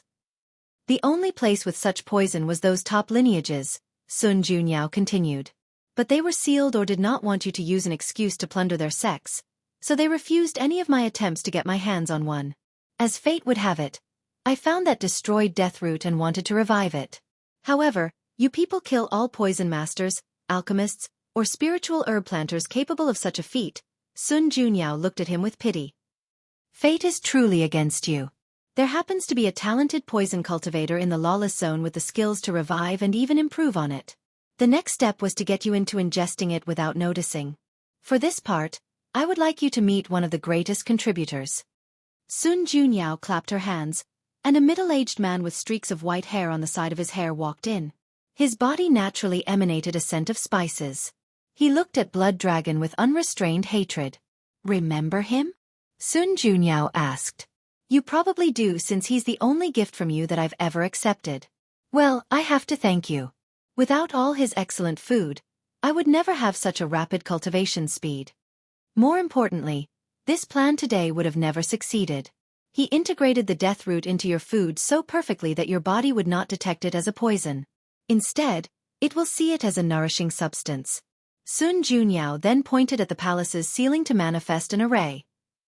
The next step was asking Lady Wu for this array that suppressed your sense of danger, and voila. Of course, it helps that you were so fanatic, for lack of a better word, about my beauty. I'm sure that was a great distraction from the danger surrounding you. Roar. A potent dragon roar emanated from Aou's mouth. With a twisted fist, he managed to summon a decisive blow as he summoned a red dragon phantom that rushed. The palace trembled, but nothing else occurred.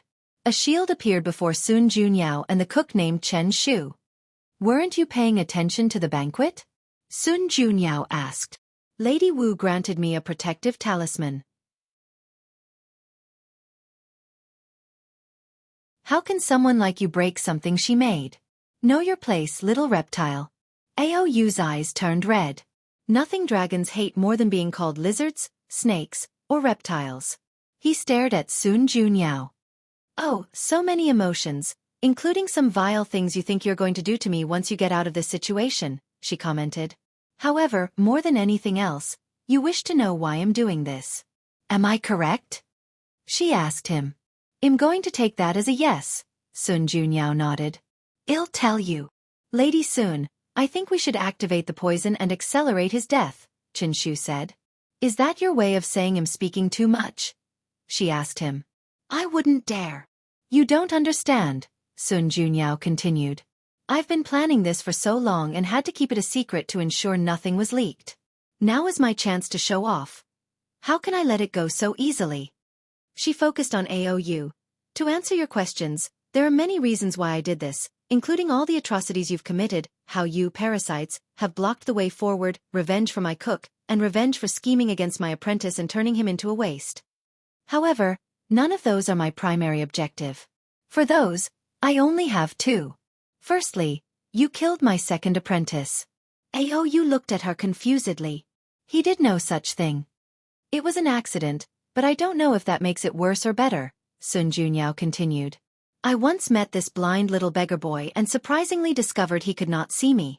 I know you think my words are odd, but that's because you don't know that my accursed beauty works even on people without any sights or visual detection. As long as I'm close to them, their idea of the perfect beauty will manifest in their mind. However, that boy was truly blind. Eternally without a sight. I knew he was special and planned to cultivate him, but my greed ruined him, Sun Junyao sighed. You have no idea how exhilarating it felt to talk to someone not influenced in the slightest by beauty. The boy was only 8 and was utterly ignorant of the world, but I enjoyed our conversations. I enjoyed cultivating his curious mind. Alas! A deep sadness enveloped Sun Junyao. I knew as soon as he became my disciple, our dynamic would change and we could not converse normally. So I delayed things just to enjoy that brief peace and tranquility. Sadly, fate had other plans. I only left for 10 minutes to deal with things at the palace, but when I returned, you wiped out the entire mortal dynasty. Later, I learned it was not even intentional. You had a confrontation with someone and blatantly used your aura in an area full of mortals, killing everyone around. My poor apprentice. Sun Junyao looked at him with a fierce gaze. That's why I chose you out of all the other 8, Sun Junyao said coldly with indifferent eyes. In the next second, her demeanor returned to calm and a little more positive. Of course, I cannot say that's my main reason. That would be hypocritical. After so many years, I've properly mourned little Ergu, Sun Junyao continued with a slight smile. My primary motivation is reputation.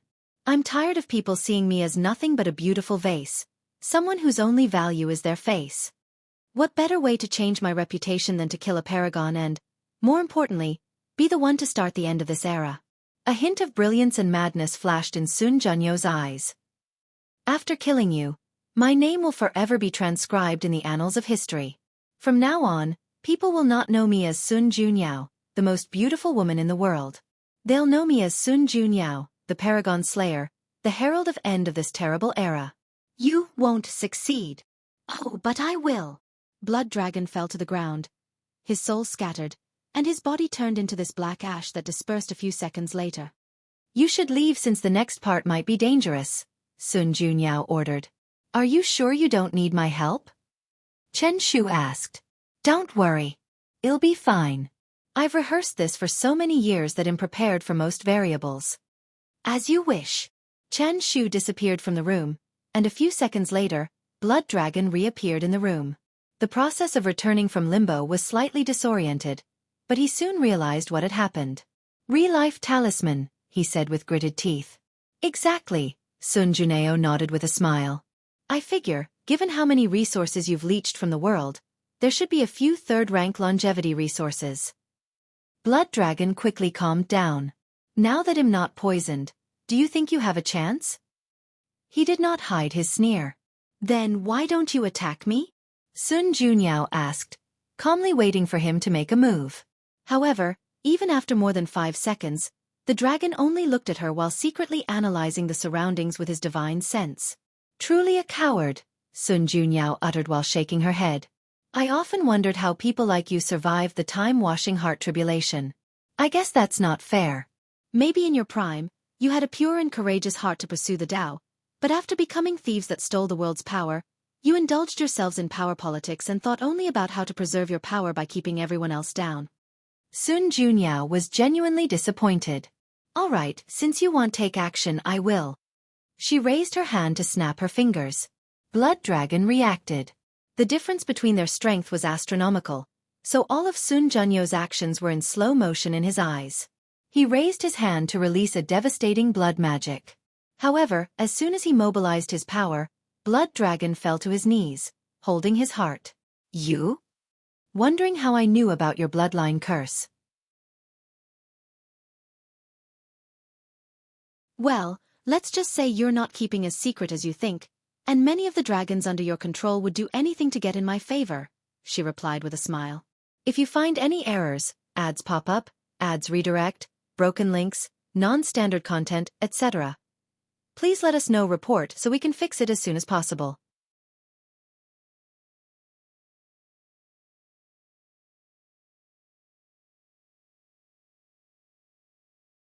Chapter 1273, Spear of Destiny. Personally, I never liked the dragon race, Sun Junyao continued. For what they are capable of, they are too arrogant. They are not the pinnacle race of bloodline and innate creatures since that title goes to the fiend gods. They are not the best regarding law comprehension since that title goes to us humans. So, what do they have for them to be so arrogant? Besides being able to show their superiority to the demon race, there is nothing special about them. And I've always wondered why dragons represented the chi luck of all sentient races? What did they do to deserve such an honor? I doubt their forefathers did anything valuable or unique to warrant such a blessing. It was probably Grand Dao's choice. Sun Junyao shook her head, not hiding her disdain. Regardless of how I felt about them, they did one praiseworthy thing. Cursing you, Sun Junyao sneered. She knew that the bastard was ruthless even to his own kind, so during the Paragon cleanup, he volunteered to deal with his clan members. The sick bastard probably had some sense of inferiority due to his treatment in the clan, and thought this was a perfect opportunity to get revenge. Unfortunately for him, one of the remaining paragons of the Dragon Clan was a ruthless man. Once she realized what fate awaited her and the surviving members of the clan, she sacrificed herself and all her hatred to put a nasty bloodline curse on Blood Dragon. Enough about the Dragon Clan, Sun Junyao declared as she raised her hand to manifest a dark aura. She waved her left hand to summon a river composed of chains with symbols on them. I need you to show me where your Dao mark is. Blood Dragon stared at her with bloodshot eyes. Although he did not speak, the ridicule in his facial expression was evident. I know you want talk peacefully. That's why I brought this thing. Here. Have a small taste. She injected the black aura into his body, and Blood Dragon immediately fell to the ground, shaking uncontrollably. Then, less than 10 seconds later, he started screaming his throat out. Sun Junyao calmly watched him for half a minute before stopping the pain. I've copied the flesh tribulation pain of more than 10 million body refiners, ranging from the mortal realm to those close to opening the gate of flesh, Sun Junyao explained. How is the pain? Do you want to try more, or do you want to tell me what I want to know? Blood Dragon did not utter a word. He couldn't, even if he wished to, as he could still feel the lingering pain. But even if that were not the case, he knew the importance of his Dao mark and would never reveal such information. He might have many weaknesses, but there is one thing that he never plays with: his life. That's unfortunate, Sun Junyao sighed before activating the pain again. She watched him scream for half an hour. You know you could just kill yourself, right? Sun Junyao stated. Do it and the pain will end. Blood Dragon continued to scream in agony. Unfortunately for people like you, living is above everything. Your life is more precious than even pain or discomfort. I guess I should give you some credit since your insistence on living despite anything is a form of high willpower. Sun Junyao watched him for another half hour before stopping the pain. Don't waste your breath. I won't say anything, Blood Dragon uttered. Oh, I'm aware of this, she replied with a smile. I figured this might happen, so the pain was just the first step of the plan. Its purpose was to weaken you mentally for the next part. A transparent cube with a blue, dreamlike fog appeared in the mist. This is the ultimate illusion created by the 13-tail paragon. I've added some essence of perfection into it to raise it to the next level. As she looked at the cube in her hands, Sun Junyao could not help but feel sad due to its creator's story. The 13-tail paragon came from somewhere in the lower dimension as a mutated 10-tail fox demon. However, her life was cursed by betrayal. Her clan betrayed her, and after ascending, everyone she trusted eventually betrayed her.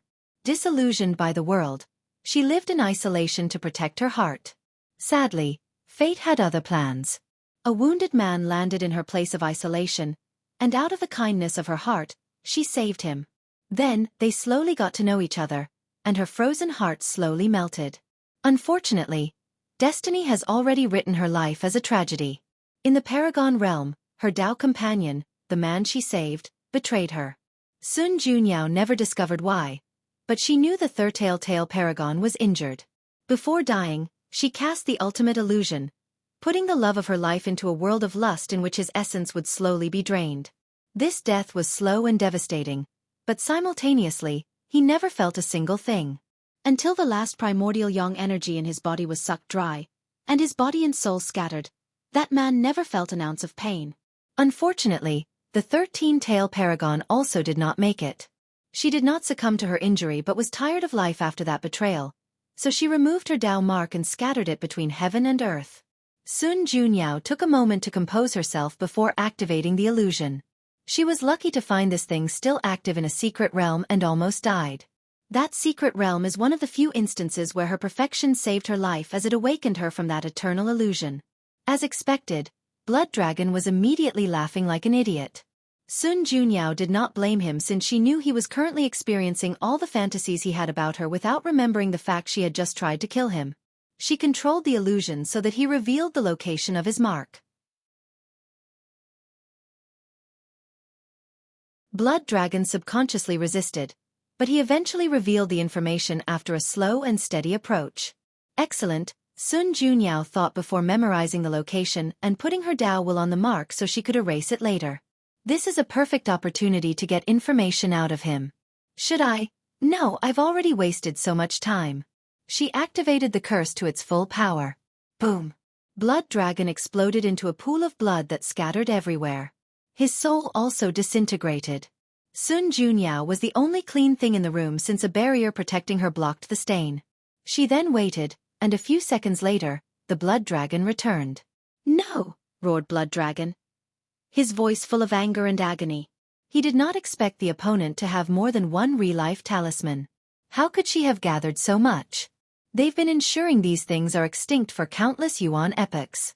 Blood Dragon wanted to attack, but it was useless. After his outburst, the bloodline curse had already activated. He looked at her, and a hint of cruelty flashed in his eyes. He put his hands above his heart and pulled out a red liquid. He's stripping his bloodline? I did not expect this level of ruthlessness from him. Sun Junyao frowned. She knew the consequences of such an action. He will indeed remove the curse's effect, but the backlash was numerous, including flesh weakening, soul injury, and losing countless bloodline abilities and techniques. Even if I urge the curse now, it won't kill him, just further weakening him. An injured and weak paragon was still a paragon. It's time for the third killing method. Old Man Tianji, it's your turn. I'm on it. A formation appeared above the room before starting to nurture this golden orb. Go ahead, said Old Man Tianji. Fellow Taoists, Sun Junyao said, her voice reaching the ears of all the banquet attendants. I've encountered a difficult problem, and I know this is a lot to ask for, but I would like to borrow your destiny. I cannot explain in detail now, but I promise it's for a good cause, and I will tell you everything once this is over. Lady Sun needs our destiny? No problem. You can have it. Forget borrowing. I'll give it to you if you wish. Countless Qi luck dragons and celestial phenomena rushed from the banquet room and into the golden light. Meanwhile, Wang Wei and a few people did not act rashly. Instead, he looked at Wu Hong. Don't look at me. Things have gotten this far. Can't you just tell me? No. I feel like you're just being petty. Bingo, Wu Hong gave him a thumbs up. Wang Wei sighed, and after thinking about it briefly, especially his conversation with Old Man Tianji, he sent his destiny. Of course, he also added something to it for protection and to spy on what it's going to be used for. Most people, like Emperor Kong, made similar choices as Wang Wei after pondering about it, and only a handful of people directly rejected the proposal. Old Man Tianji, who was controlling the formation, had brilliant lights in his eyes after seeing Wang Wei's destiny. He even sighed in relief. With all the people present, it's possible to condense the Spear of Destiny. To kill the dragon and ruin his luck, but it will be perfect if the destined one used his destiny. With him added to the equation, there will be no issue. If you find any errors, ads pop up, ads redirect, broken links, non-standard content, etc., please let us know report so we can fix it as soon as possible.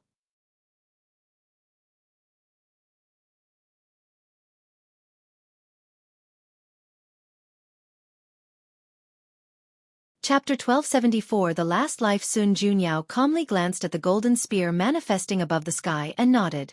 Meanwhile, Blood Dragon was still suffering, trying to strip his dragon bloodline from his body. It did not help that the curse was acting up, making the process more challenging than it needed to be. However, despite the terrible pain, Blood Dragon gritted his teeth and continued. As soon as he removed the last drop of blood, Blood Dragon felt a terrifying weakness overwhelm every aspect of his body. It took a lot of effort for him not to fall on the floor, as even his legs were trembling. Then, there were the headache and visual hallucinations due to the injury to his soul. Blood Dragon tried to control his mind and use a healing technique. He needed to recuperate as soon as possible since he was still in danger. Sadly, his efforts were useless. Sun Junyao realized he was at his weakest when the bloodline left his body and attacked. The golden spear descended from the sky and pieced the dragon from the back. Ah! Blood Dragon roared in agony. The pain was more unbearable than all these body refiners' tribulation. It was like this thing was his nemesis, like it existed solely to kill him as painfully as possible. Blood Dragon immediately knew he would not survive this spear. The thing not only devastated his body but also wrecked his soul and sea of consciousness. It was savage how much destruction it brought to his soul. However, this was not even the worst part. Blood Dragon saw his Chi Luck Dragon. His luck was majestic beyond anything words could describe. It also had a crown with moon symbols around it, symbolizing how he controlled much of the entire world's luck. However, the spear ruined everything. The crown was shattered, and his Chi Luck Dragon was on the verge of collapsing. No, Blood Dragon thought. He could accept losing such precious longevity resources but not lose his luck. As long as he was alive, there was a way for him to regain these crucial resources. But once his luck was destroyed, he knew the only fate awaiting him was death. "You bitch!" Blood Dragon yelled, his fierce eyes glancing at Sun Junyao. "Such harsh words. Is this how you talk to the woman you love?" Sun Junyao asked, making a hurt face. "Especially after everything we've experienced in that illusion. How could you talk to me like that?" Her words only aggravated Blood Dragon's hatred. "Mark my word when I say I'll kill you. From now on, no place between heaven and earth is safe for you. And once I get my hands on you, you'll suffer a fate worse than death. I will have every man in the world have their ways with you. From the lowliest of slaves to the stinkiest, most disgusting beggars, they will know what you taste like. Then, I'll broadcast the process to the world." The killing intent and hatred in his eyes were so palpable that the room turned black and red.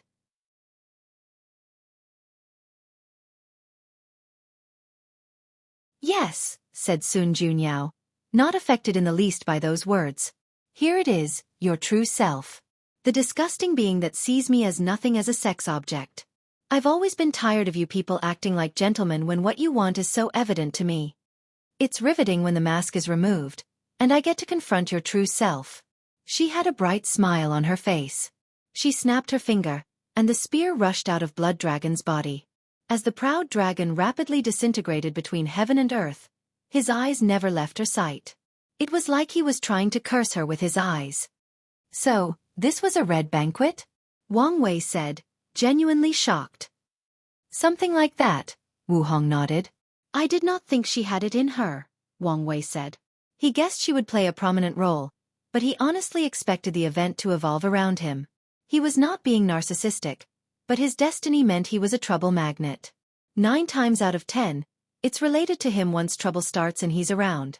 "I must admit, my respect for her has reached another level," Wang Wei praised. "Simultaneously, I feel called out. I'm the one with the destiny to kill these bastards, but while I'm still preparing, someone has already killed one of them." "What? Are you worried you'd lose your status as a son of Era?" "Not really," Wang Wei shook his head. Many things started to make sense to him, like how the Poison Master lost her deathroot poison and many others. So, he knew that Sun Junyao must have been planning this assassination for countless Yuan epochs. If he had so much time, he could do it even better. If Heavenly Tao is so short-sighted to remove his status and give it to someone else because of this event, he won't care. Anyway, his biggest motivation for dealing with these parasites is that they are blocking his way forward, and it's the best way to amass enough merit to raise his golden body to the 3rd level. He would kill them regardless of whether he had the destiny or not. "You know, sometimes your non-caring attitude is the opposite of cute," Wu Hong sighed. "So, you admit it is cute most other times?" Wang Wei said with a smile. "This is not the time for flirting," Wu Hong rolled her eyes. Wang Wei was about to say something when he sensed something. It's not over?" Sun Junyao held the golden spear and waited. As expected, a pale-faced blood dragon appeared before her. However, unlike the previous time, he was extremely calm, and his eyes were terrifying. "According to information, this should be your last life. You die now, and you're truly gone," Sun Junyao said calmly. "Do you think any of your tricks and trickery will work on me now?" Blood Dragon sneered. "You're correct," Sun Junyao admitted. She thought of a few other methods to kill him, but the plan has reached the point that these killing methods are more of weakening methods. However, she did not mind as she had accomplished something crucial. Blood Dragon's strength had dropped from 93% Grand Dao Source to 90%, and many of his techniques relied on his bloodline, emptying almost everything in his fighting bag. But only partially, Sun Junyao continued. The room suddenly changed, becoming a vast universe billions of times larger than the observable universe in the prehistoric world. Blood Dragon was on the highest alert to prevent any more schemes against him. It's already terrible to have completely fooled him twice. He would be a stupid pig to be fooled a third time. I've always planned for your last death to be through honorable combat. That's the best way to forge my reputation without people talking about how I'm a scheming bitch that uses my beauty, Sun Junyao stated. However, you're too powerful, so I had to level the playing field. Level up the playing field? Blood Dragon muttered, slightly confused by these words. Then, he thought of something, and his face changed. Sadly, it was too late for him to react. An immense pressure descended from the heavens into this universe, limiting his strength to the peak of the Empyrean realm. Lawless iron from the lawless zone. That's right, Sun Junyao smiled. Now our strengths are on par. Isn't it the perfect way to decide victory? To decide life and death. As Blood Dragon glanced at her, fear rushed through his body. He knew geniuses like her had one thing in common: invincible in the same realm. He had spent most of the last few million yuan epoch bullying people with his higher cultivation. So, where would he have any experience fighting these geniuses on the same level? Blood Dragon took a deep breath to calm down. Luckily for him, the recent invasion awakened the fighting in his blood and brought him plenty of experience fighting these geniuses. Although he did not have the formation as protection, he was still technically one realm above his opponent and had many other advantages. Remember what I said? Just know, I plan to keep my promise, Blood Dragon said as he instantly transformed into his proper form to maximize his strength. However, Sun Junyao suddenly laughed uncontrollably as she saw him. The proud and mighty Blood Dragon who once dominated the world is now a snake, even worse than a Jiaolong. The sky turned red to reflect Blood Dragon's fury. His appearance was that of a long snake with 3 claws, a few spots with scales, and a small dragon horn less than 7 inches above his head.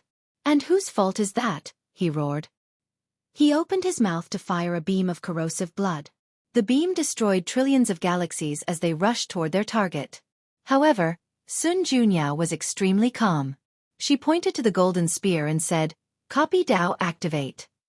The sword released a slight golden light before 8 more appeared, for a total of 9. Then with a thought, they rushed toward the beam and the dragon. Join my Discord to have many discussions about the story and so on. Here is the link. Novel Cole Discord. GG/BenSaysTAPY if you find any errors, ads pop up, ads redirect, broken links, non-standard content, etc. Please let us know report so we can fix it as soon as possible. You're tuning in to the Wisdom Diary YouTube channel. Don't forget to subscribe and join us on this journey to catch the most captivating stories.